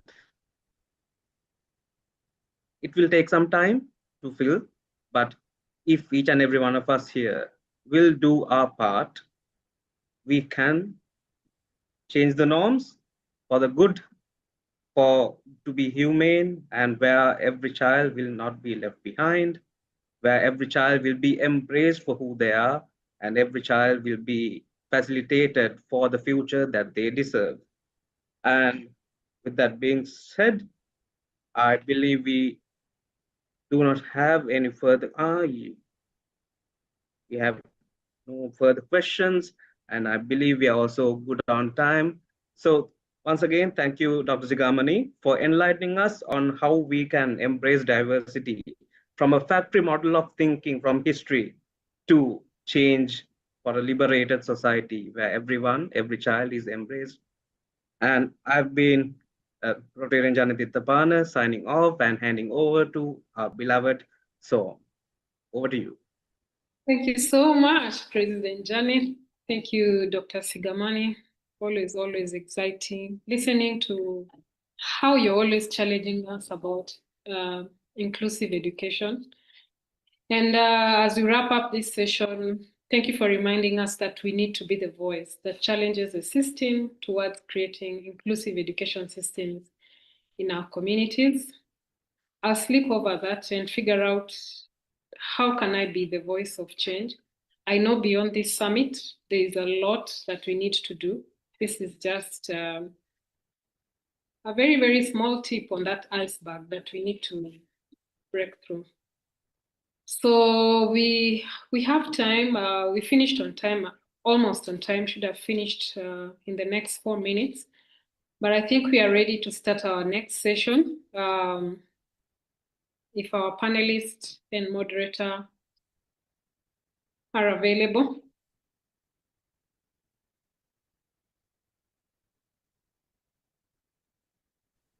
I think we're just waiting for one person to come in. If I'm right, I'm wrong. I see the presenters here, but not yet moderator. So maybe be a second. We'll get everybody here. Yeah, it's interesting what goes behind the scenes on this thing to make this thing happen. And being global, here I am still in the morning and you're in your evening. So It's I'm in Nairobi, East Africa, Kenya. It's 7:42 p.m. right now. yeah, and I'm still morning. Okay, she's coming in, so I'm going to disappear again. Bye.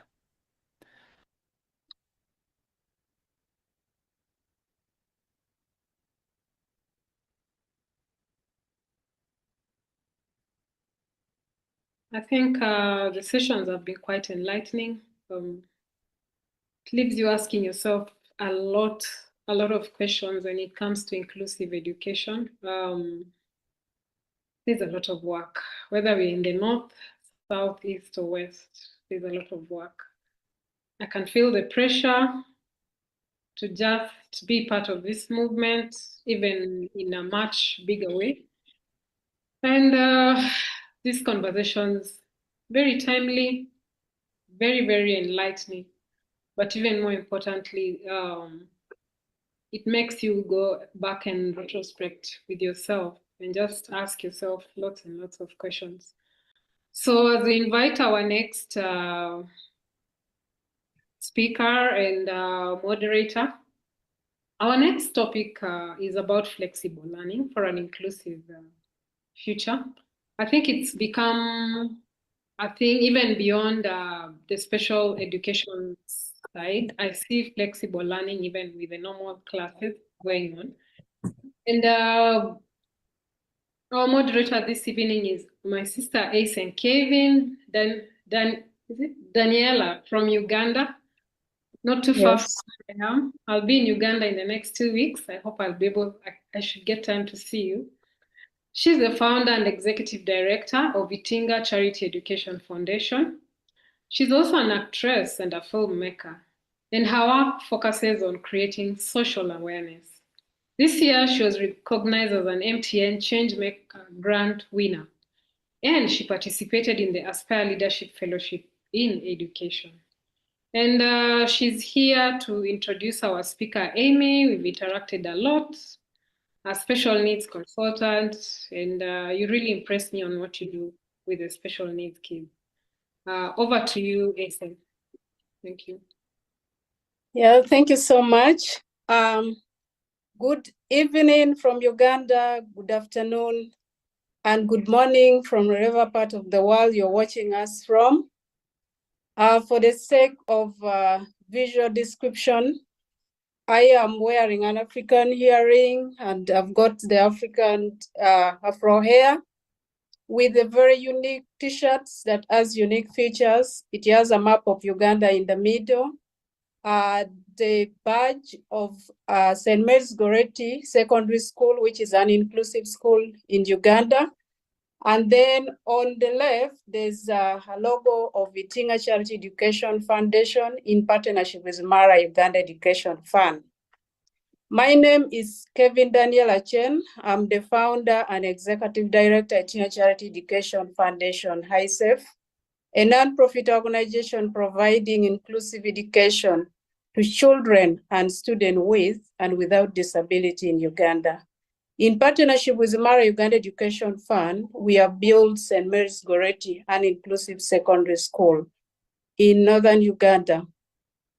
As a disability inclusion and inclusive education advocate, it's an honor to moderate this section on flexible learning for an inclusive future at the Global Inclusive Education Summit organized by Rotary Club of World Disability Advocacy.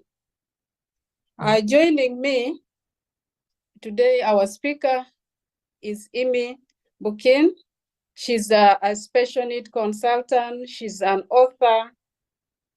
She's a public speaker. So let's join Anne to welcome Amy. But before that, I would like to introduce our section. We are not going to have a PowerPoint presentation. It's going to be very interactive. So I would like to tell all of you out there that you can write your comment on the Q&A, and you can as well ask questions there. As we continue, it's going to be a very interactive section. Himi, you are most welcome to introduce yourself and to dive directly into our topic today by explaining what inclusive homeschooling and hybrid education mode are, and why is it a crucial topic for discussion at this inclusive education summit. Thank you. You're welcome, Himi. Thank you. So my name is Amy Bodkin. For visual description, I am wearing a blue patterned headscarf. I have earrings and glasses, and I have very pale skin and a blue shirt on. I am autistic, ADHD, dyslexic. I have a connective tissue disease. I have personally experienced a lot of the things that a lot of our kiddos experience, whether it's coming at it more medically or learning or whatever. And I was a school psychologist. I specialized in neuropsychology. And I have worked in the United States in public schools, with private schools, and with homeschool students. So I've gotten to see a broad range of what's out there. Today, I work as a consultant worldwide with families, helping them figure out how can we help our children thrive. One of the things that we've been talking about in this session or this whole summit is these shortcomings that we have with inclusive education, because we've done a lot, but there's still a lot of work left to be done. And yes. Unfortunately, systems take time to change. And if you have children right now, you do not have 30 years to wait for it to change, because your children are children right now. And they will be grown up by the time we finally get around to some of this change, depending on how long it takes. And especially given that we know that 90% of children with disabilities in developing countries receive no education whatsoever. We need to consider all of our options to get the most education we can to the most kids possible. It is not to say that public schools, private schools, any kind of schools is not good, but we need all of our options available so that we can possibly provide educational opportunities for these children who are going unserved, and also improve educational outcomes for kids who maybe they're getting an education, but hey, could we do it better? Or could we have a better fit for that particular child? Homeschooling is basically when you school at home. Typically, more traditionally, a parent does the homeschooling, but you can also see online situations where you have a teacher online and you school from a computer. You could also have a group of people that you school with that's not in a school building and it's a small community. Hybrid schooling is basically saying, well, what if we did school part-time and we homeschooled part-time, or we did virtual part-time and in-person part-time? So we're talking basically about creating alternative options. And I think that's extremely important. And we wanted to keep this as a conversation because who's this important for? Parents primarily. And we want it to be accessible, and we want to be able to have more of a conversation, because what works in my house isn't going to work in your house, because you live in a different place from me. You have different kids from me. I have 2 children. They are both autistic. Turns out I passed on most of what I have to them. And I have homeschooled them since the beginning, and they are now very close to graduating. So that is a little bit about my background, how I come to this, and then also what homeschooling is and hybrid schooling. It is very important though, because we are not serving so many children worldwide with disabilities, and we've got to use every tool in our tool bag. So that answers that question. So what you might want to know is, like, how do we do this practically?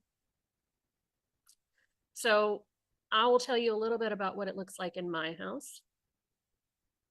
I live in the United States, so my setup's going to be very different from a lot of other people. In my house, we use a lot of books we can get from our public library or free online, audiobooks. You can get a lot of those free online too. And we will sit around and read books together and talk about what we read, which is basically how we learn as adults. Like, we learn as adults by reading, by watching videos, by talking, by doing, by building relationships with other people. And so we can do education in a home setting in the same way that we educate ourselves as adults. And it is something that in the United States, that's extremely accessible, because I have access to a library. I have access to audiobooks. That's not going to be the same for everybody in every part of the world. Right, Kevin, Daniela? Absolutely. So different where you are. Yes, yes. Mm-hmm. And we were talking when we were preparing for this about how, in Africa, you have a very strong tradition of oral storytelling. And that is something that is important to capitalize on, because that is oral language skills. That's oral expression and learning to tell stories, participating in storytelling, hearing somebody else's storytelling. That's comprehension. It's also that oral language development. It's organizing our ideas and putting them out there. it comes before written expression skills. And so that's something that, that might be something you have access to. Maybe you have a storyteller in your community who you can go and hear stories from, who can teach you to be a storyteller, perhaps. A lot of times with handwriting, even with my children, like I will bring in a box of sand and have them write in the sand because it is easier on those developing fine motor skills. And we were talking in preparation for this, that one thing you can do is draw in the dirt. Like everybody's got dirt somewhere. And that is great for fine motor development because it's strengthening the muscles in that hand. It's providing a multi-sensory input because you're feeling how it feels in the dirt to make those letters or sand, whatever you happen to have. There are a lot of different ways this can look. Another thing we talked about was that it's important to think about what you have. Because if we've got 90% of kids in developing countries with disabilities not getting an education, our goal is to improve that. Does that mean we have to be able to replicate a special education classroom from the United States or the UK in Uganda? No. What we want to do is we want to take where we're at and we want to take some steps forward. We want to get them more education than they have right now. Okay. So we want to do that we can do that in a lot of different ways depending on what you have available. You may have people in your community who have a skill that they can teach your child. I think it's so important to be part of your community and make connections, make relationships. I don't teach every single thing that my children learn. I make connections with other people who can help support me in that. Maybe we do some trade or some barter. I think that's really, really important to think about what do we have available to us and how can we take that one step forward? Okay, maybe we're getting no education. Can we improve that a little bit? Or maybe we are going to school, but it's not serving our needs. Can we supplement some at home? Could we do a hybrid situation if school is too overwhelming for a child? Because some children get sensory overload just from all of the people and the noise. So I think those are some really good starting points as far as thinking about how that can look. Mm-hmm. Thank you, Himi. You have hit a very good point. When you were talking, I reflected back in my childhood growing up. The important point you say that according to your location or context, where you are located, yes, you can use whatever you have for accessible learning. I remember growing up, starting primary school, I didn't have access to books, but for us in our school, what we did was write on the ground. That is how I learned how to write 1 to 10, A to Z, writing on the ground. And then we progressed to book where you would cut into pieces and then write. So we used whatever it was there in our means. I didn't have access to toy or any plaything that you could buy from the supermarkets, but we would make our own toys. So yeah, saying yes, that exactly. from, And that's a from skill. wherever you are, you can really, you can still have a flexible education mode and a practical one as Yes, that. and that's So play. talking of Is this, play is the child's work. Like that is how yes. we learn. We learn through play. Even as adults, play is still very important. It helps us keep from getting too stressed out. And Yeah. it helps us keep developing our muscles and coordination and all of those things. So in making toys, that's a skill. And I think dovetailing onto this, there was one other thing I wanted to mention. When you think about, well, wait a minute, if my child's not receiving an education, how can I help them receive more of an education than what they're receiving? One most important thing to remember, a lot of times parents feel that they can't teach their children. I'm not a teacher. I don't know what to do. I can't teach my child. Here's the thing. You've been feeding your child, you've been clothing your child, you've been taking care of your child's basic needs since they were born. Education is nothing different. It is facilitating meeting their needs. You can do that in a lot of different ways. Maybe you're connecting them with somebody else who's more capable of teaching them something.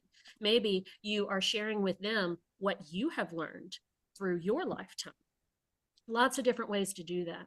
And then the other thing I wanted to mention on this point is that it helps me personally to think about it in terms of areas of development.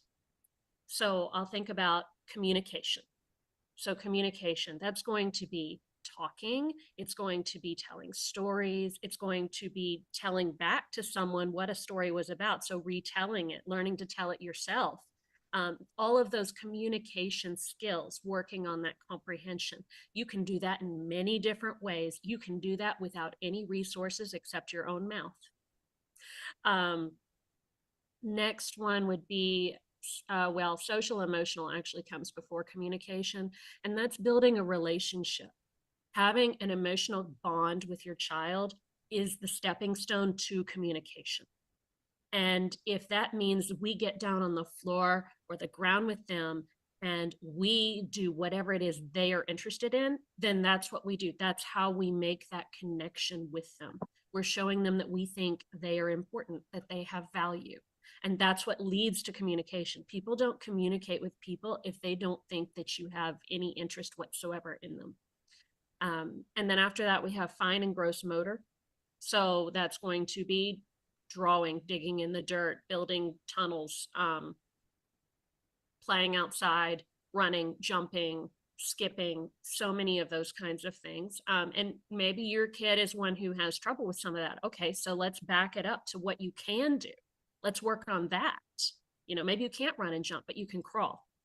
What if we work on strengthening those abilities?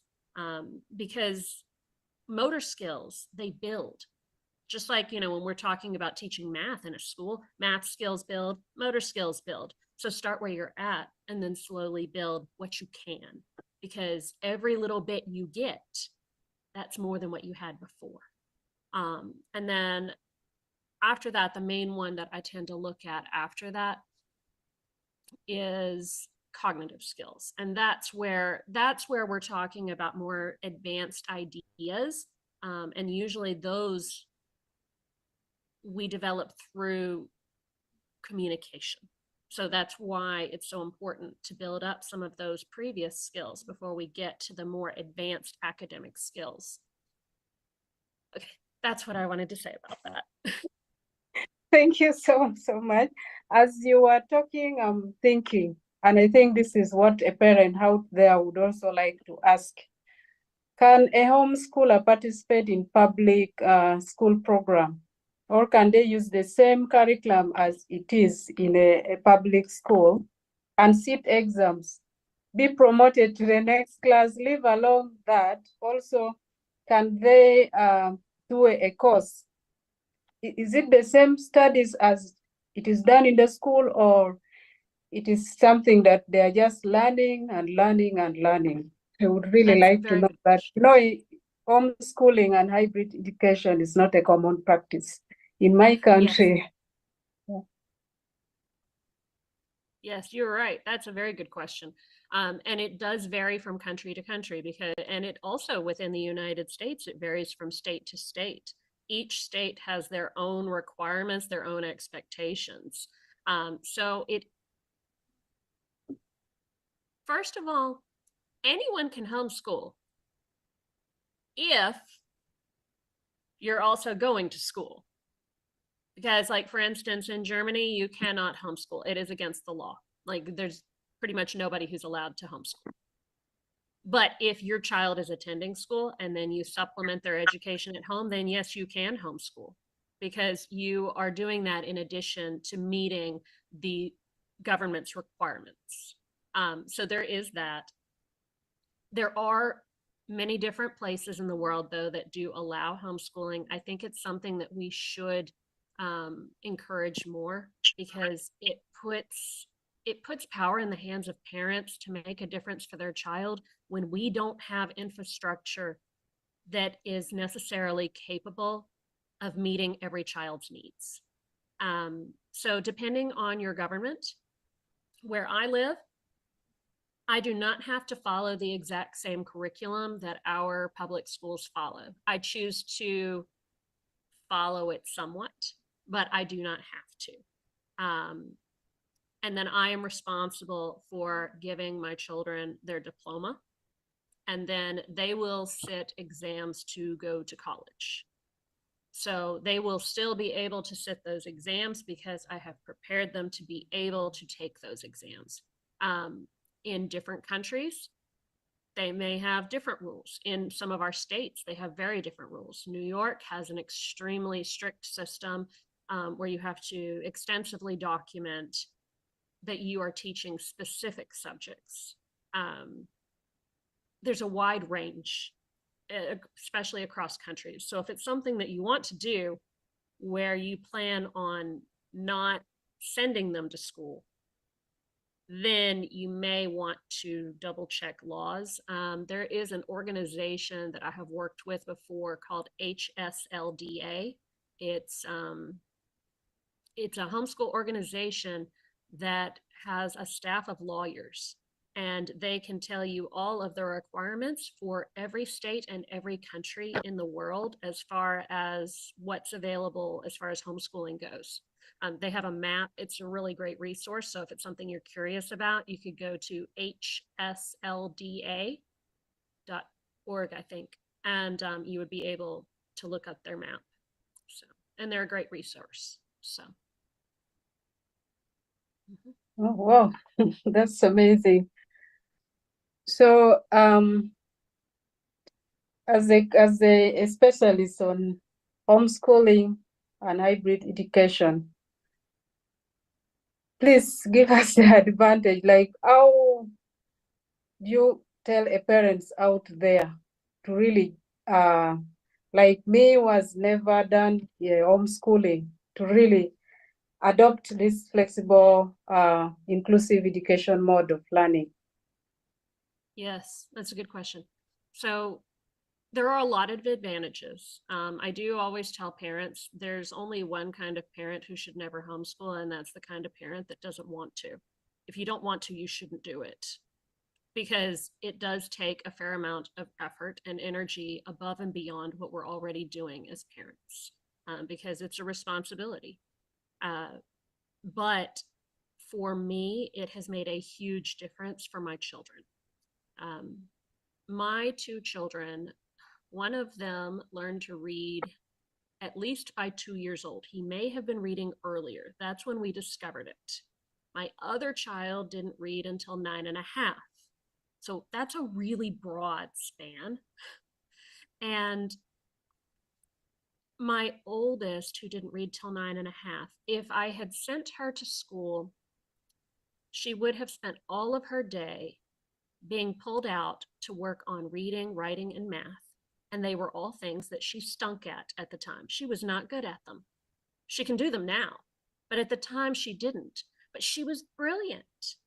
I read her an adult version of Arabian Nights, and she loved it, and she totally understood it. And because she was at home, we were able to emphasize the things that she was good at, the things she could do. And that makes such a difference in a kid's perception of themselves as a learner. If she had spent all day, every day doing the things that she was not good at, it would have made her feel bad about herself. And she would have come away thinking, I'm just not very smart. I'm not a learner.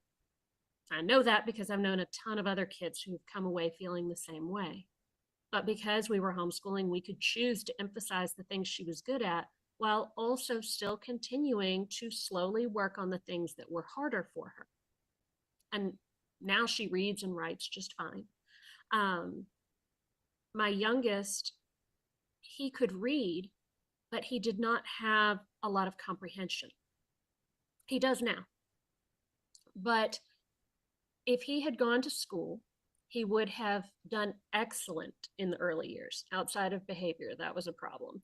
but he would have done fine with the academics because in the early years, it's mostly memorization, learning to read, learning to write, learning math facts, those kinds of things.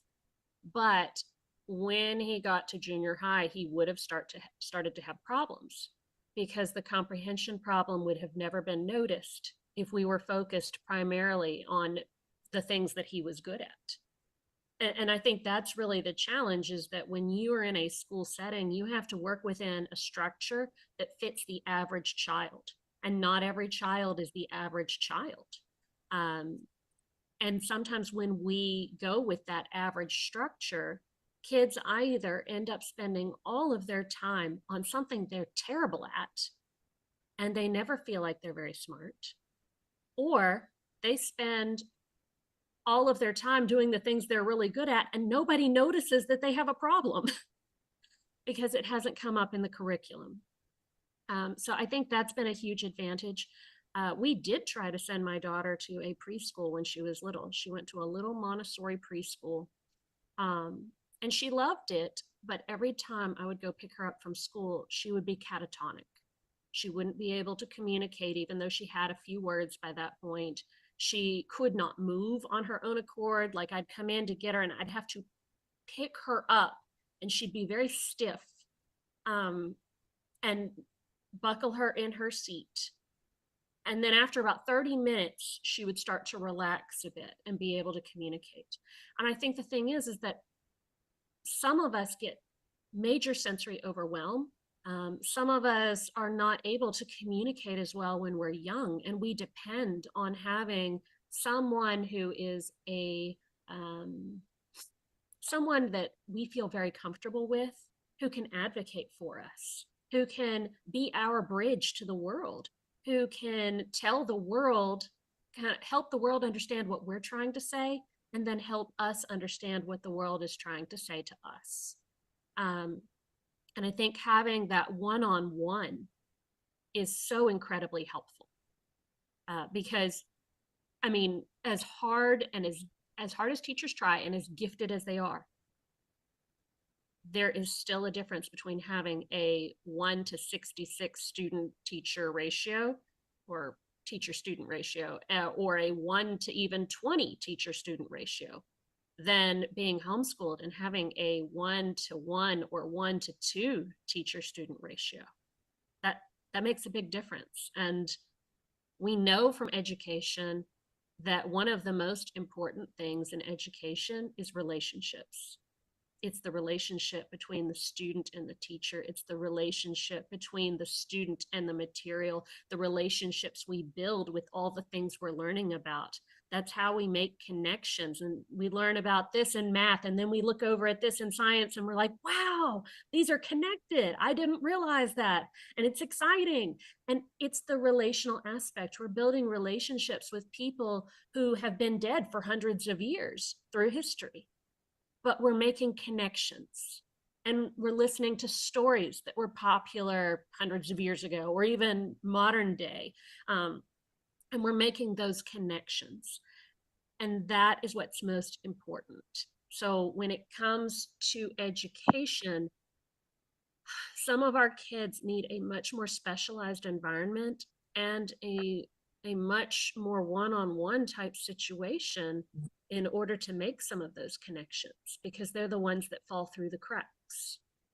And I think it's also helpful that, especially when you're talking about autistic children, where we get sensory overload a lot, being able to curate an environment where a child can grow and learn and develop with less stress, where they're not getting sensory overload, is going to make a huge difference.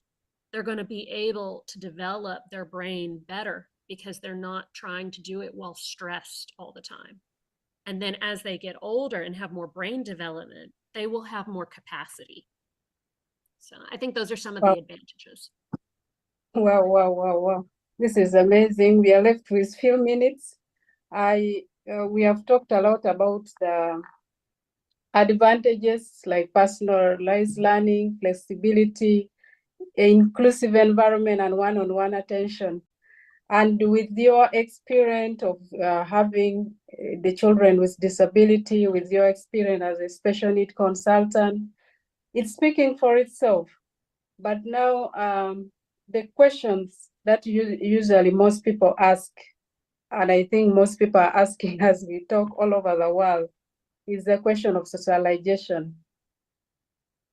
That is the number one question everyone asks. Socialization and the limited resources. We assume when you're homeschooling, at school you may have a lot of resources. You have got library and everything, all that, the computer lab. But now at home, we assumed there's limited resources and the social aspect of it. How can a child who was homeschooled, do you, from your experience of homeschooling these children, how do you see them when they get out there in the community, their social life, the relationship that they have out there? Thank you. That's, I think, the last question.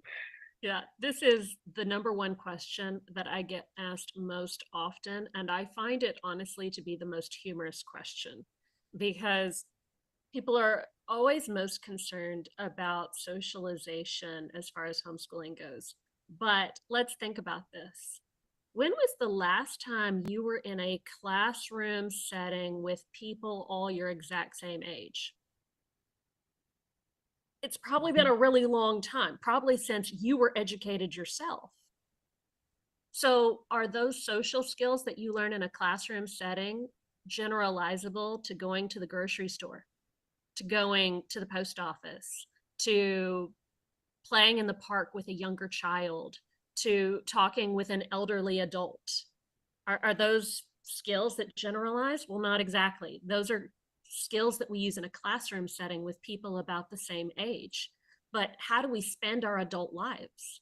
We spend our adult lives doing lots of different things in lots of different settings. We spend time talking with older adults. We spend time talking and playing and taking care of younger children. We spend time going to grocery stores, to post office, to work, and all of these different settings that are not necessarily a classroom setting.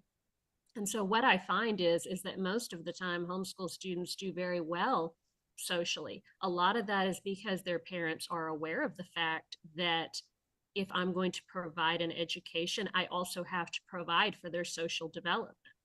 And you can find all kinds of social opportunities, whether that's, going and touring a local place of business, or going and visiting an elderly person in your community and building a relationship and learning from them, or helping take care of other children in your community. There's tons of opportunities in our regular daily life for socialization that is going to be the same skills that you will use as an adult. And I think it's very noteworthy that most of the homeschool students I have ever met, most of them are very confident. And I do think that some of it has to do with the social environment. No one has ever told them that who they are is not okay. But I don't know about the rest of you guys, but when I was growing up and going to school, I do remember receiving the message from peers that who I was not okay, that who I was wasn't, like them, wasn't good enough. And I think that bullying is a huge issue right now. It's huge. And it's definitely like one of the major problems we're dealing with in the United States right now when it comes to kids with disabilities. Significantly more kids with disabilities are bullied than your typical child in the United States. So I think that it's really, really important to think about what are the advantages of the social environment you're in. What do you really want to get from socialization? Do you want to get a sense of self-confidence and an ability to interact with people of a broad range of ages and abilities? Or do you want to be able to function in a classroom? Those are two completely different skill sets. And with my own children, they haven't been in a lot of classroom settings. but they have been in a few. And so they are now, as almost graduated students, learning, okay, so this is the structure of how this works. I know how to learn, I know how to communicate with other people. I've just got to learn the structure. That's it. So I think emphasizing the development of self-confidence, seeing yourself as a learner, knowing that, yes, I can learn and I am smart, that I can build relationships with people of a broad range of ages and abilities. Those are the important skills. And they're the ones we don't talk about enough because they're the soft skills. So. Yeah, I see parents play a lot of roles in making the Don't they though? We play lots of roles. In making a child who is homeschooling to live a social life, you know. And yes, that is what we are talking about in this, the inclusive education mode, the flexibility. Because if you have your child with disability and you're not having maybe an inclusive school around, or school that may not have bullying, so it is better, we have to use, in inclusive education, we have to use varieties of ways, very different ways where we feel we are in the inclusive environment. So parents, I've seen also, even still at school, you still find some children, depending on families that you're coming from. That's why I'm saying parents plays a lot of roles in this, in the social life of a child. When they come from homes where they are not really feeling so good, like parents don't make them feel, so you find that they are still not social at school. They are thinking about their problems, they're very quiet, you know, but a child who is coming from a happy family, from a social family where he's taken out, they compliment him, they tell you, yes, you're good enough, you can do it, you're beautiful. You find that child also walk with confidence among the peers at school, whether home or, so yes. Thank you for sharing your experience with that. Yeah, we still have time left. And yes, let's continue. I'm interested. Yes, please. The time is up. Our time is up. Yeah, Our time is up. Oh, yes. okay. Thank you. Thank you so much. I wish to say. Unless you have a burning question, maybe, but it has to be very quick. I can give you like about 3 minutes. You had a question? Okay, Amy is an author who wrote a book that has caught my attention. That special needs children are also children. So I wanted to learn more about that, but I think the conversation continues. And yes, this does not end here. We have to advocate while taking action on the inclusive education to achieve the inclusive future. Thank you so much. Thank you so much. Thank you, Amy. Thank you, Asen. Really, really great conversation. And I would like to add, you know, if anyone has further questions, all you have to do is Google my name. You'll find me. I'm always happy. Yeah, just Amy Bodkin and you find her there. It's the first one that comes up on Google. So take advantage if you have questions that you really want addressed, especially when it comes to the flexible learning model. Our reminder is that not every child is the average child, you know. And so we all have a responsibility to look out for the non-average child. We have a lot of work to do, as much as we keep saying a lot of work has been done in the developed countries, but not really, because systems take a very long time to change. I also went to those schools that had were like 54 in a class with one teacher. As far as I was concerned, that was okay, and because my siblings went to a school that they were about 80 to 100 kids in one class with one teacher. And I now see it glaringly, the outcome of that. I went to a slightly smaller class. I would say my education was slightly better. They went to those bigger public schools with many kids, and I see what it did to them. So I feel it heavily. And I had a sibling who had dyslexia, so I moved. But our parents died early. So what I did is I moved him from that big class, because I was much older, about 19, and took him to a school that had a smaller class. And I spoke to one teacher. I didn't know much. I didn't even know he had dyslexia. I just knew he was a slow learner as far as I was concerned. So I told one teacher, please take care of my sibling. He's a slow learner. He gets bullied, but he's very good with his hands. And we used to have what we were calling arts and crafts classes. So the guy finished his primary education, finished his secondary education, and he was always last in class. And we got used to it. And I lived with him when he was doing his secondary education. Then he would ask me, will I really make it in life? I said, yeah, you'll be fine. So when he finished his high school education, I asked him, what do you want to do? He said, oh, I'd love to study mechanical or electrical engineering, but I'm not sure if I can even sit through class and understand and pass. I said, you just give it a shot. He did, of course, barely passed, but he was so good with his hands. Right now, and then I helped him get a job in the engineering space, because I was doing telecom engineering logistics then. And the guy ended up becoming a very good telecom engineer. I had, oh, he's in Angola doing stuff. He's here doing stuff. But now, in fast forward, after joining Rotary and knowing about persons with disability, I realized this guy just had dyslexia and we didn't know about it. He suffered, but luckily I gave him a little bit of attention unknowingly.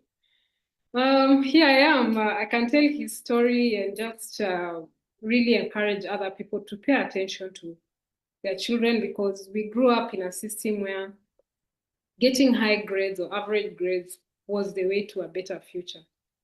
We were not encouraged to pursue the things we really liked or enjoyed. Yeah. So thank you so much, Amy, for that enlightenment. Really appreciate your time. Thank you, Asen, for moderating the session. Let's take this conversation offline as we invite the next panelist.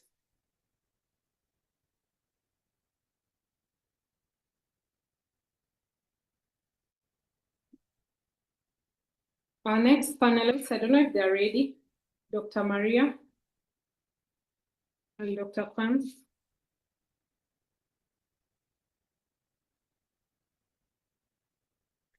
Hi, Dr. Maria.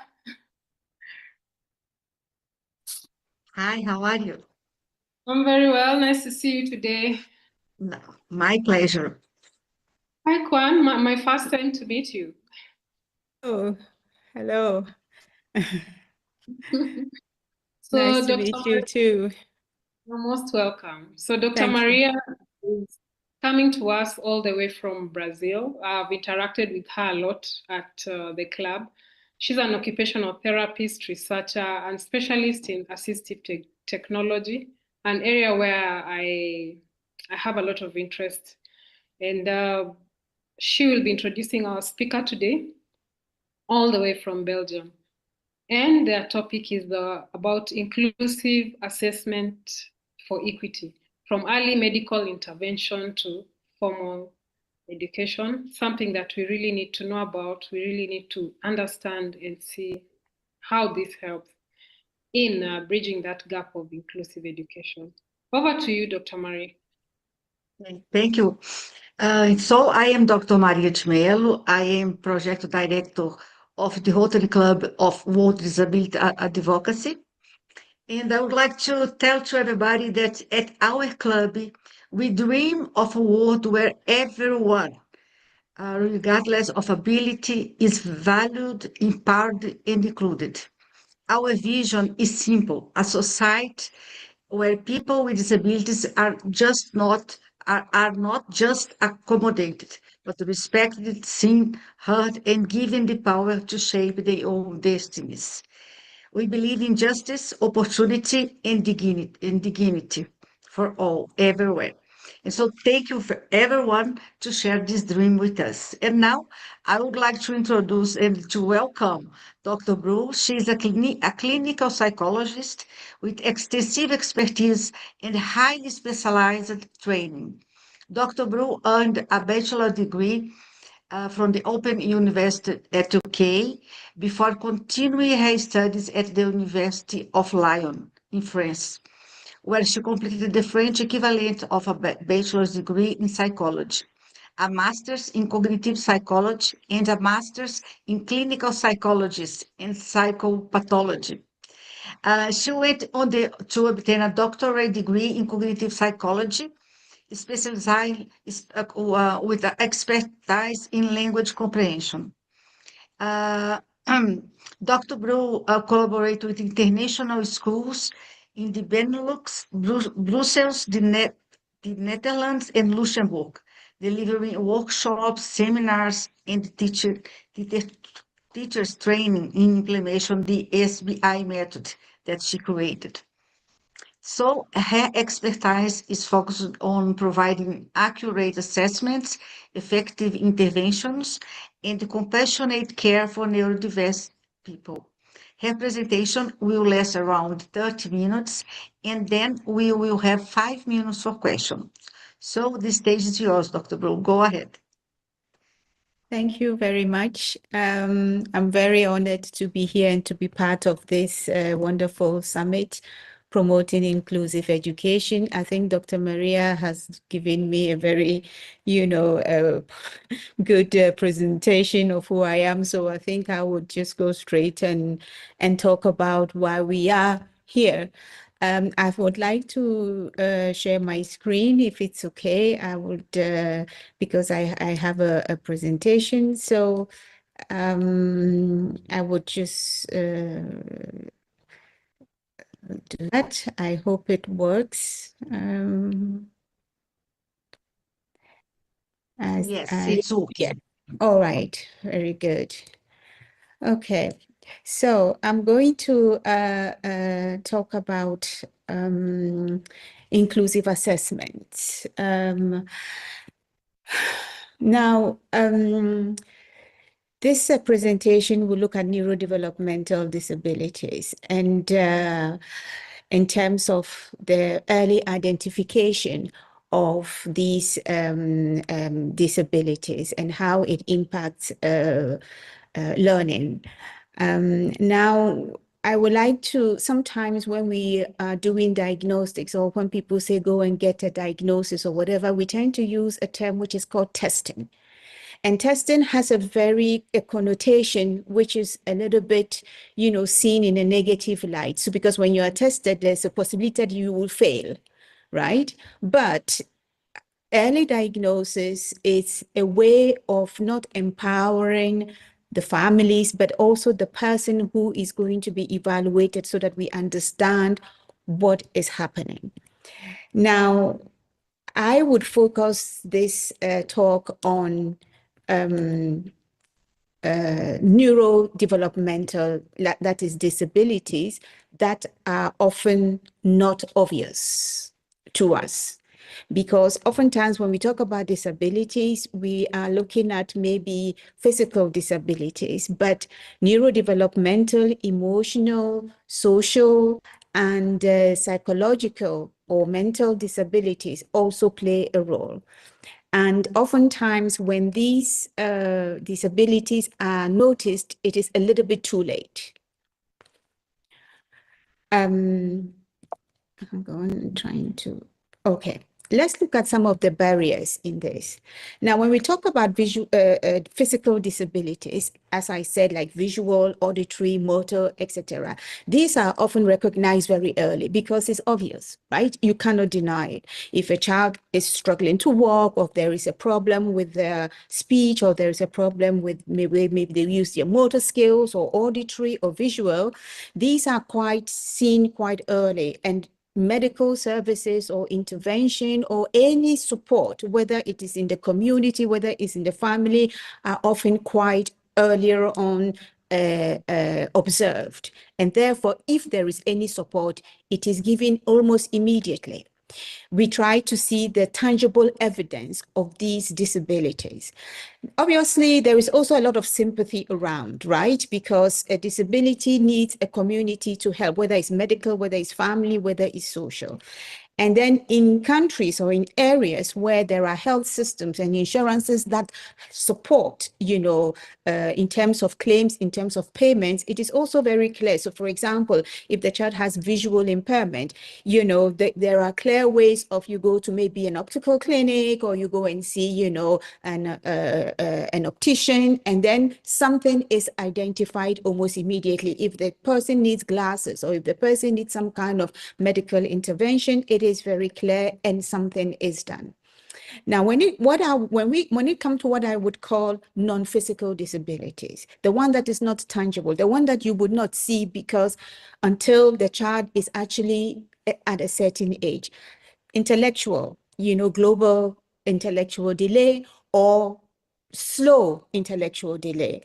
The neurodevelopmental ones, like the learning ones, the ones we know, the dyslexia, the dysgraphia, all the dys, and the neurocognitive ones, whether it's autism, whether it's ADHD, whether it's executive functioning, and the behavior ones. Sometimes we don't talk about behavior disability, but that also exists. Behavior adjustment issues, oppositional, defiance issues, and most importantly, also mental health. We like to call them disorders, but I also see them as disabilities because they are barriers. So if a child at 15 becomes a schizophrenic, that is a disability because they can't work, they can't go to school, they can't. So these are what we call mental or emotional issues that can, block learning or can change the learning path of a person. And because these are all not, seen before the child is a certain age, we realize, or in my clinical work, I realize that the children are referred or we see them much, much later in comparison to other disabilities. Of course, I'm generalizing, but certainly this is what we see more often. But in taking clinical history, when a family comes or we see a child that probably has ADHD or will eventually have dyslexia, almost all clinical history, there is always a point where the parents do sense that something is wrong. It's just a feeling they sort of felt, and they will tell you, all right, at a certain age, I could sort of see that something was different. But oftentimes they have narratives that they use to explain away. People be like, oh, I thought they would grow out of it. Oh, I thought that, my friend or my parent or my pediatrician or my whoever said that, oh, I was imagining things, or I'm too stressed as a mother, or I'm not, too disciplined enough. So we tend to explain these things away. And what happens is that it delays early intervention. There's always the social stigma, because imagine that you would go, your child is 2 or 3, and you say, I don't think you're very much interested in letters. I don't think they like to sing the rhymes. When they are in the preschool and, children go through a stage where they're singing rhymes all the time. And we know that rhyming is a precursor for reading later, So, and we know that some children with dyslexia, for example, right, when you take the clinical history, you see that these are children who were not even sensitive to the rhyming. And that is a very important information. Or that the child was, maybe not looking or not, integrating enough. So there are always earlier signs. But parents and families will sort of, either blame, or they will see it or feel it, but they would just take it in silently and hope that it is going to go away. But a lot of clinical history from parents indicate that before 12 months, they could tell that something was going to, and this would be maybe through a diagnosis of maybe attention deficit disorder or learning disability or some kind of behavior disability. There are always little things that parents will say that, no, I did notice this, or I did feel that, or I did think that, but then they just thought, well, it is not an alarming sign. And then I would also talk about a short, point about how insurance companies, or where there is help, that it is very difficult at an early age to say that, okay, I think something is wrong. Let me go and try and get a diagnosis, and then let me get help from my support system. I use the word insurance, but it could be some kind of, social center. It could be some kind of, and there aren't clear trajectory for a parent to say that, oh, I think my child is not rhyming. They are 3. Maybe we should look into it. And so all these are clear barriers that make parents not seek further, not ask for help. And they lead to late detection and therefore late intervention. And this go a long way to impair their education. And therefore it puts them at a what do you call it? A disadvantage, in that sense. And then this last thing of the most parents being sensitive, even when they see that something is wrong or something is not right, they're scared that their child will be treated differently, because it is not easy to tell what's going on. Maybe the child has behavior, and they just feel that, well, I don't want them to have a label. I don't want them to be treated differently. But one thing that parents must know is that a child who is different knows that they're different. They know.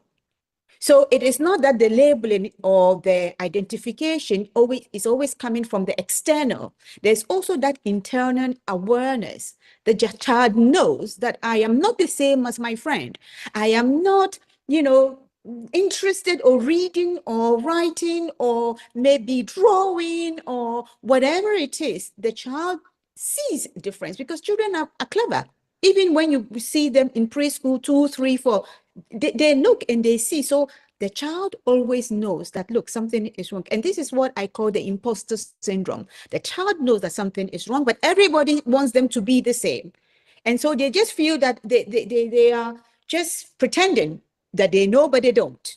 They are pretending that they can read, but they can't read. They are pretending they have, they're socially adapted, but they know that they're not. And so the awareness is there right in your child, and therefore it is important through a process of diagnosis to name it. Now, we will look at the benefits of early diagnosis. Now, we talk about a lot of diagnosis, and the word diagnosis, as I said, because it is linked to, we're going to do some testing with it, it really, gives a negative connotation. And this is what I want to change. All we're doing is trying to put a name. We're trying to put a name on something that the child feels, and oftentimes the parent feel, but cannot describe it. Cannot describe it because it is not physical. If you see a child who has ADHD and they're sitting down calmly, they're fantastic. They're fantastic. They have all the physical abilities, and yet you put them in certain conditions and you realize that something is wrong. If you see a child with learning disability, physically, there's nothing wrong with them, until you put them in front of a reading, and then you see a certain issue. So all we're trying to do is put a name on something that it is not clear to see, and therefore it is not clear to explain. Because children like to explain things, because their friends ask them, why can't you do this? Why can't you do the math? And a child must be capable of saying, it's because I have dyscalculia, so I don't do the math. You do the math, but maybe I can read. So even in group situation, the child has a name to say, look, I cannot do this, but I can do this, and this is the reason why. And then also it obviously leads to early intervention, and early intervention and early diagnosis is so important, and how much further it goes to impact on our lives. And I'm going to explain this. You have one child who has some kind of neurodevelopmental disorder. It is not obvious, so you're not seeing, but the situations in which we put the child shows that the child struggles or the person struggles. But when you see them from the outside, everything looks great. This child has a family. The family has parents, maybe siblings, maybe extended family. They may be in school, or they may be in some kind of center, or they may be in some kind of social. There are teachers, there are teaching staff, they may be in a social group, maybe some kind of extracurricular activities, it could be church activities, it could be whatever. And the fact is that the people around, maybe the parents, also are connected with other social groups. So maybe they may be working, they may be, so the one person with the neurodevelopmental disability or disorder is surrounded by a whole community of people. All right. Now, if this person is not diagnosed and they are struggling, what happens? Every single entourage also struggles indirectly. So the teacher is having a difficulty, the parents or the family is having difficulty, the social settings is having difficulty. Eventually, the profession or the work or of the family or the parents are also struggling because parents worry about their children. If you imagine that your child has behavior issues or cannot read, and every single time you're being called, oh, look at your child couldn't do this, they couldn't do that, we don't know what to do, we don't know, we've tried everything, we don't understand. You cannot have the peace of mind as a parent to do your work. All right. So at some point in time, we see that the adults around this one undiagnosed person ends up seeking some kind of medical because they're tired. They have burnout, they have anxiety, they have worries, and therefore they end up making more claims on insurance or on our health system or on our social surroundings because of the one back situation where a child is not giving the support that they need. And the same thing goes to a teacher who has maybe one or two children with disabilities that have not been clearly labeled, that have not been intervened. The teacher teaches one day and the next day they take off because they can't. They're tired. They try. So you have absenteeism, you have issues with staff. So the schools, system are also drained because there aren't real, proper, inclusive systems for a child because nobody knows what's wrong with the child. They say, we don't know, they're just difficult. Or we don't know because they're not reading, etc., etc. So these are some of the reasons why we need to do something about it. And we must advocate not only for the intervention, but it must be very early. It must be very early as possible. And I'm going to talk about ways that we can make it as early as possible because I don't need to repeat it. I think the whole day it's been very clear that early intervention, early diagnostics is very important in terms of not only equity, but in terms of support. I would like to speak with parents here as very early actors. Let's be honest. You are the first person in relation with your child. Feel confident to signal anything that you think is not matching your instinct as a parent. Repeat it as much as possible. Believe you me, at one point, someone will say, okay, let's really look at what's going on. Where you find yourself, communities where there aren't clear centers for diagnosis, there aren't clear or experts or professionals or whatever. Even go back to where you had your child, even if it's a local, traditional center. Explain, say that, look, I feel something is going on. I don't understand. Help me understand it.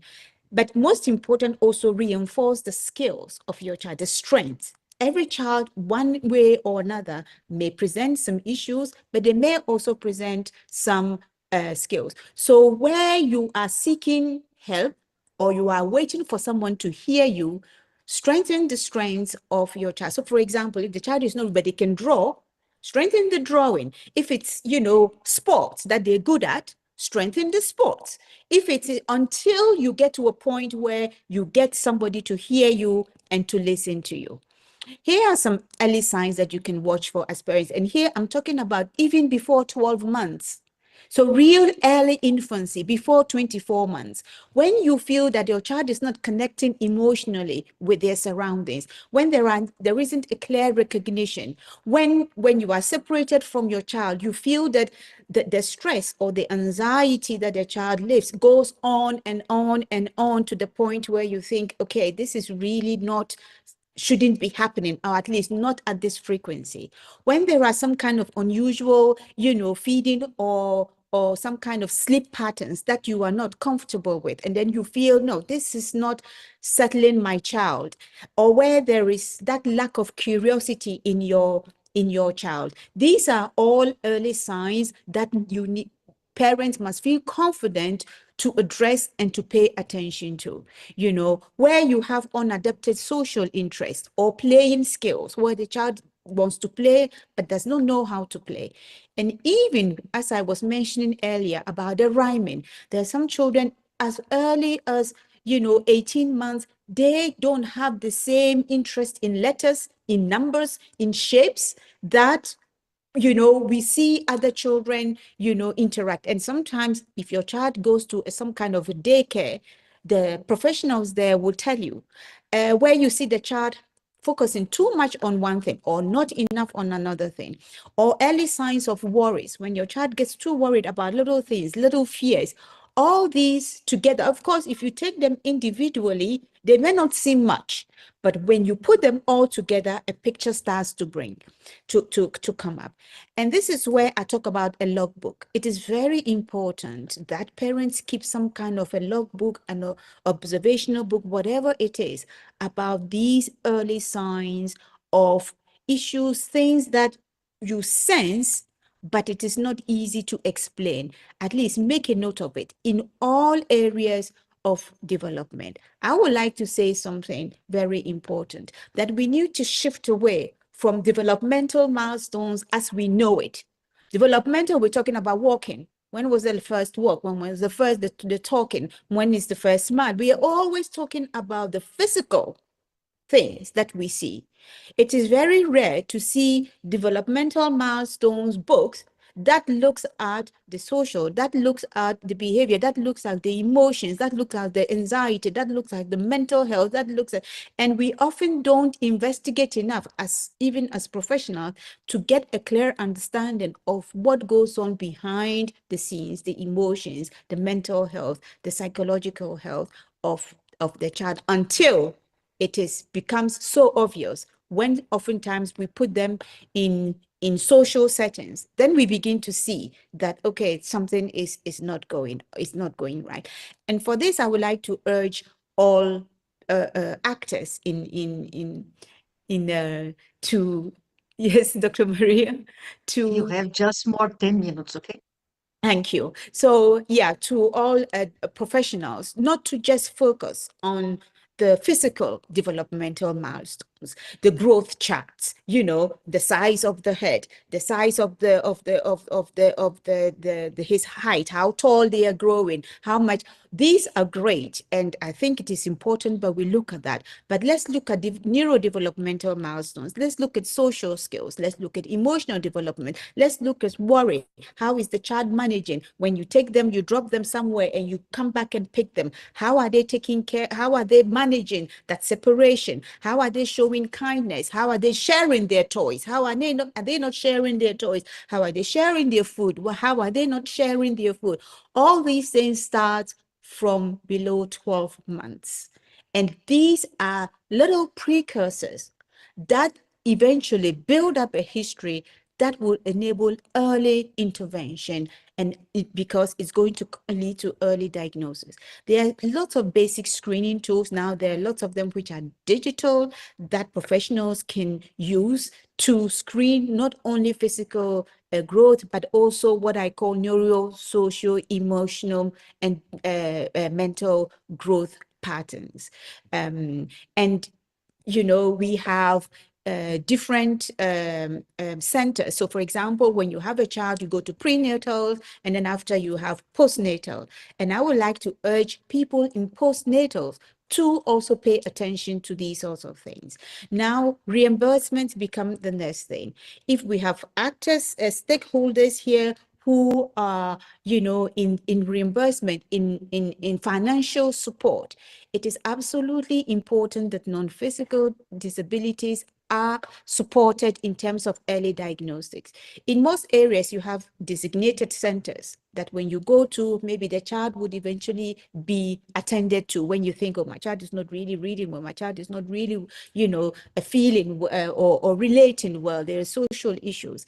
And in these sort of recognized centers, sometimes there is a pathway to be supported in terms of, financial support for diagnosis, for early intervention, and also for diverse education or inclusive education. But I'll be very honest with you, and this is not just about, developed world or non-developed world, generally, because I work with international families, and we see that when it comes to non-physical disabilities, it is very complicated to get intervention in terms of insurance. In my own clinical work, when parents bring a form for me to where there is insurance, so we're not talking about when, but even where there is insurance, the forms they bring is all about physical disability. And I find that very sad, because it is, and it is good that there is already something, but what about the reading disability or the learning disability, the emotional disability? There is nothing there.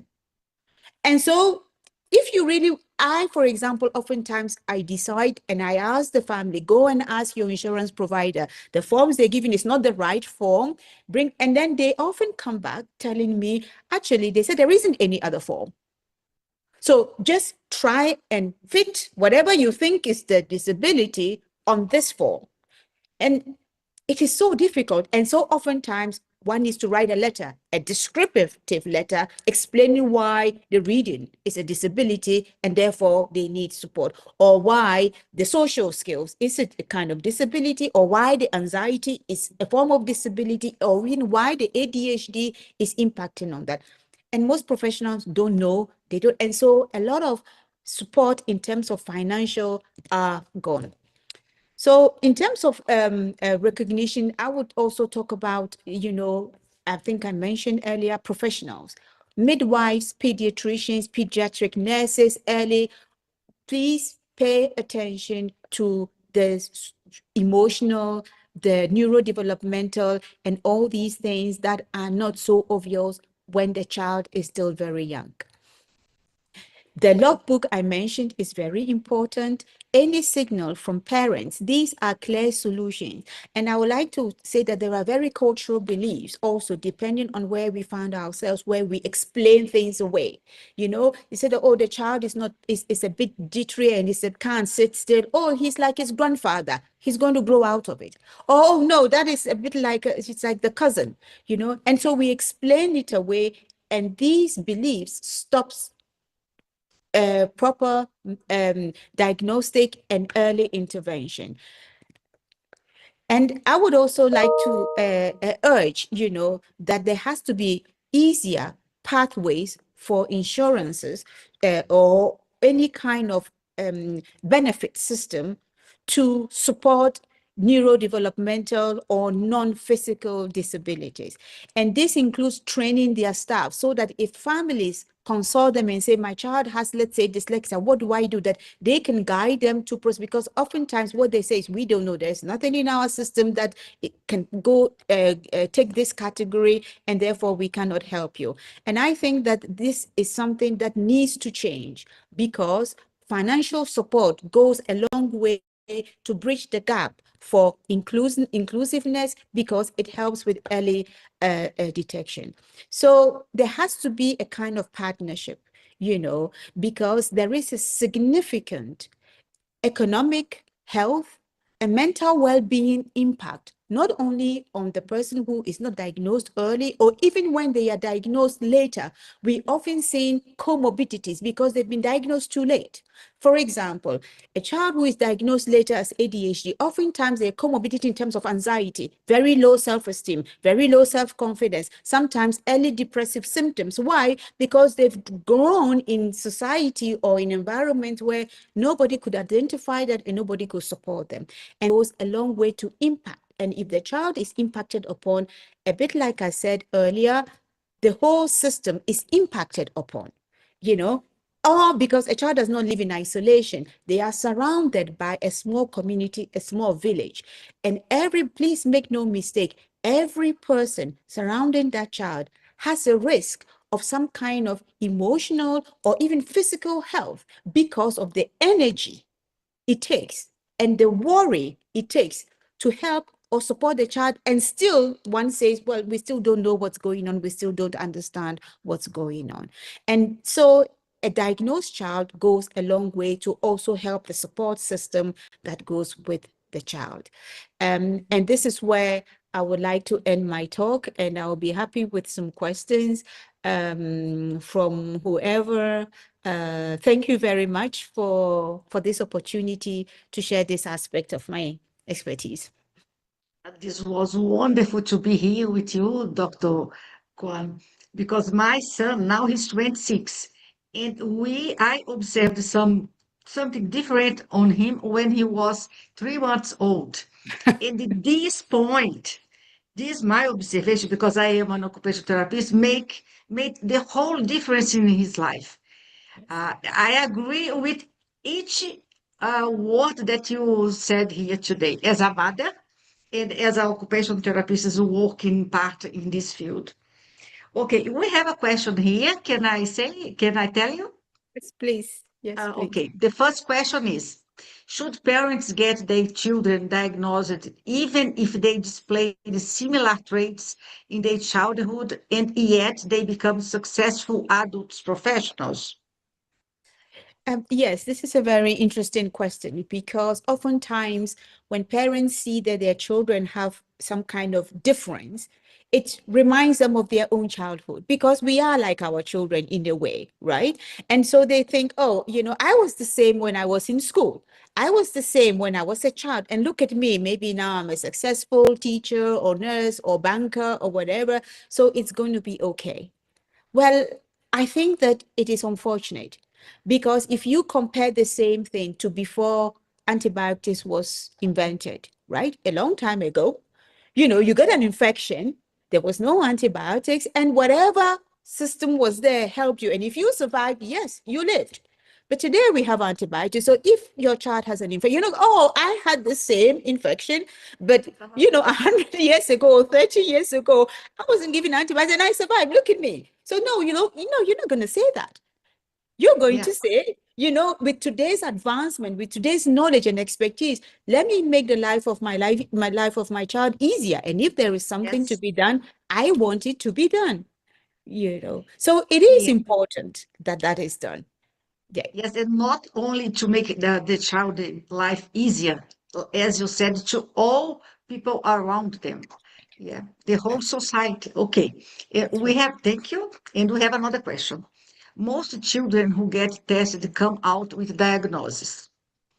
Are the children being overdiagnosed these days? This is a whole discussion. In Brazil, we are at the right time discussing it now here. The truth is, yes, we are diagnosing a lot. That's true. And thank God for that. I am so grateful that we are diagnosing. Can you call it overdiagnosing? Probably. But when you use the word over, you're comparing it to what? We are diagnosing a lot, because now knowledge has advanced. There's a lot of, doctors and researchers like yourself, Dr. Maria, putting a lot of effort and energy into research to try to make us understand, to try to make us see what are the strengths, what are the signs that we should look for. And therefore, today we see that something is going on much, much earlier. We have very sensitive, diagnostic tools that enable us to be able to identify certain disabilities as early as possible. And therefore, yes, we are diagnosing. The question is, are people becoming more and more? And I would say no. I don't think people are becoming more and more dyslexic, let's say, or more and more, ADHD. I think that we are identifying them more and more because we have expertise. Yes. I agree. We have more tools, more expertise to doing that before we didn't have. Okay. Precisely. And the last question that we have here, if parents don't get access to the diagnostic assessment for their children, in which ways could they advocate for the inclusive education and support in schools? Yes, this is a very interesting, and it happens all the time where children, even there's no access for diagnosis, and even if there is, the waiting lists are so long. And I always say that a child or any person, whatever label or word disability, also has some kind of strengths. And it is always important to present both. In any school and in most areas, even when there aren't clear pathways of inclusive education for, differential learning or different learning profiles, most teachers or most schools are open to see what else can be done, and they're willing to work with parents. And as a parent, you know your child more than anybody in any school. It is important to recognize that, yes, there are some issues, but look, my child can also do this. Oh, they can also do that. Oh, they can also do that. So it is very important to present the things that they can do, the strengths that they have, the difference, the other creativities that they have, to all at the same time acknowledging that, yes, there are some issues going on, and accepting, because this is the way of partnering with a teacher. I always say that a teacher spends, for every year that the child grows, a teacher spends only a speck moment in the child's life. The parent is the main point of continuity in the whole child's life. So teacher A next year may be teacher B, next year may be teacher C, but the parent is the one always following the child. And so it is important that, and this is why I put some of the idea of the logbook, the observational books, all this. And oftentimes teachers are ready to understand, oh, I can see from 3 months already, like Dr. Maria, like your child, oh, from 3 months already, probably they couldn't even hold it. Oh, okay. Oh, I see. Oh, these are all, oh, okay. Now I understand. Okay, maybe they were born like that. Let's see what we can do. There is a story. Yes. That is the point. Teachers or supporters, whoever, always want to hear a certain story so that it makes sense, because that's what diagnosis is making the story make sense. Yes, yes, yeah. You see, so when you go with your and say, look, at 3 months, he was already not doing this. Even at 6 months, the rhymes, it just didn't make sense to them. Even at 12 months, when children were singing, Twinkle, Twinkle, Little Star, my child was looking somewhere else and could not figure out that the star and the R are rhyming. And so maybe they go to get, and any will say, okay, I see, I understand, I'm going to find. It is when the story makes sense and the historical development of the child makes sense that people are willing to do something. Yes. Thank you so much for your speech. It was wonderful. And I believe was enlightened a lot of things for everyone that could watch us today. Thank you so much, Dr. Broom. It was my pleasure. Thank you, and have a good afternoon wherever you are, or evening, yes. or morning. Yes. Thank you all for being here with us today. Thank you so much. I can feel your passion, Dr. Kwame. You've reminded me that how did you put it? We are all part of that entourage where we are responsible for the children. We need to understand them. We need to support them, and just figure out how to get this going. And thank you for telling us that just because we did not have the privilege to go through assessment back in the days doesn't mean our children need to go through the same.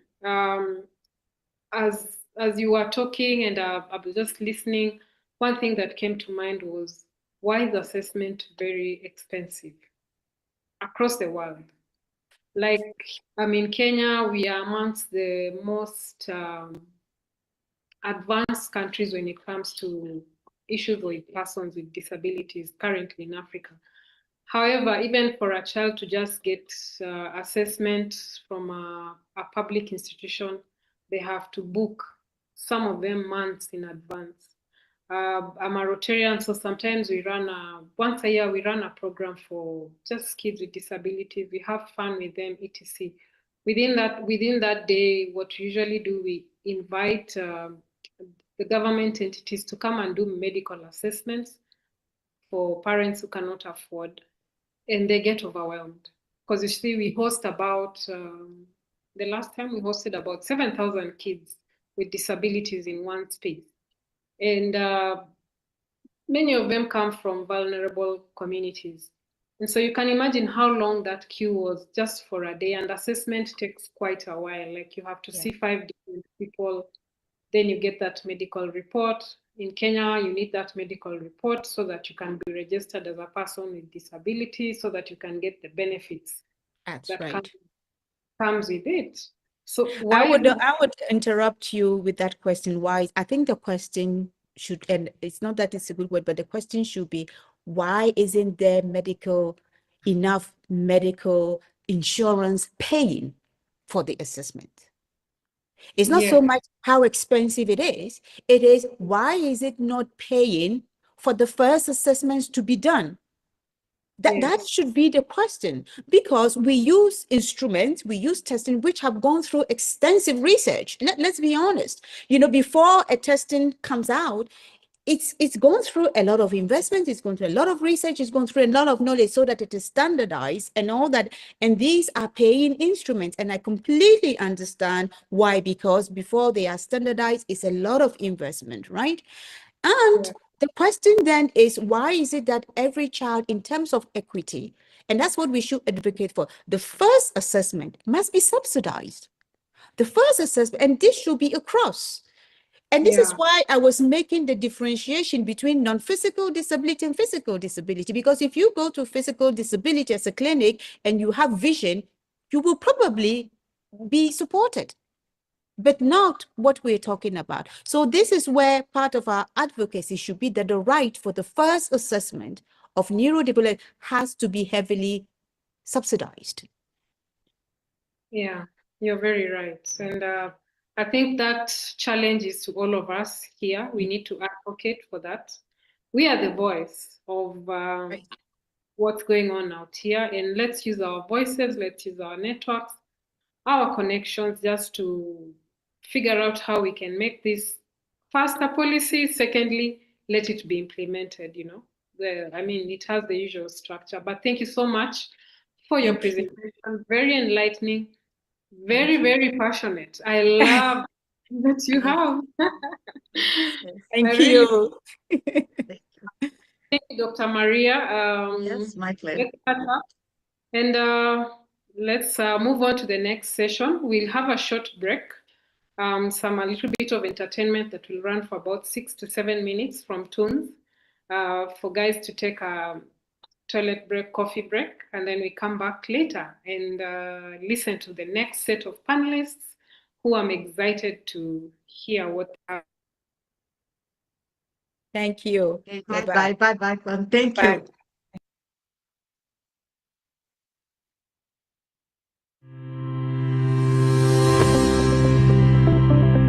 From 2012 to 15, my wife Mattie and I lived in Namibia, and we worked as volunteers. I was teaching Bible and life skill lessons at 8 kindergartens. To make the lessons more attractive, I used a doll named Nadashi. It's a girl's name from the Ovambo tribe, meaning I am happy. In 2017, we returned to Namibia for 6 months. During that time, we worked for Albino Care Sinasra, an NGO supporting people with albinism. A white doll called Hope was added to our doll Nadashi. Our focus was raising awareness about the challenges persons with albinism face. One of the highlights was the production of a music video called Song of Hope. Proud of myself, my name is Hope. Born to survive is my identity. A group of children, including some with albinism, performed in it and was broadcast on NBC's Good Morning Namibia. Back in the Netherlands, we wanted to continue our educational work. We wrote a children's booklet called Nadashi Tells About Jesus. It highlights Jesus' qualities such as kindness, honesty, and helping people with disabilities. Assisted by professional translators and native speakers, it has now been translated into 39 languages, including an audio description version for visually impaired children. As the Hope and Nadashi Academy, our next step was to create digital posters and short videos, often based on Bible principles. Hello, my name is Noah, With God's help, me and my family survived the flood. The lesson we learned is that obedience can save your life. We share these materials for free with schools, orphanages and NGOs, including the ones working with children with disabilities. Most of our work is in English and Kiswahili, and some of our posters and videos are translated into local languages. Our focus is mainly on rural areas and refugee settlements, because we notice that they often lack attractive educational material. We're now expanding our educational program by having our materials aired on TV and radio networks. In short, the Hope and Adeshi Academy is dedicated to make education fun, accessible and inclusive for all children. Greetings from the Hope and Adeshi Academy in the Netherlands. The Hope and Adeshi Academy loves to help children to learn. We are equal. We are the same. Be positive. Make your life count. Who will put you down? Be positive. Let me free and understand each other. Be positive. Let me free. Let no one put you down. Proud of myself, my name is Hope. Born to survive, is my identity. Proud of myself, my name is Hope. Born to survive, is my identity. Make this world a better place for everyone. Life is good, embrace the color of your skin.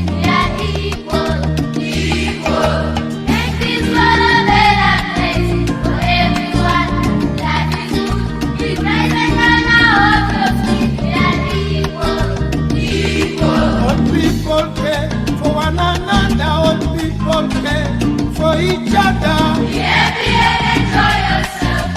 Don't hold back. Make this world a better place for everyone. Life is good. Make this world a better place for everyone. Life is good. I am Hope. I am Hope. We are together. We are together. I am Hope. I am Hope. And life goes on. I am Hope. I am Hope. We are together, we are together. I am Hope, I am Hope. And life goes on. Hey you, come on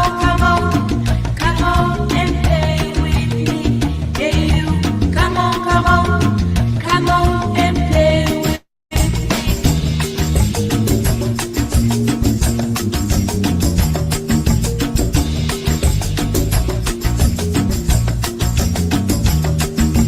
Proud of myself, my name is Hope. Born to survive is my identity. Proud of myself, my name is Hope. Born to survive is my identity. Make this world a better place for everyone. Life is good. Embrace the color of your skin. We are equal, equal. Make this world a better place for everyone. Life is good. Embrace the color of your skin. We are equal. All people care for one another. All people care for each other. Be happy and enjoy yourself. Don't hold back. Make this world a better place for everyone. Life is good. Make this world a better place for everyone. Life is good. I am Hope. I am Hope. We are together. We are together. I am Hope. I am Hope. Oh, wow. What a beautiful video. It brought tears to my eyes, joyful tears. I've really enjoyed it. Thank you, Toon Sanders. That's really, really amazing work. After a high impact session, I think there's been a lot of emotions, a lot of learning, a lot of enlightenment going on there. We now come up to our next session, The topic is Pathways Beyond School. So in this session, we get to hear stories from parents and young adults with disability that are meant to inspire change to all of us. Our moderator, Dr. Rimpi Rotarian, is she ready? Are you ready? Yes. With your panel, please come online. Switch on your camera. I think she's missing a couple of them. No, it's not allowing me to switch on the camera. Host has to do that. Okay, hold I'm on. trying, but the message shows that because it is disabled by the host. Okay, hold on. Let me find you. Okay. Yeah. There you Okay. are. Okay, hold on. Yeah. Okay, start. Start. S to start video. There we go. Yeah. Now it's fine. It says Now it'll Dennis. be. Is that Ruth? Are you Ruth? Yes, it's me. Ruth, can you change your name to Ruth? That would be good. It Your says name, Dennis right now. It wasn't me who put the name. You can change it. Can't you change it? You can.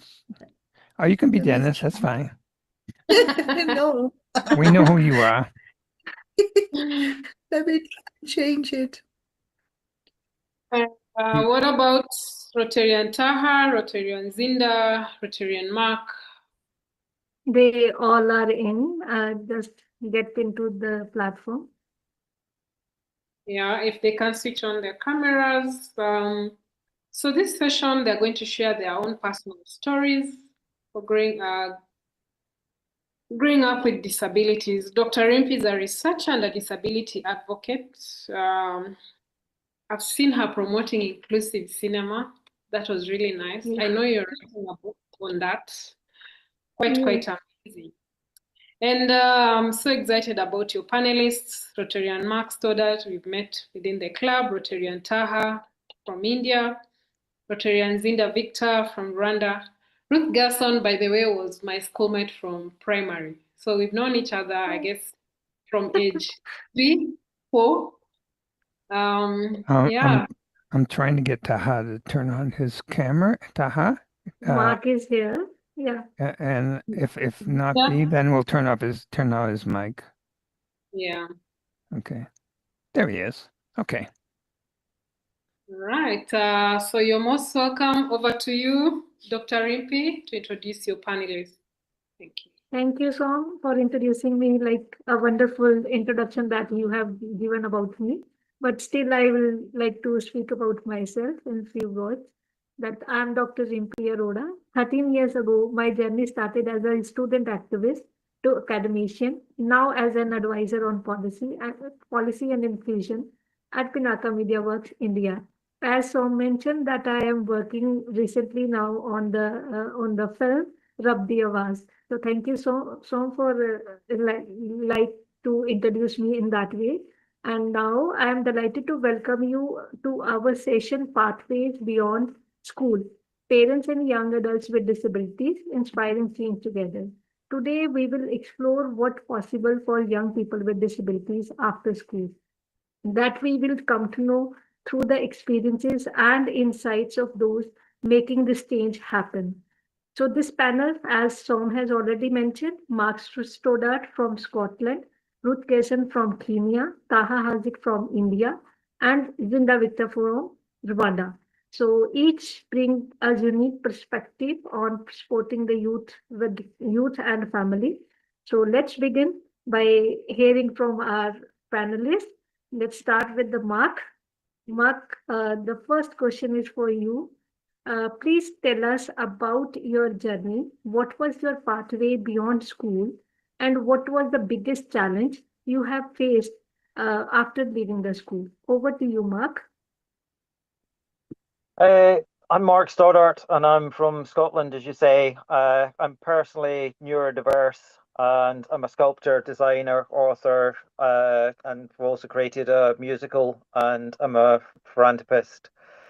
After leaving school, I struggled, and I think it's fair to say I still struggle to this day.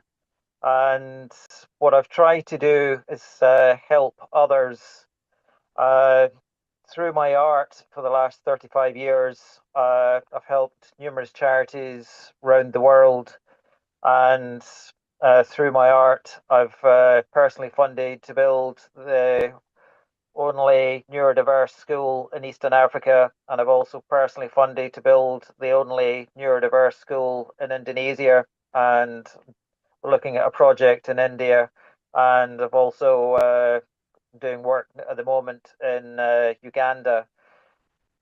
Primarily, what I'm trying to achieve is create an environment for disadvantaged children, and the one in Uganda is, I find it mind-blowing, and to say it's opened my eyes to the level of poverty that is around the world. I've been to numerous parts of the world where there's poverty, but what I'm experiencing at the moment is quite something. I'm also funding teacher training courses using the UFly training manual from Florida University to teach the teachers to identify neurodiverse children. But as I say, if we go back to Uganda, and it's not just Uganda, there's a lot of other places around the world that they have in some of their classrooms over 220 children. Some have even been told with 500 children in one classroom to one teacher. So how on earth do you manage to teach a neurodiverse child or a child with any form of disability? So that is why with Global Lighthouse Studios in America, and we've got one or two other people getting on board. Got a professor in California, and a book that I've done using my story of what I was put through at school. We're turning it into a musical, and the idea behind it is that the children can go through it all and get understanding of a neurodiverse individual. And so it hopefully will give kindness to a neurodiverse or a child with disability, because when you're dealing with places with extreme poverty, I mean, one teacher for about 200 or 300 children in one classroom, my goodness, what can you do with that? But with the musical, hopefully it will then help children with some form of disability. So that's one of the things I'm trying to do at the moment. I'm on the board of quite a number of different organizations around the world. One of them is the LDA in America, the Disability, the Learning Disability Association of America, and as I say, with a number of others. So there we go. I'll let somebody else talk. Yeah, thank you. Over to you, Ruth. Would you like to share your experience?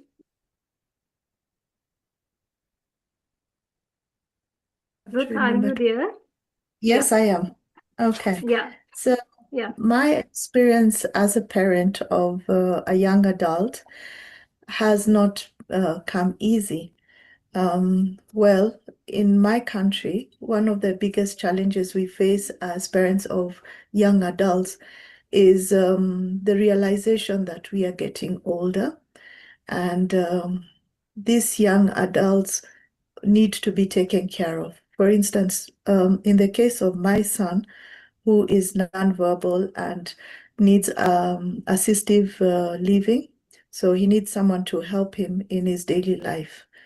So for parents like myself, the greatest fear is not knowing what will happen when they are old, and we don't have group homes here that can support these children. We come from a community where we believe in having a support system based on our communities, our family and extended family. But in this current generation, this is becoming more and more challenging. So those are some of the challenges we face. But the upside is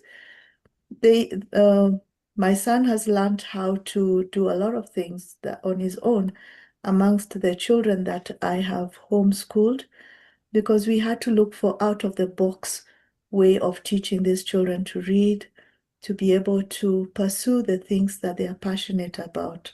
I run a homeschool for specifically for neurodivergence, because it's in my home. I can't be able to have too many children and I will not be able to manage them. So I have small numbers of children. Those who can be integrated back into mainstream, we work, that is the focus, to integrate them back. But you also have learners who will continuously need one-on-one support, like my son. And my question goes to Taha Hardik. Sir, kindly, would you like to share your experience? You're now unmuted. Hi, everybody, and thanks a lot, Dr. Rimpi and my co-panelists. Really wonderful to be here, and great initiative by all of y'all. Thank you. So, just as a brief introduction, I am Rotarian Taha, based currently in the state called Goa, which is in India. Myself, I am a person with 100% blindness. Has been to the education system which is completely inclusive. I was very fortunate enough. I remember my primary education, that's just the kindergartens, which was in a special school. And after that, started the education in a regular setup in the state of Goa itself, wherein we had the primary education, the secondary education, the high secondary, the college, the university. All the education, when you say, and when we talk about inclusive education, how it is absolutely wonderful. When we say about people getting education or people with disability having education in a regular setup is absolutely a different thing. When I see world of people around us, it creates a lot of difference. Because of the education now, I know I am a trainer into the assistive technology, currently into the civil services here at the state, heading the Disability Commission as the secretary, and advocating a lot to all the persons with disabilities in regards to their education, in regards to whatever trade and vocation they want to go in regards to whatever profession they want to continue. Whether it may be a setup which is completely exclusive, whether a setup which is inclusive.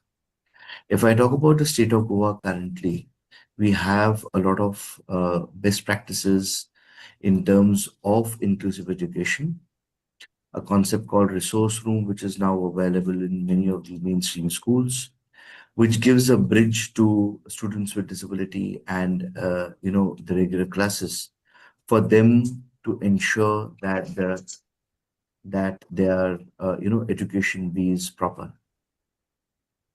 In regards to various policies, now many of them would be aware that we have got the national education policy also, which is in place. It has to have something which is called as confidence. Education, what gives to everybody of us, my co-panelist, my moderator, everybody will absolutely, I'm ready to present. Hello? Yeah. You can hear me? Yes, please. Right, perfect. So we Yeah. can always, you all will also agree with me that the power of education in the lives of a person with disability is huge. And we as community could, create that change of creating the essence of education in a lot of persons with disabilities. Uh, if I see myself, or if I see my family, my wife is a person with disability, my child is a person with disability, but I know how it is affecting my child also. My child who is again detected with blindness, but currently studying in a setup which is giving uh, just everything which a regular student requires. What I strongly believe, which I always say, is that we need to go towards changing mindsets. Mindsets are changing, absolutely, but it has to go a long way. People should start understanding that how important Okay. a person Okay. sitting Thank in you a so regular much. Okay. class You're is as a welcome. student. Yes.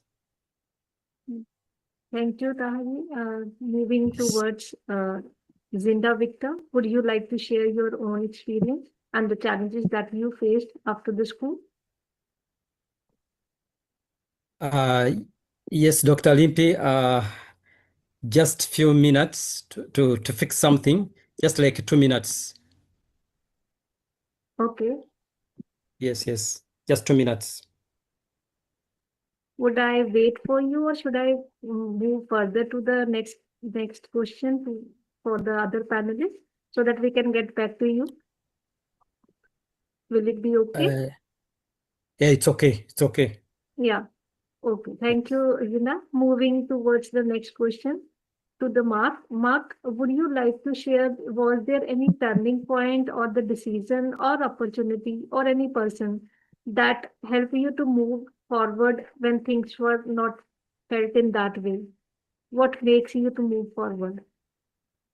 Sorry, I was just answering some couple of people had asked questions. Sorry about that. Okay. I'm just asking, was there any moment, was there any person who motivated you to proceed further after the school? Yes, very much so. Yeah. I had quite troubled education and schooling, and I was put through things that a child should never be put through. And then I got forgotten about and was left at home for about 2.5 years. And last 2 years, 2.5 years of my education, up to about 18 and a half, I went to a school in Sussex, down in England, in the UK. That's the first dyslexic school ever in the world, called Frune College.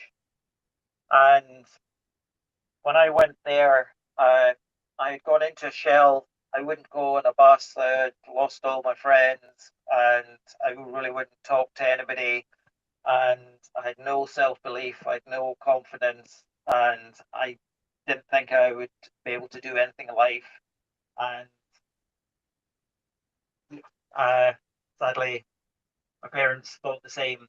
But the school transformed my life, and the headmaster there, and pretty well all the teachers, they looked at life totally different and thought outside the box, and they gave me self belief and confidence. And through the school, I met a chap there, and his mother was Dutch, but lived up in London, called Nell. And up till 2021 there, uh, she sadly passed away, and she was in her 90s. But she was huge support to me, and she was like a mother to me. And there was no subject you couldn't talk to her about. And she was very, very, very blunt. And I used to exhibit at Chelsea Flower Show and do different things. And she would come along, look at the exhibition stand, and you knew you were going to get a blunt, very blunt response to what she thought about it. But she was always right in everything they discussed. And I can honestly say that between the school and then through college and then Nell, she totally and utterly made me who I am today. And that's probably one of the biggest reasons that I do what I do to help others. Because I was given a chance, I was given a break in life that totally turned my life around. And that's why I built the school out in Indonesia in her memory, because that's where she had come originally from, was Indonesia. And sadly, there was quite a sad backstory to it all, but she was an amazing individual. So the answer to that is yes. You hope that in life you're lucky enough to meet somebody that will turn your life round and believe in you. Thank you, Mark. It's a beautiful way that you have expressed it. Now I move towards Ruth. Ruth, being a parent, like as Mark has his own challenges, and there are other persons who has motivated him. He mentioned about school and teachers played important role.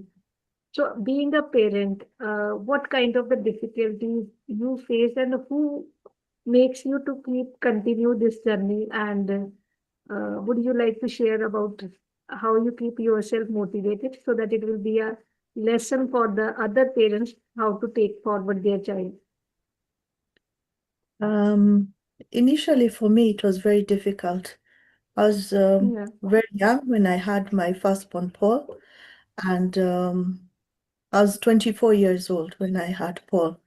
And I was just in between going to college, so it wasn't easy for the community also where I was from. During our time, we didn't know about what autism is all about. So what happened was that I was very fortunate that my family was very supportive, that including my husband and my sister-in-law, everybody now, we decided to learn what autism is about. So everybody would read a book on a topic on autism, and then we'd have a phone call because we didn't have WhatsApp during that time. There was no video call. So you'd call and even write an email. This is what I've read about this. And that's how I got to learn as much as I could on the topic of autism. Over the years, I immersed myself in purposefully learning as much as I could. And having struggled in school growing up, I found schooling to be very difficult for me. I never wanted that experience to happen to my child. So I've looked for ways, strategies that would help me learn, and have worked for me. And now I've tried to figure out how best can I support my son Paul to be able to learn things. Yes, he's nonverbal, but he can hear me, and he can use his gestures, like I'm using my gestures to talk. So we started from that, and we started off by pointing at pictures, and that gradually helped him also develop his independence. Then, as time passed on, I got to have other students, and those students, I learned that there are different spectrums. There's from mild, severe, moderate, and I learned there's this child who is also nonverbal, but she's super intelligent. And we have to figure out that she knows how to read. So we would sit on the floor and we use letters, and we learned how to spell through using movable letters. We learned how to do numeracy. And by the time she was leaving my home school, she was integrating to a regular school. She was able now to be calculating vectors, something I struggled to do when I was in school. But at 11, she was doing fantastic. So you have to be positive and try and figure out a roundabout way of helping the child to be the best they can. Sometimes the community can be very harsh, especially on parents. And when you're young, it's even, I think, harder because your ability to parent is put to question. There's a lot of beliefs and customs that we have. So they also influence the way our parents will talk to us.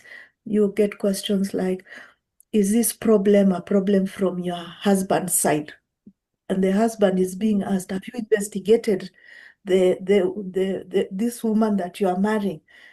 Do they have people like that in their community? So these are common things for us here. Yeah. I don't know if Got that it. Thank you. answers, because I can go on and Yeah, on you and got it. other I people got talk. I got the answer. Don't worry. I'll compile it at the end. Moving further to Taha Haziki.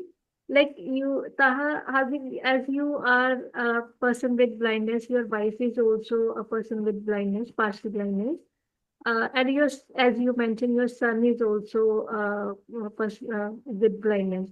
Sir, what kind of the difficulties or the challenges you were facing, and what keeps you to motivate, and what makes you to this journey continue?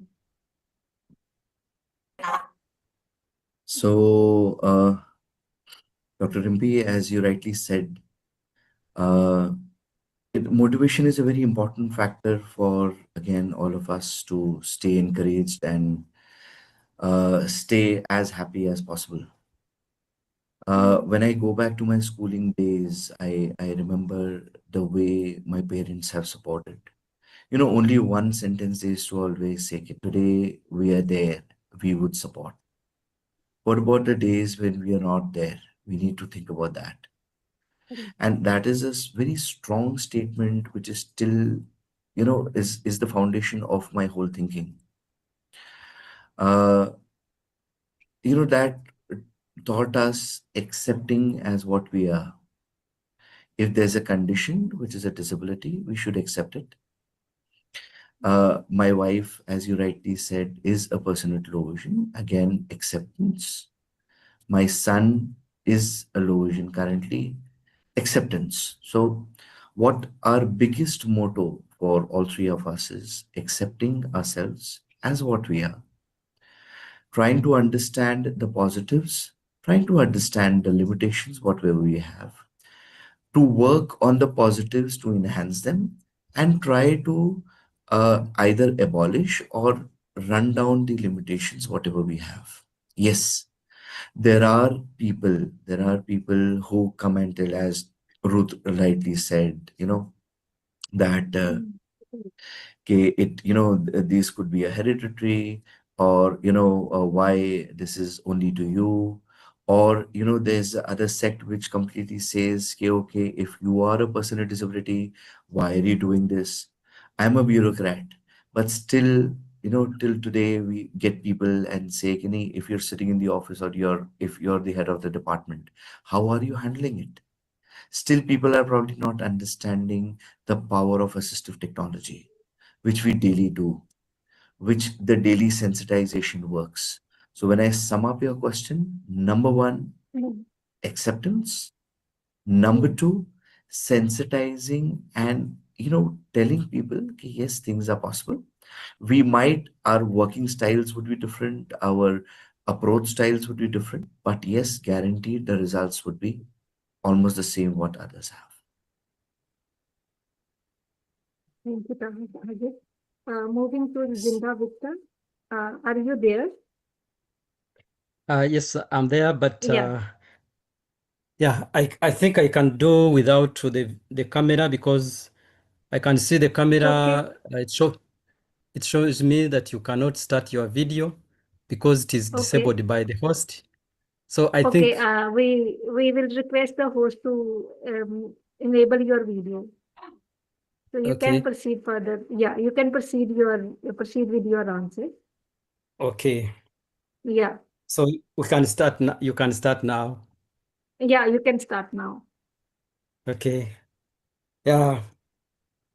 Uh, good afternoon. Is it good afternoon to you all? How are you doing? We are Yes, fine, yes. Zinda. You need to share your experiences and the Yes, challenges yes. that you faced after the school. Yes, yes, yes. So, Yeah. Yes, please. as our theme says, the pathway is beyond school. Parents and adults, yeah, I've tried to answer the questions posed to us. My name is Zinda Victor, and I'm Rwandan by nationality. That's where I live. I live in Kigali city, the city of Rwanda, and I speak from Kigali here. So to answer the first question, I was infected by polio at a tender age of 1 year, and that was 1969 at the age of 1 year. So that was around between 1968 and 69, and that caused me to move by crawling and a wheelchair when I'm not crawling. So since then, I started a life journey of disability challenges, and I faced different challenges attached to disability, like being denied basic rights, being abused, being laughed at, being mocked, discriminated, and being excluded in activities that would be involved by other children without disabilities. So after school, uh, the main hardship I faced was finding an employment because wherever I submitted my application for employment, the secretaries or people who are receiving my documents could put them aside, not thinking that a person with disability has the capacity to do the work. So I was excluded, and that thing irritated me so much to the extent that I even wanted to commit suicide. But I thank God that I didn't commit suicide. Time came, and I got a job, but I got a job after 2 years of searching, and that was a really one of the big things that challenged me because of disability. So that's the answer to the first question, I think. Yeah, you have answered both the questions, Vinda. Thank you. Yes. Yeah. So moving to my last question, because we have very less time. And my last Yes. question is like, what to all the panelists, what would be the one thing or the wish that you, teacher, parent, or family do to make Yes. sure the transition plan in school actually lead to the real life opportunities afterward? So my question goes to first to Mark. Would you like to answer this question? Then I'll get back to you again. Yes. Yeah. Mark, what would you like, or what thing you wish that teacher, parents, or family must do to make sure transition plan in school actually lead to real life opportunities afterwards? The first word I would use, and the most important word I would use, is kindness. Be kind, because what a teacher, a parent, a grandparent, even if you go into education, if you turn around and, like my last speaker said, you start putting them down and you call them names and you bully them, it can sadly imprint into somebody's mind, and it can stay with them for the rest of their life, and even to the point where they consider suicide. That's the extreme end of the spectrum, but it's amazing what can be done. So the most important one is to be kind. With the schools that I've done, what I've tried to do, and the schools do, is teach the children to have life skills. To teach them different forms of art, and the word art is very, very broad. And how to grow your own crops, how to make your own clothes, and how to wash your own clothes, and do things. So give them the life skills. And a neurodiverse or dyslexic child, as we read a lot of people over the years who have, yeah, they've changed the world.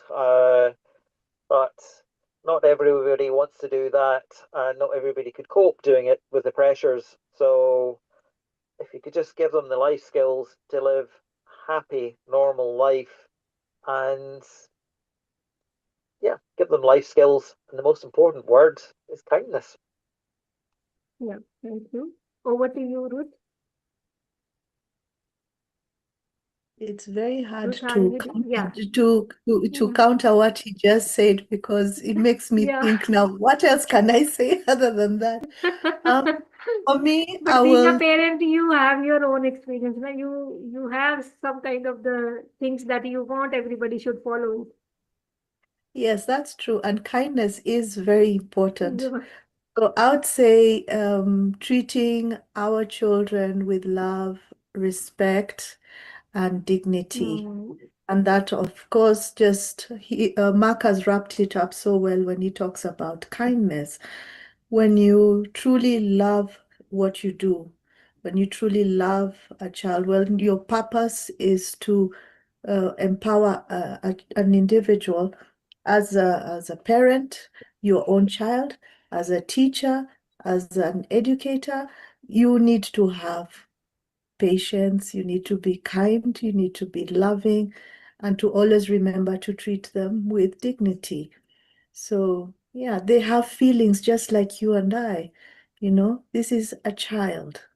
So support them so that they can realize their dreams. So, thank yes. you. Over to you, Haziq.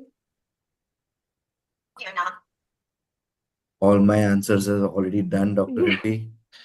Yeah, I know you have covered it. That You know, you have mentioned now, about acceptance and positivity but and yeah, please. absolutely. And एक आखिरी चीज मतलब just one thing, what adding on Yeah. to what Mark and Ruth has already said, kindness, dignity. Mm. Uh, the main thing for me, again, as I said earlier, is mindsets. I believe once the mindsets become inclusive, once the mindsets become accepting, I believe all the kindness, all the dignity comes in place. And uh, we will absolutely achieve it, I'm very sure. But uh, we have to go fast because the time is running. There are a lot of students who are waiting Yes, for the empathy, for kindness, and everything. So, really, really hope we achieve fast. And people like you all working in the field, I believe, will achieve it very soon. Thank you. thank you. Ruth, you want to say something? You want to add Uh, something? Yes, I Yes. felt it is very important to also say the role of advocacy cannot be understated, because Absolutely. we need to be able to okay, we need to have that thick skin, I must say. It's True. hard to say it, so that I can be able to empower my community to understand what my son is going through, what their child is going through, and that there is importance in educating this individual so that they can realize their life. Thank you. Linda, Very over to true. you. Yes. Thank you so much, my colleagues who have spoken before me. I agree with you to some extent, and I also need to add on something small. But Yeah. as they said, kindness is key. But I would also add on motivating the children, the kids, motivate them, tell them that disability is not inability. You can make it, you can do it well. Whatever he or she tries to do, you make sure the parents or teachers or the communities motivate the child to do more, and to build self-confidence in the child. Because I speak out of my own experience. My dad used to tell me whenever I did something small, he used to praise me that I've done a big thing. But later on, I could realize it was something very small, but he wanted to motivate me to build self-confidence in me. And another thing, I would mention lastly is about advocacy.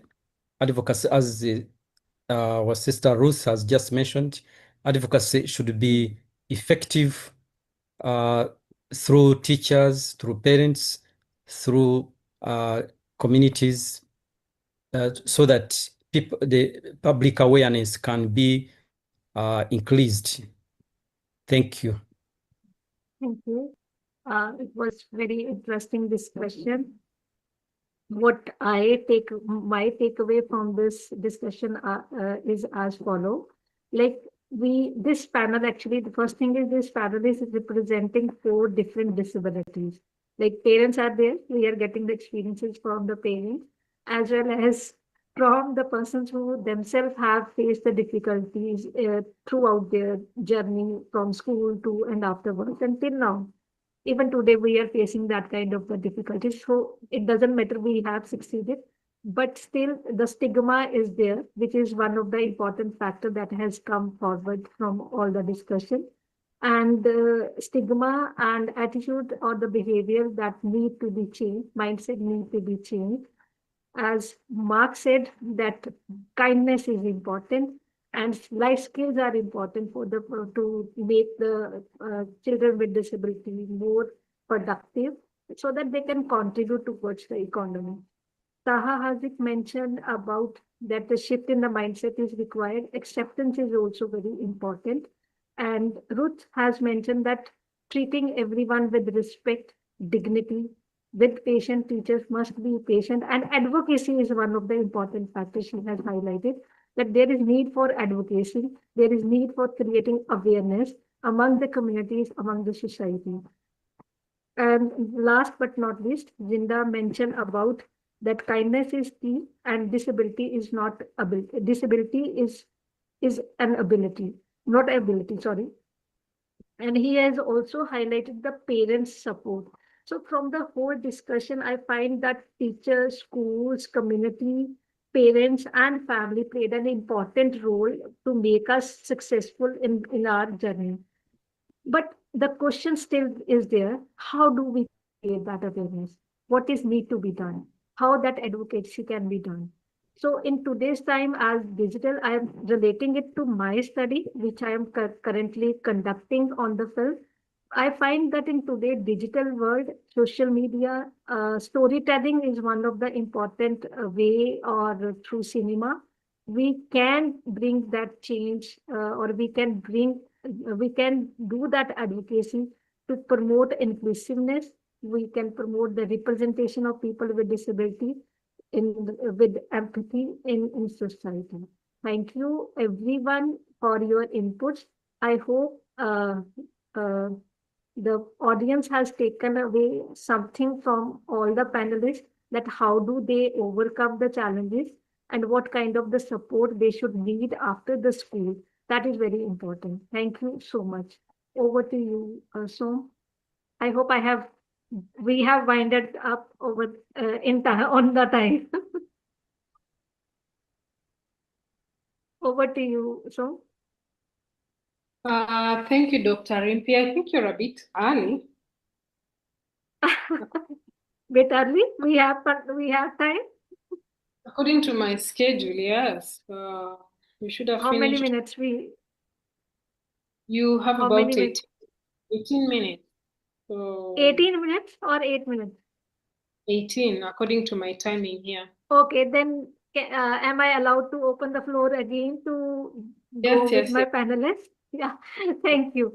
So now, like we should be having more open discussion, that anyone would like to share something or ready to share anything that they want, or should I continue with my research? Can I say, Dr. Rimbi, something? Yes, yes. Perfect. So when we talk about education, when we talk about mindsets, I believe we all, and your question is absolutely right, how we should go about creating the change and When you say about cinema, when you say about storytelling, yes, absolutely a very, very important factor wherein people should be made aware. My personal experience says is that one time sensitization or 10 times sensitization might not be enough. It's a regular process. Sometimes people just get frustrated out of kidding, how many times should we say? Now, my personal, daily now, when I sit in the office also, there are some people who come in and are surprised. Some people are, saying, how are you working? Or some people are going praising and doing that. So it's a confusion still.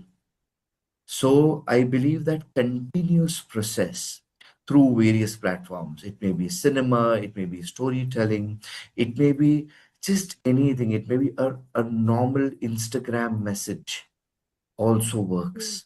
But I believe we all together collectively, through the platform of International Purple Fest, what we have, realized strongly is the more we collaborate, the more we come together, I believe we'll achieve much more. And what we achieve is what then the world sees. So keeping the floor open again, but this was a thought which was missing from my end. Thank you. Thank you. Mark, you would like to add on? Victor, also I wanted to add on something. Yeah, okay, Zinda. Okay, Zinda, please. Yes. Thank you so much for the additional time. There is something I also need to talk about, is the friendly facilities for people with disabilities at all ages, whether in school, whether at home, whether at work, at all places. So the friendly facilities is also very key, because according to my experience, personal experience, there is where you go and you find a toilet, a washroom is not friendly at all for a person with disabilities, and it degrades, it puts you down, and it makes you feel undeserved, or you feel excluded from that place. Like here in Rwanda, there are so many places, though it has been legally passed that in 2009, the law was passed, not allowing every person putting up a building, especially the public building, without friendly facilities for people with disabilities. But up to now, you find people still build up houses, public place houses, like hotels, like schools. You find the children cannot access the classes. Like when I was in university, they had to put my class downstairs, just on the first floor, just because of my disability. But had they put up the facilities, I would also be there up with all the facilities. Again, at home, when I was still at home in my with my parents, there was almost no friendly facility at all, be it washrooms, be it bedrooms. Everything was really a disadvantage to me. Yeah, I So the friendly totally facilities agree. point, yes, I the totally friendly agree with you, Zinda. This yes, infrastructure inaccessibility is all over the world. yes, Every yes, institution, whether it is house, it is everywhere. And I think every country has its own laws to, like in India, that in 2060, Rights of Person with Disability Act is there. According to that yes, act, that in the like in 2016, it has been launched, and it has been mentioned that within 5 years after the reenactment of this law, that every yes, institution must be accessible. But now Oh. today it's 2025 year, and it is also about to be end, and next year it is going to be 10 years. Still, Oh. majority of the institutions are not accessible for persons with disabilities. There is need to still need to create that awareness that how much it is important for not for person with disability but for everyone. So moving Yes. on to you, Mark, would you like to share anything else? Yes, I'd be delighted. The schools that are funded to be built, I very much insisted that they were disability friendly and inclusive, and built ramps and huge big wide doors, and disability toilets and showers. The one in Indonesia, when I went out to see it getting built, they had already started building it, and they hadn't got a wide enough entrance to go in for a wheelchair. They hadn't got ramps to go into. It's got a big auditorium for doing plays, doing conferences, and toilets weren't. So we had to alter it all and alter the build, get the because they said, "Oh, it's not required out in Indonesia." I says, "No, we're working on a worldwide platform, and it's not nothing to do with what is okay in this area and what you can get away with. Sorry, it has to be end of story." Uh, but if we go back to the word art, uh, yes, I made a career out of doing sculptures in bronze and in silver and in Scottish gold, and it's called functional art. What I do, turn them into dining room tables and coffee tables and so on. But I'm a firm believer that art can play a huge place in children's lives. And when I use the word art, it's very, very broad. Yes, it can be sculpture. Yes, it can be painting, drawing, pottery, but it's also, you can do, say, designing a garden. It can be designing clothes. It can be designing furniture. It can be an architect. It can be working in AI. It can be doing illustrations. It can be doing computer games. They're all forms of art. So the word art is quite broad. Yes, you can So make a career out of it, but what I personally believe is if you don't do it for career purposes and you do it through schooling, and that's your little world, and that's what makes you happy, and that's yours, and it's what you want to do, and you do it the way you want to do it. Throughout life, we all hit little bumps in the road. Something happens in our life. And whether you do this 10 years, 20 years, 30 years later, and you go back to that, it can be huge to your mental health that that's your little environment and that's what made you happy. And so I'm a firm believer in art, and not necessarily for doing it commercially and for your work and your business, because that becomes a different thing when you're having to just make money from it. But if that's your little world, because So my especially question is people with how much, disability, sorry, I am interrupting you. So how much time did you take to learn this skill? So how much it is difficult for the children with dyslexia to learn this skill?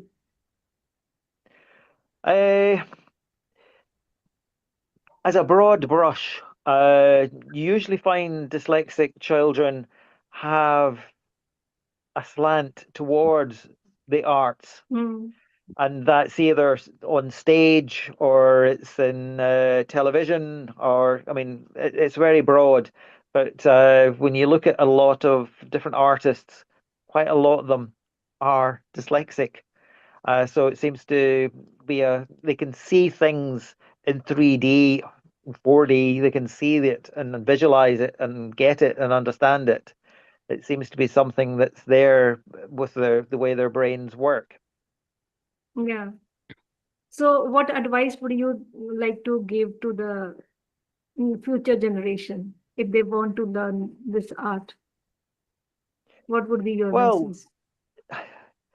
with life, it's all about getting little opportunities and getting a break in life.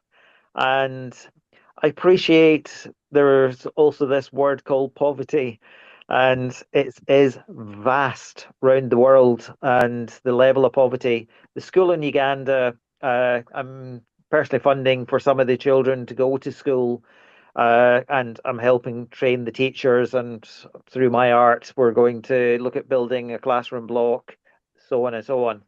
But some of the kids, I kind of delved into it, and they're not tested, so I Thank you. don't know if they're definitely neurodiverse. But one of them is very, very good at singing and very, very good at writing. She didn't have a pair of shoes, Yeah.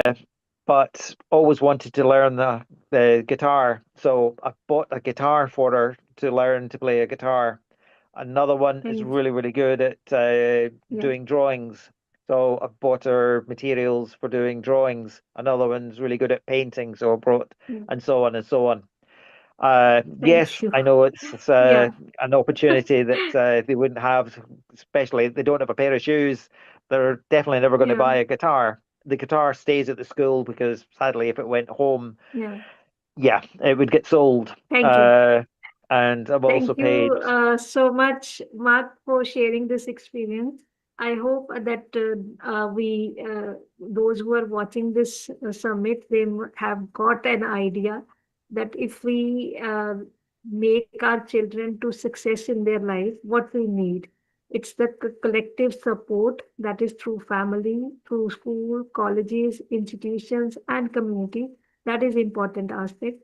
Second, we need to create the awareness through storytelling or advocacy so that people would accept us and we can contribute to the society. Thank you, each and everyone, for your wonderful thoughts, and I hope it has helped us to move further. Thank you, everyone. Thank you so much. Thank you. Thank you to Dr. Rimpi. Thank you so Thank much, you. and Thank colleagues. you. Thank you. Thanks a You're lot. a wonderful Thank you. panel Thank and you. one very close to our hearts. Thank you, Thank Dr. you. Rimpi, or should I say double Thank degree, you. Dr. Rimpi? We are so proud of Thank your you. achievements. And Thank you Thank to you. Sonia. Thank you. Thank you, thank you, Sonia. Thank you, sir. Thank you, Luz. Taha, Mark, Thank you. Ruth, Thank you. and Thank Ah, you. Jacinta. and Yeah. Thanks, Yes, everybody. you have Thanks, given everybody. hope. ah, Thank you. You yes. have given hope to parents We out are there. yeah. Yeah. Yes, Thank to you. youngsters, your voices have created hope in their life, and that is a big thing to give, especially when we're talking about education.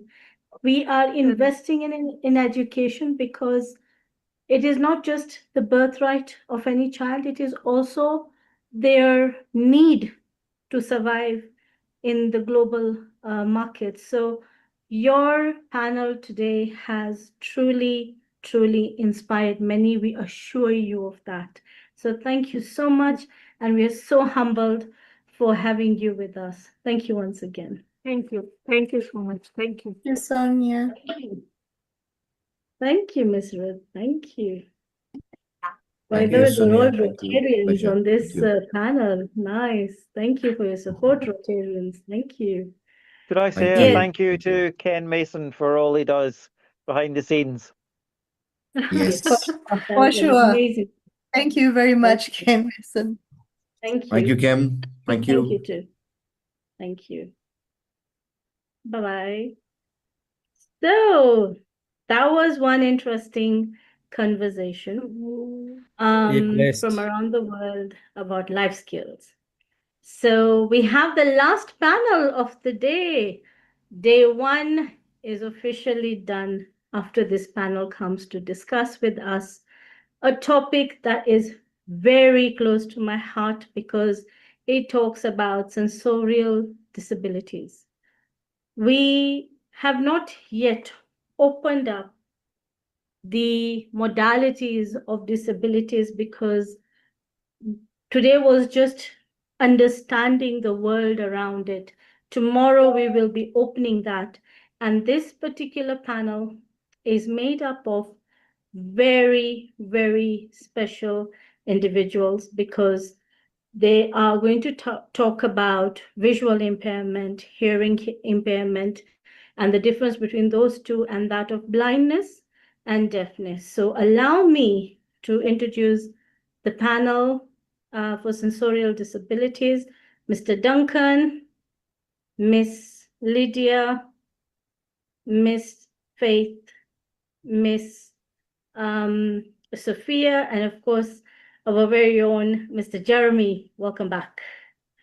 So Duncan, if you could kindly switch on your video and unmute, and the floor is yours, my dear friend. Meeting tools window. Zoom workplace. The host has asked you to start your video. Window.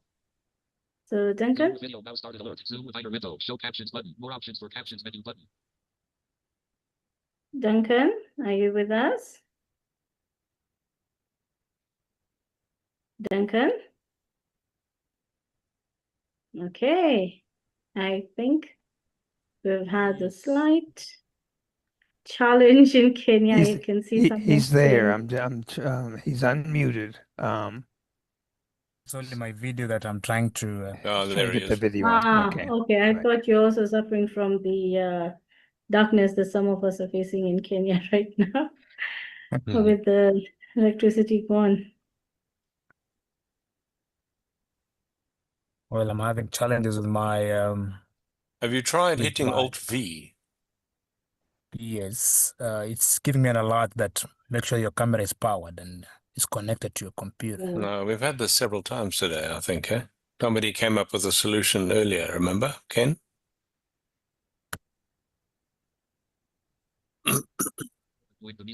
Well, the solution is, Duncan, if you're in the chat Mosa, and you have your camera on, you got to turn it off.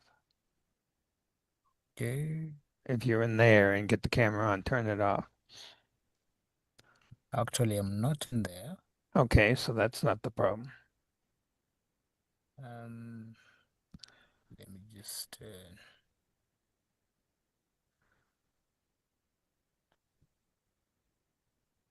let's try now.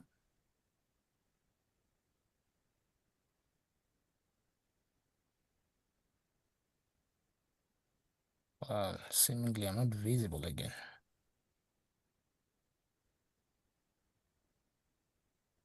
We might just have to continue with you in the dark. Yes. So I guess, Duncan, in the meantime, maybe you can open the floor to your panelists. Welcome aboard, everyone. Thank you. Good evening, good afternoon, good morning, everyone. Today marks a very important session. We are drawing the curtains for day one, and I'm so much delighted to moderate this conversation on how early intervention transforms learning outcomes for children with sensory disabilities.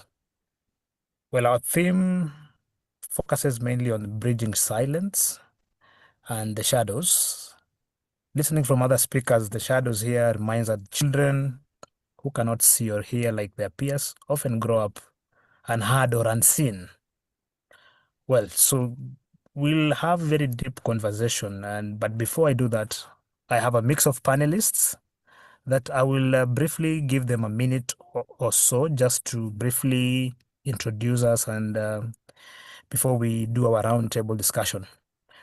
So the order of our panelists, I will begin with Faith. I'll allow Faith to briefly take us through, then Sophia, and then I'll loop in Mr. Jeremy, and then we'll finalize with Lydia.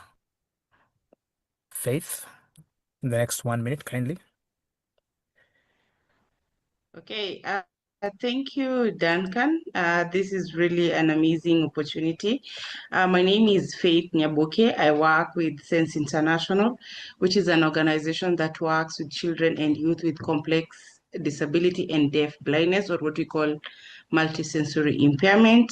I have around 9 years of experience in working with disability inclusion, which includes working with the Kenya Institute of Special Education, working with children in functional assessments to get to identify the type of sensory disabilities that they have. I work within the Department of Neurodiverse types of disabilities and behavioral difficulties.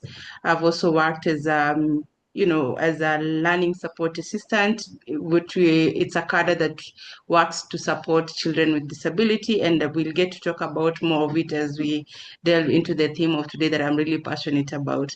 Thank you so much, Duncan. Thank you. A lot to hear from Faith later on. Sophia, floor is yours.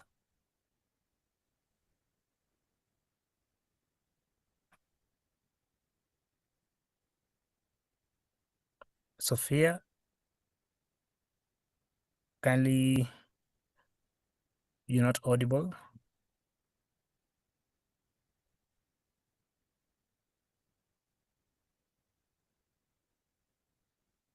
Kindly check your mic. Better? Yes.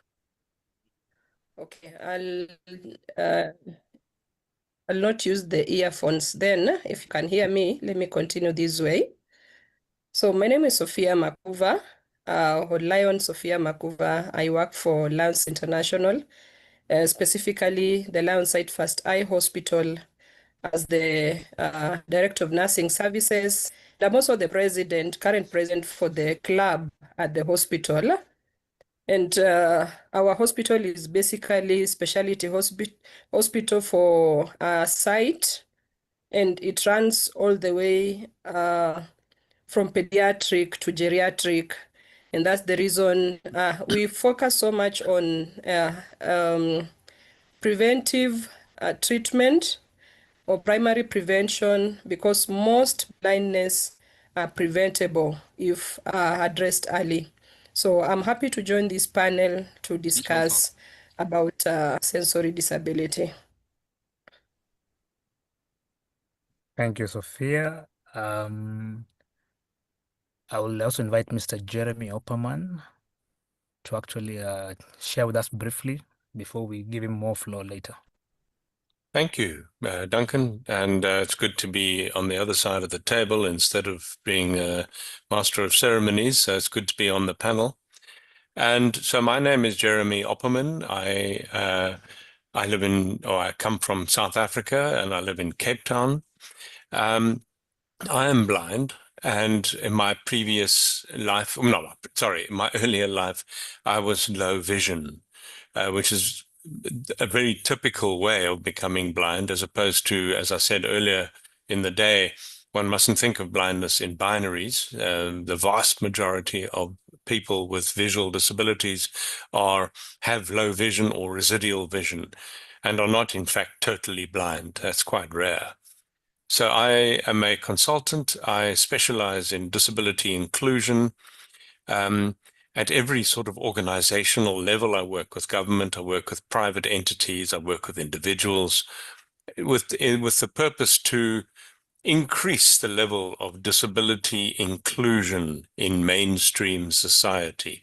I have a motto: the unhesitant and natural inclusion of people with disabilities into mainstream society. That's essentially what I do. Thank you, Mr. Jeremy. I think we'll be looking forward to hearing more about visual impairment all through to how you're managing and how responsive systems are. To wind up, Lydia Best, the floor is yours.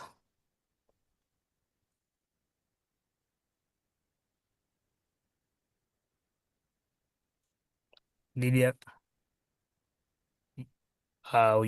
kindly check your audio.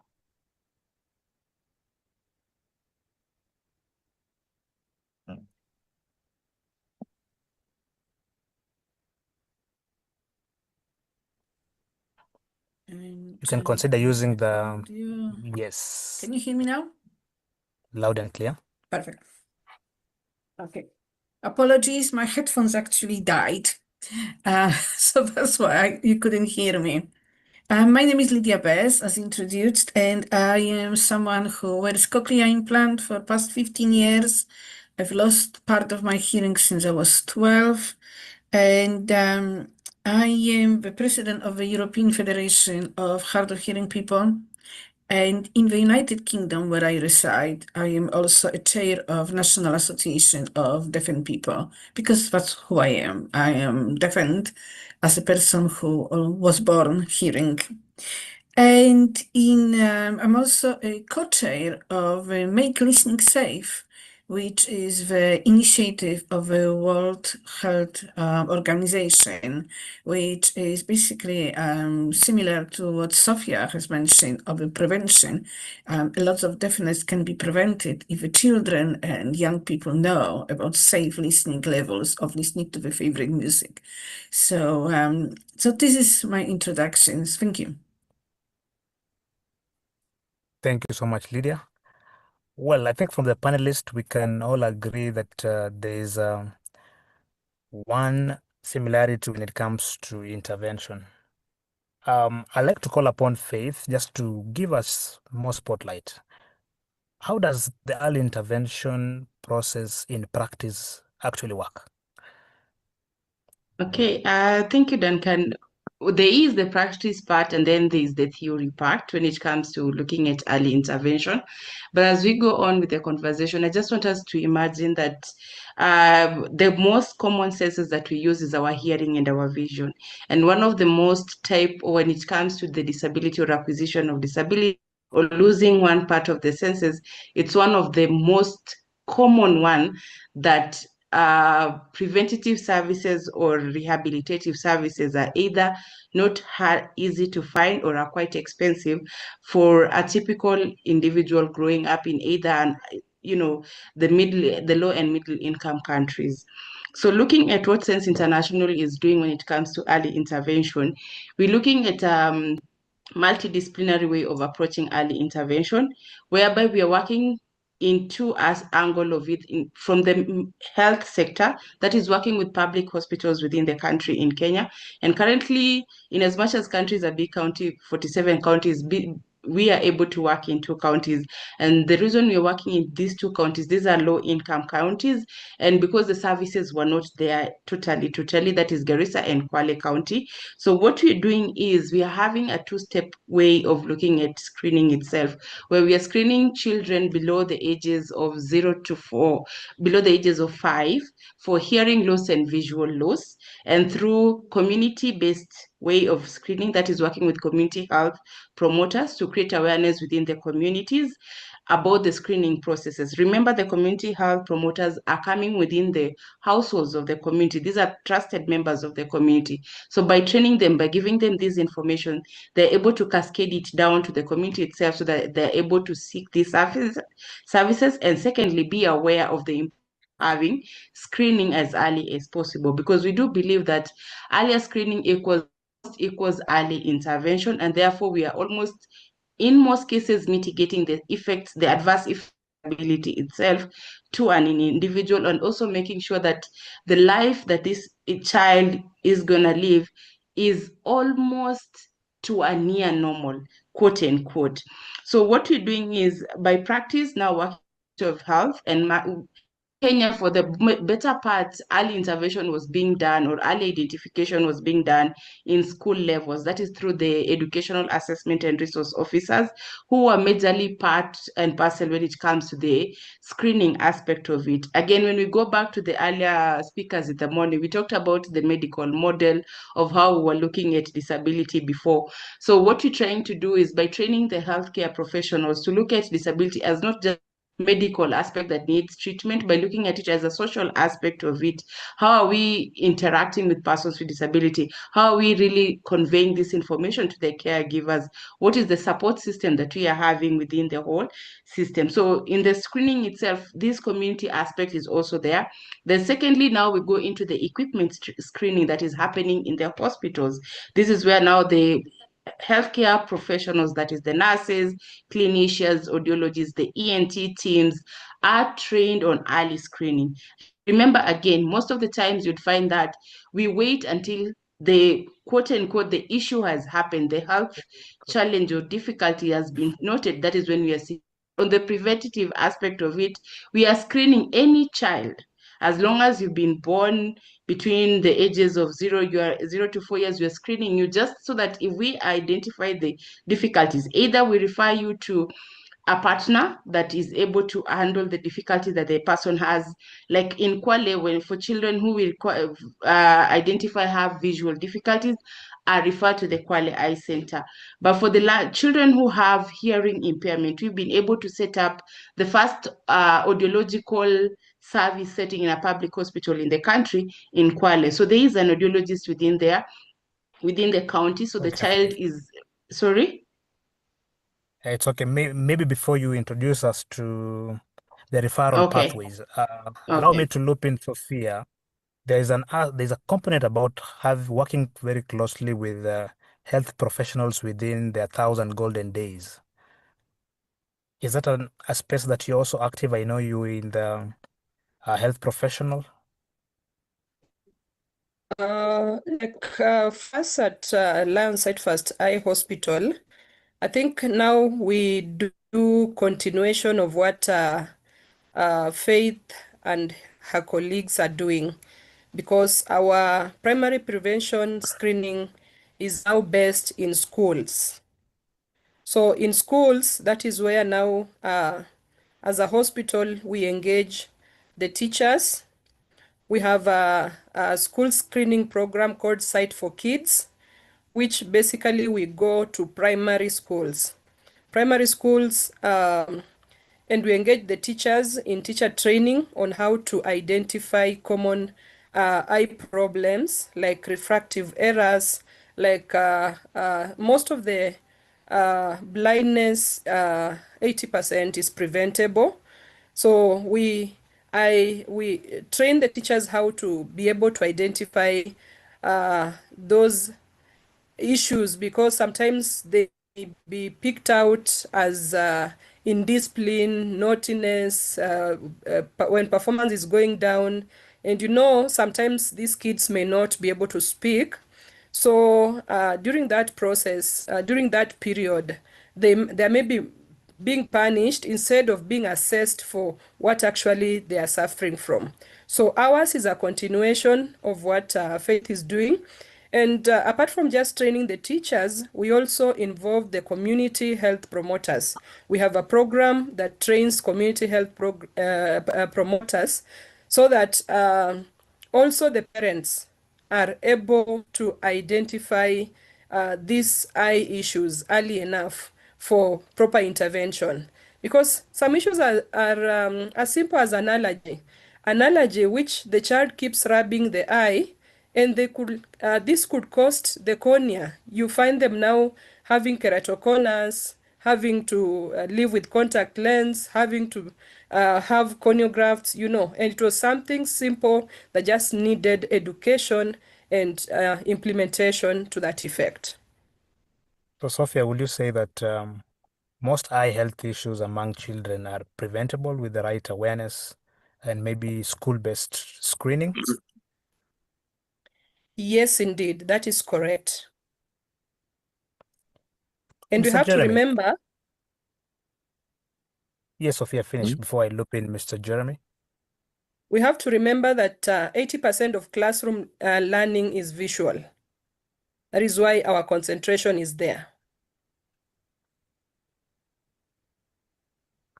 Well, WHO states that out of 285 million visually impaired people worldwide, 246 million have low vision and 39 million are blind.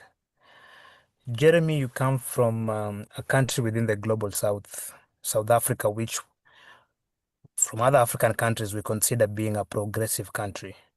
Do you think the system in South Africa handled your case? Was it handled properly with what Nyaboke has mentioned, that if there was early screening and having more or less home-based care screening could actually support in reducing the progressiveness from visual blindness to complete blindness? No, I think we have a problem in South Africa. We are a very young country. As much as we are often looked at as the powerhouse of Africa, It's not actually particularly true necessarily. It might be in some circumstances of industry and commerce. But the fact is that we are a young country because we're a very young democracy. We're literally only 31 years old. Now, the previous regime paid very little attention to the majority of the population. So the net result is if you've got a world-class health standard for far too few people and a very substandard primary health care for the rest of the people. We're a large rural country. We were not large in Africa by African standards, but we are a large enough country. We're still very rural.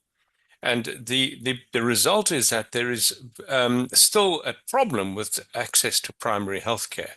You said something interesting just now about preventable blindness. I heard about 20 years ago, I remember Sight Savers making a statement that South Africa had a higher preventable blindness rate than India, which is staggering. And so the culprits are things like cataracts, late onset cataracts, which are easily operated on and fixed. But because you have and poor access to primary health care, those people with cataracts, for instance, don't in fact very often receive the care that they need. Glaucoma is an incredibly strong blinder, and then diabetic retinopathy, from diabetes. We're one of the highest diabetic countries in the world. So those things all combined, unfortunately, with the substandard primary health care that we have, due largely to our previous regime, but also due to the mismanagement of the current regime. And so we could do far more. When it comes to early assessment, certainly if you're in a sophisticated urban area like Cape Town or Johannesburg or Durban or Bloemfontein or maybe Port Elizabeth, you might be able to access early assessment opportunity and facilities, but by no means is that something that we can rest on our laurels about. We have a very serious attitude towards disability, unfortunately, in this country. We are playing catch up far too often. I know I'm sounding quite negative, and there are obviously positive angles to it, but we are, unfortunately, we are in trouble in many aspects, particularly around disability, sensory disabilities, particularly. From a schooling point of view, we have 22 blind schools, over 1 million blind people, and 22 blind schools, or schools for the blind, rather. Now, not one of those Jeremy, schools. Yes. Sorry, Jeremy, Duncan, I'm going on to a new subject. I beg your pardon. maybe allow us to pick Lydia. Lydia also has a substantial amount of hearing, and she mentioned she enjoyed mainstream learning. I think it would be a good time to actually understand how early intervention has shaped their identity and maybe the confidence of students who have hard of hearing. Your context, Lydia, please. Thank you, Duncan. Actually, I would like to start in the same way as everybody else, which is the early intervention. So most of the European countries have a newborn screening for hearing and deafness, which is a good thing.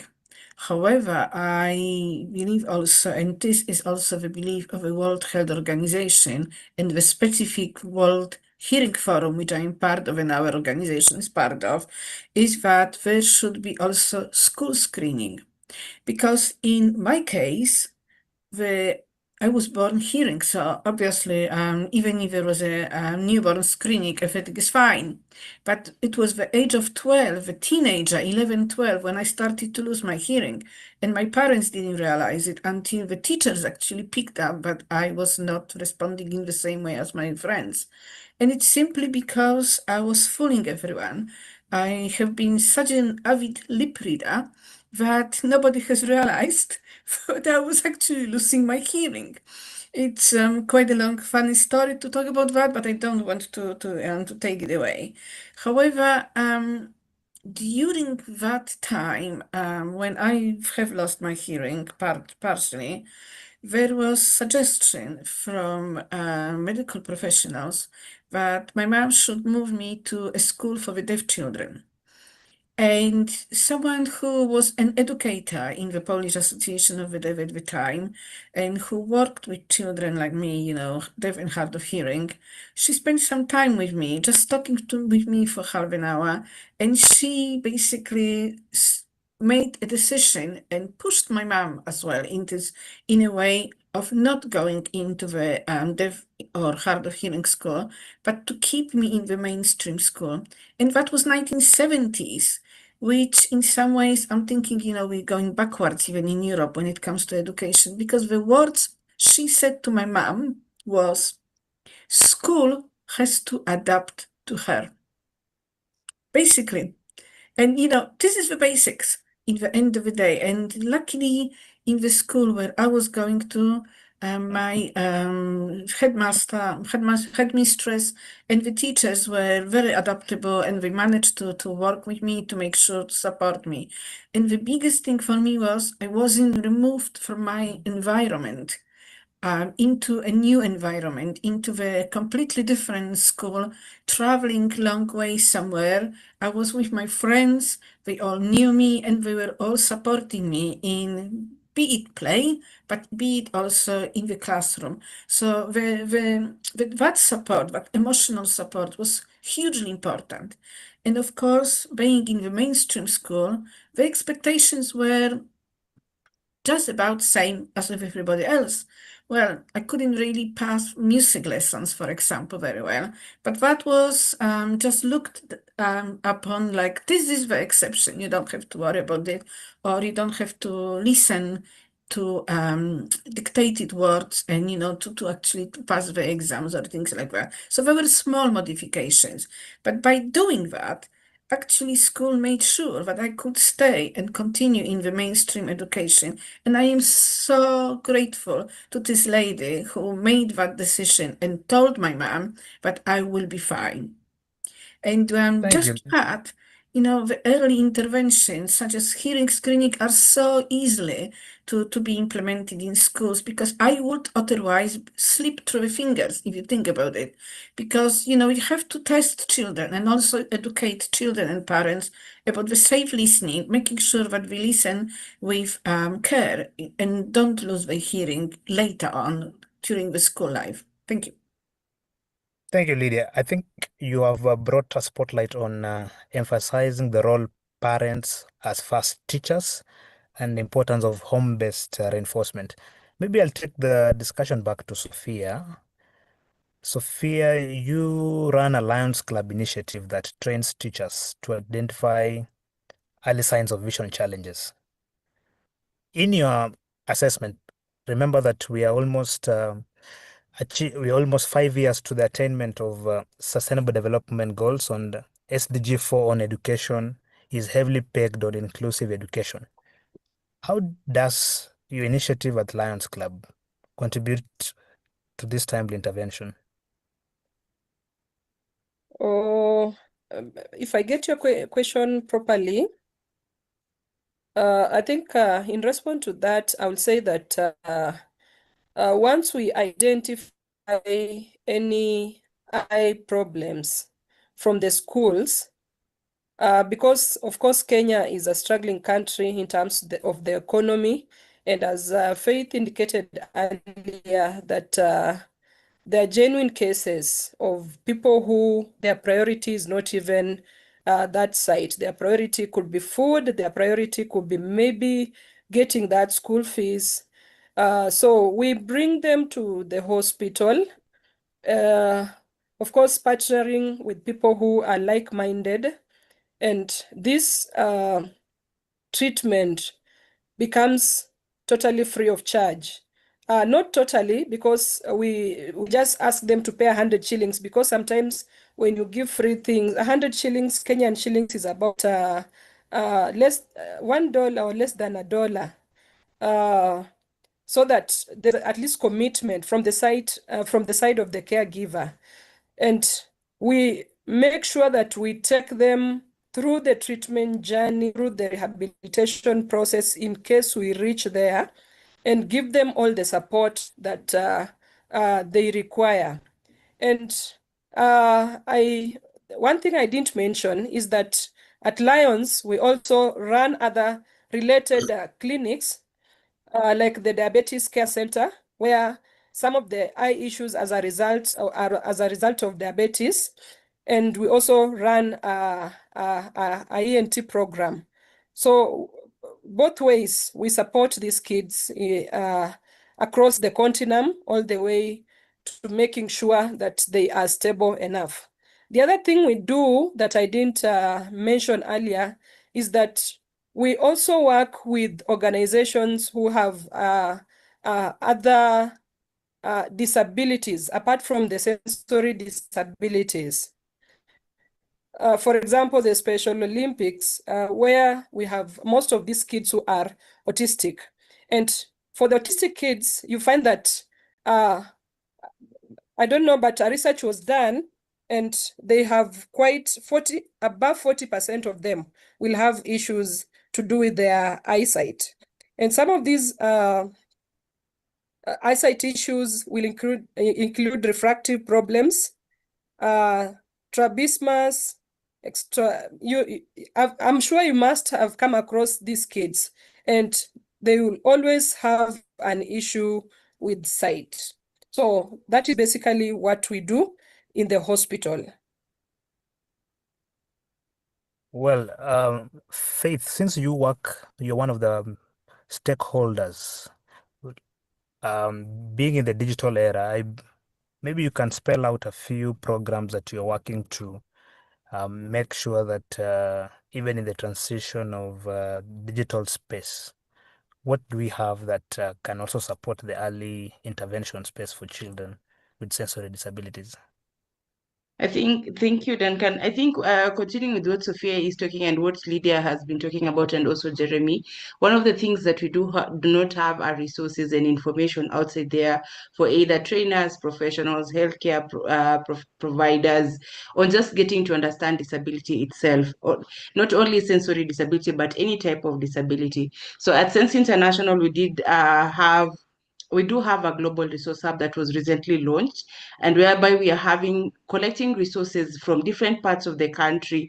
It's like a hub whereby every other individual is able to get this information when it comes to the resources that we do have, not only for the deafblind. When we talk about even disabilities, in most cases, the deafblind community is still left behind in the conversations of disability itself. It's just only recently that deafblindness was recognized by the UN. So this is the first time we're celebrating the first International Deafblindness Awareness Day.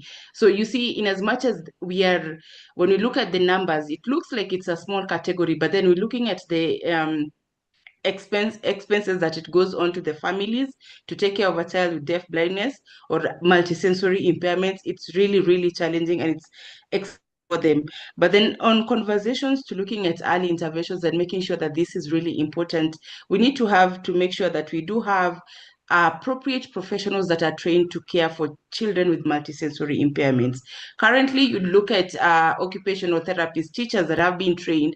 They've been trained on maybe a specific disability. I've been trained in sign language, but I'm not trained to work with a child who is hard of hearing and low vision. That categorically is deaf blindness, but then the support and intervention that is needed is totally different. So looking at a continuum of early intervention and inclusive education, even to the aspect of employability, because then again, if the support is not there from the beginning, that will not get to the employability itself. So why Sense International takes a lifelong approach itself, a life cycle of an individual, and making sure that through the every entries of an individual, we are able to give you the support system that is needed. But then again, we're not saying we're doing it perfectly, because again, resource allocation, we are an INGO, so we depend on funding. So what we look at is working with stakeholders like government and other partners. That's why we work within public hospital, public schools, to create a scale-up model whereby the government can be able to emulate the pilots of that we've been able to do and see that it's workable and then now replicate it in other counties. Lydia, you talked about in Europe having neonatal screening. In Kenya, it's not happening. It only happens in private hospitals. And when you are aware, how many parents that do we have that have high literacy level or are aware that there's this type of screening? It's mostly in the Okay. urban centers. Yeah. Okay, maybe Jeremy, since you're an advocate for the deaf and blind, maybe you can, are you experiencing the same challenges at resource level? Well, I wouldn't call myself an advocate for deaf blindness. I'm a pan disability advocate. I believe very strongly in. Sorry for that. That's fine. That's fine. I happen to know several deaf-blind people, and in fact, last year we had the well-known Haben Gimmer actually as our keynote address. So, people in the previous conference last year got a wonderful exposure to the extraordinary the extraordinary ability and potential of deaf-blindness. Deaf-blindness is as you've just said, Faith, interestingly, is a relatively new, recognized issue. Now, it's always been around, but it's been relatively recently that it's been accepted and understood.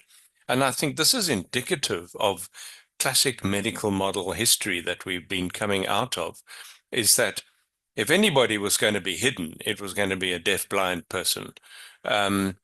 So that's a reality. But what did you have another question for me, Duncan? Just so that I can be clear. We were just comparing whether the challenge of resources also applied to the visually impaired. Oh, certainly. I mean, I was saying earlier about schools. So our 22 blind schools have a significant resource problem. There are a couple that are good, and there are several that are very poor, and there are some of them middle of the road. But here's an interesting thing. Not one of them offer higher grade mathematics. Most of them offer what's called maths literacy. In fact, most of them don't offer any maths at all at a grade 12 level. And some of them are able to do what's called maths literacy. No science, what we used to call science. I think science has changed its lame name now, but what we used to call science at schools. No, that isn't taught. Now, what that is, that's an indicative issue around the teacher. That's a resource, and it's a resource from a money point of view, but it's also a resource in the sense of a skill. So we have a problem with every single one of our schools for disability, is that we are providing them with the substandard education. So what's happening is we're seeing more and more kids going over to mainstream school. Like Lydia, I also went to a mainstream school in the 70s, in a very similar situation where my older brother was at a school for the blind before me, and I persuaded my parents that I did not want to go to a school for the blind. I would wanted to go to a mainstream school. And I believe I'm not suggesting that we can't have mainstream schools, but I am suggesting that we need to look more at inclusion in mainstream schools. And so children with ambitious parents, perhaps, who are not happy with the idea of their child getting a substandard education, are exploring homeschooling or mainstream schooling, which I think is a good thing. I really do. I think it's an excellent way. Unfortunately, that opens up another Pandora's box of challenges, but we can talk about that just now. Well, we will have requested for an extension of time, but as we're coming to an end, I think I'll loop in Lydia. From the panelists, you could realize we are all from the global south. And there's one thing that is very common, resource gap. Maybe considering Europe has made milestone, how can we bridge this gap in access to support, timely intervention for all the learners as we wrap up? Oh, thank you, Duncan. Yes, I'm realizing, listening to everyone, just thinking how lucky we are in Europe, with regard to children, especially, not to adults. Adults, we still have a lot of work to do, to support them in interventions such as hearing aids or cochlear implant, but especially hearing aids. But yes, something I neglected to mention as part of my intervention was actually a hearing aid. At the time, because I'm Polish, I was born in Poland and lived for half of my life there. It was difficult to get hearing aids, but it was Polish Association of the Deaf who was helping me and my parents to get access to hearing aids, so I could continue in mainstream school easily. And that is the first intervention, access to hearing aids or cochlear implants or assistive listening devices, whatever this child needs, are a main thing, basically, to allow them to continue. But it's further than that. It's also that not all schools, not always 100% so good. Nordic countries are usually very good. United Kingdom is good as well. Poland is, doing so much better, where there are all the different interventions, including hearing loops, being installed in classrooms, and all those different things going on. But right now, also the fact that there is subtitling or captioning. In UK, we say, in Europe, we say subtitling. In generally, in globally, we talk about captioning. So whatever educational materials are, in existence in the schools, as long as the child can follow the captioning, they follow the dialogue, they can be together with their peers and they are able to work together. But there is also something like tactics, different communications tactics being deployed by the teachers to ensure that they are smaller group, to make sure that children can actually follow group discussions and follow the actual, work. So instead of following just speaking and hearing to make sure that child's here, sometimes very simple interventions can go a really long way. Thank you so much, panelists. I'll invite Sonia. We think she has one quick question. Sonia?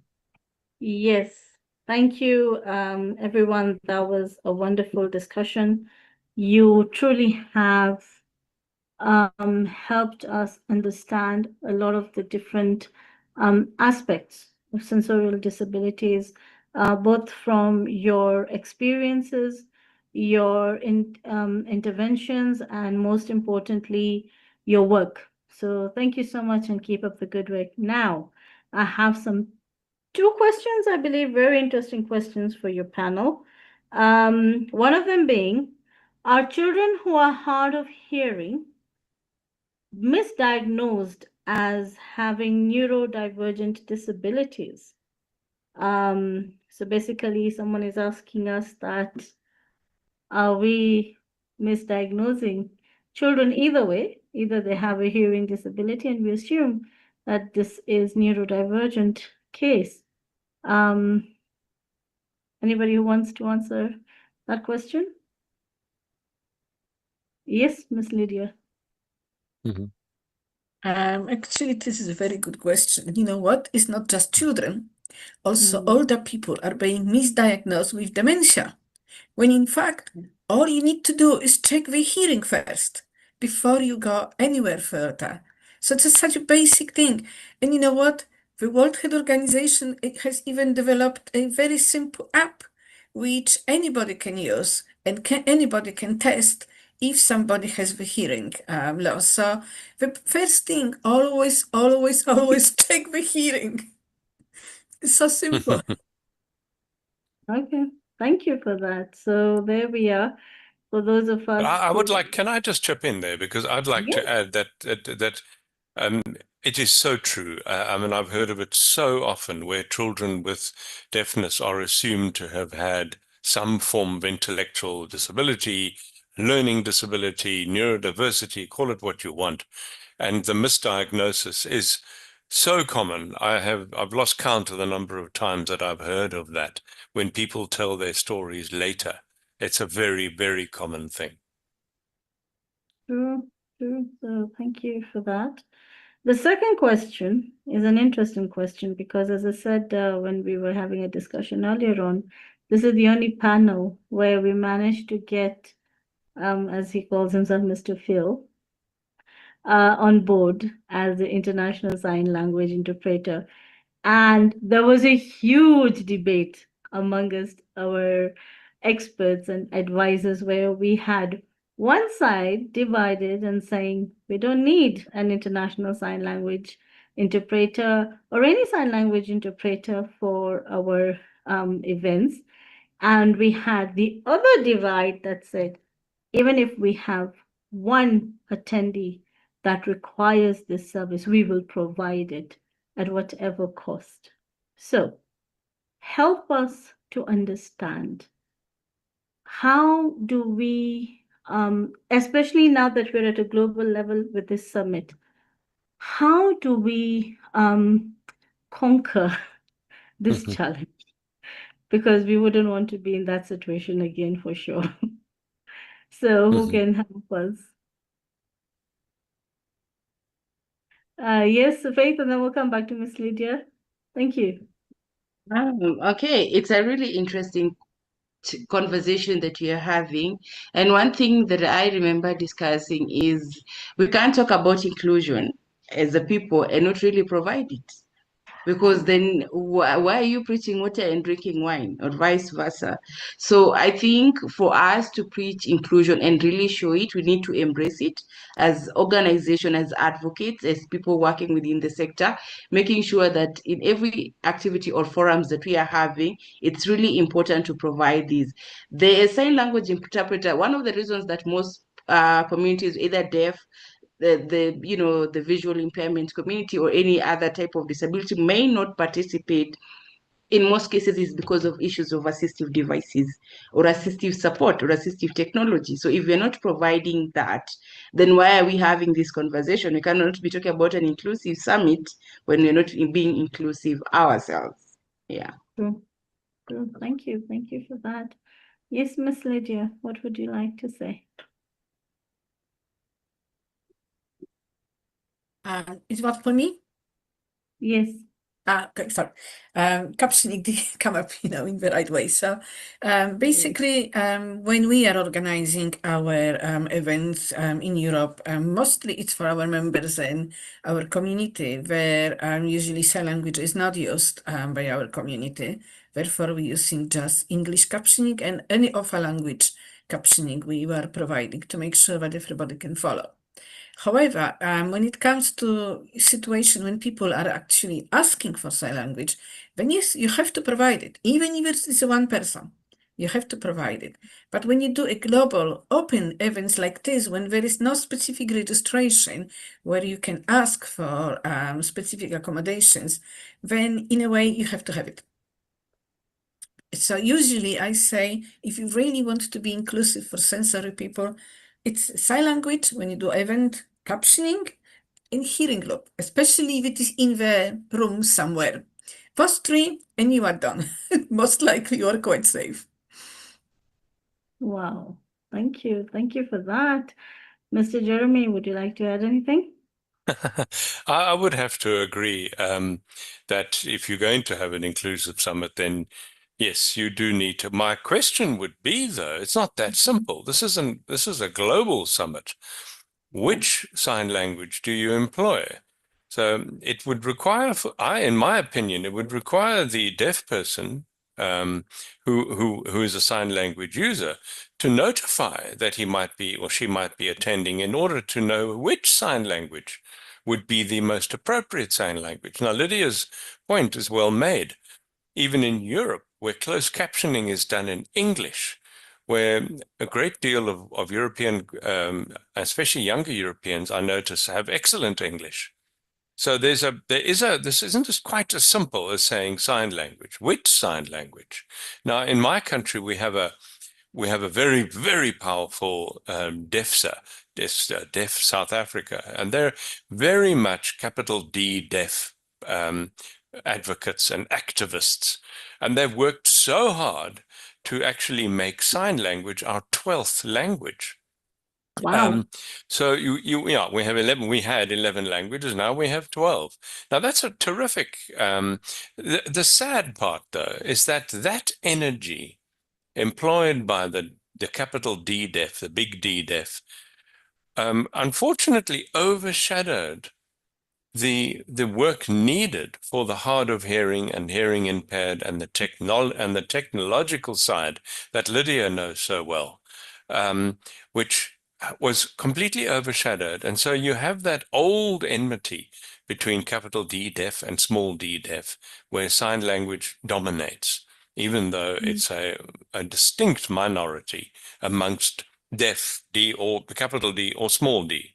So, but having said all that, if you're going to have an inclusive summit, then you need to have that, very much like the videos. If you're going to have a video, then you need to have either audio description or a narration if you're going to have an inclusive summit. But to have music only and lovely pictures is not going to be useful for blind people to enjoy and learn from that video. Very true. Thank you. Thank you so much for that. Sophia, you're back. Yes, my dear. Yes, I want to say this. We are in the Breast Cancer Awareness Month, and I am a breast cancer survivor. And what I want to say with regards to disability is I live with a form of a disability because I do not have one breast. Now, my point is that there are some disabilities, if someone didn't tell you, you will not know that they actually have. For example, Jeremy. Looking at Jeremy, I'm not able to tell that he is blind. So, and not everybody will come out to say, I can't see. Not everybody will come out to say that I can't hear. And you need to be vulnerable enough for you to actually bring out your condition to the public. And this doesn't come easily. It comes with stigma, it comes with discrimination. And so the point here is that inclusivity, and people may not need to announce. All the attendees on this call may not, some of them may not say that they're actually blind, they're actually having hearing issues. So inclusivity everywhere.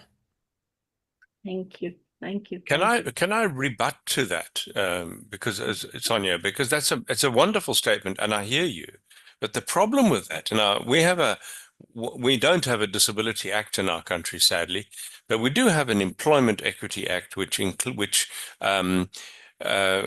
strongly advocates for the employment of people with disabilities. Now, one of the things they say in there is if you do not disclose your issue, your condition, your disability, then you cannot expect reasonable accommodation. Now, if you have a deaf person in the session, in the conference, and they don't disclose, it's difficult, therefore, to know what they need. So I think I hear you. One shouldn't have to if you don't want to, but similarly, you can't expect appropriate, reasonable accommodation unless you do. It's a bit of a catch-22, I think. Yeah, definitely. If I agree. may, I would like strongly support Jeremy. Jeremy, you just spoke exactly what we also saying in European Federation of Hard of Hearing People. And to be honest, it's easier when you're deaf. Because when you use sign language, it's just obvious. You need sign language interpreter for whatever accommodations in the employment because you cannot hide it, right? You are signing. But when we are speaking, majority of hard of hearing people will not say anything for the fear of stigma or anything or whatsoever. And then problems start. Problems start in be it education or especially in employment, and you might get even dismissed because you didn't tell your employer or your manager, I actually am having problems with my hearing. So they would be able to make steps towards including you properly and giving you the tools you need. So in the United Kingdom, when I need for the big team meetings in my employment, I just simply have a remote captioning provided for me. I've got assistive listening devices, but it took me to say to my employer, you know what? I'm not doing that well as I thought. I need help. And we are protected, we have a protected characteristics because there is an Equality Act in the United Kingdom, and that helps a lot. But it has to start from us saying, actually, I'm not hearing that perfectly well. I need some help. And we need to learn to do that.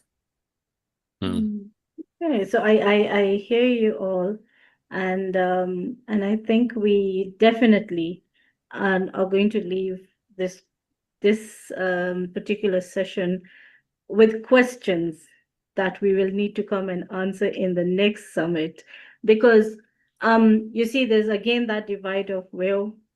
There's one part of the divide saying that you need to come and tell us this is your need. You need to declare that, and you need to do it boldly. But then there's that aspect, the other divide that says, empower me. I can't do it on my own. And that is why the summit is so important, because we're bridging that gap. And I'm so glad that we've had this conversation with you, great people, because you have answered a lot of questions that have been hanging in there, if you know what I mean. So thank you so much. As I said in the beginning, this is a panel that is so close to my heart, because I really, really felt that whenever we talk about inclusivity, we don't even understand the difference between the HOH and the deaf. For example, their needs are different. Their aspects of understanding or their aspects of grasping are different, and therefore we must accommodate them according to the way they are. And then we have the VI, and then we have the blind. So we're able to understand that difference as well. And I am so glad to know that Mr. Phil will be bringing in friends for the next summit, if not for tomorrow, because he's done a great job. And we're so glad that he's there, because honestly, every time I looked up the screen and I felt, yes, this is inclusivity. We're including everyone now in this particular panel. At the same time, allow me to say a very big thank you to our lion, Sophia. Thank you for being so brave and being the first one to bridge the gap between two organizations that have always worked with each other, but not really with each other. You know what I mean? We have come together because we really are passionate about this. Thank you so much for accepting our invitation. Please to say a special thank you to your DG and of course to your international DG who we had met a few weeks ago. At the same time, Lydia, you blew me away the other time when we met, and I thought, yes, this is what advocacy is about. You're talking what we need to hear, not what we want to hear. You're telling us the truth, whether we want to face it or not, that's up to us. We need to empower ourselves and others and come up to that level where we have a standard in the world. So thank you so much for that. Jeremy, you are an inspiration. I always say this when I meet you. I remember last year I even asked you, Jeremy, are you sure you're blind? Because you can read my documents. I was so impressed because you captured everything that I had in mind during the last summit. And even this today hearing you speak as a panelist, I salute you, sir, for the work that you're doing. So thank you so much for being part and parcel of us. Faith Sense International, another organization very close to my heart, because we were together when we celebrated the first day at Kwale when we did that celebration. And I was so shocked, and I said, really, you guys have never celebrated the day of, sorry, I'm too exhausted. Please remind me what we had done at Kwale. The Gosh, International Deaf Blindness Awareness. Yes, International International Day of Deaf Blindness Awareness. Thank you. God, exhaustion has caught up with me now. It's okay. Thank you. And that was the first time I met with Sense International and I was blown away. I was blown away with the kind of work that they're doing around the globe. So thank you so much for accepting our invitation. Recording stopped. Recording in progress. Of course, we have to thank Mr. Duncan, although he has not been able to switch on the video. But sir, thank you so much for coming on board and taking on this service to moderate this beautiful panel. And we really do thank each one of you for being part and parcel of this conversation. So thank you once again. And folks, that brings us to the end of day one. Summit day one is officially done. You were the last panel, and you have definitely set the pace for day two. So thank you so much. And we really, really are blessed to have you on board. So allow me to ask our co-president, Mr. Kenneth Mason, to join us and give us our closing remarks. Thank you once again, everyone. Thank you, Sonia. Okay, before we do that, my final act here, other than saying goodbye, is to stop the videos here of this panel. See you tomorrow, Jeremy. Yeah. And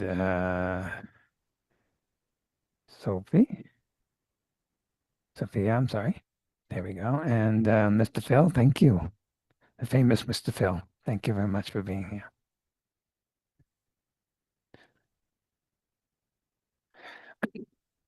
Okay, well, it was quite a day. And I never, ever like my lighting here. But it was quite a day filled with all sorts of information, all types of information. If those of you who stayed with us all day, and there was a bunch of people who did, much of thanks. And your head must be full of information, and hopefully, because that's what it was designed to. But here's the good news: we're only halfway through. And we have a whole another day tomorrow filled with all sorts of information. Again, just looking at the agenda tomorrow, looking at some case studies we're going to go over about. Let's see, different types of education and they're going to be case studies to show which they work and which they don't work kind of situation. We have a whole committee who's going to be talking about the working with the educators and the community working together on that. We've got another beautiful video coming up from a gentleman calls himself Chad Hip Hop, and then we also have a whole big session on universal design learning, which I have the pleasure to monitor one of them. There's a couple of sessions on that. There's another session on sports and the importance of sports. Another session on life skills. We have a wonderful panel going to be talking about that. And we finish off the day and the summit tomorrow on I shouldn't have closed my page so fast on mental health, stigma, and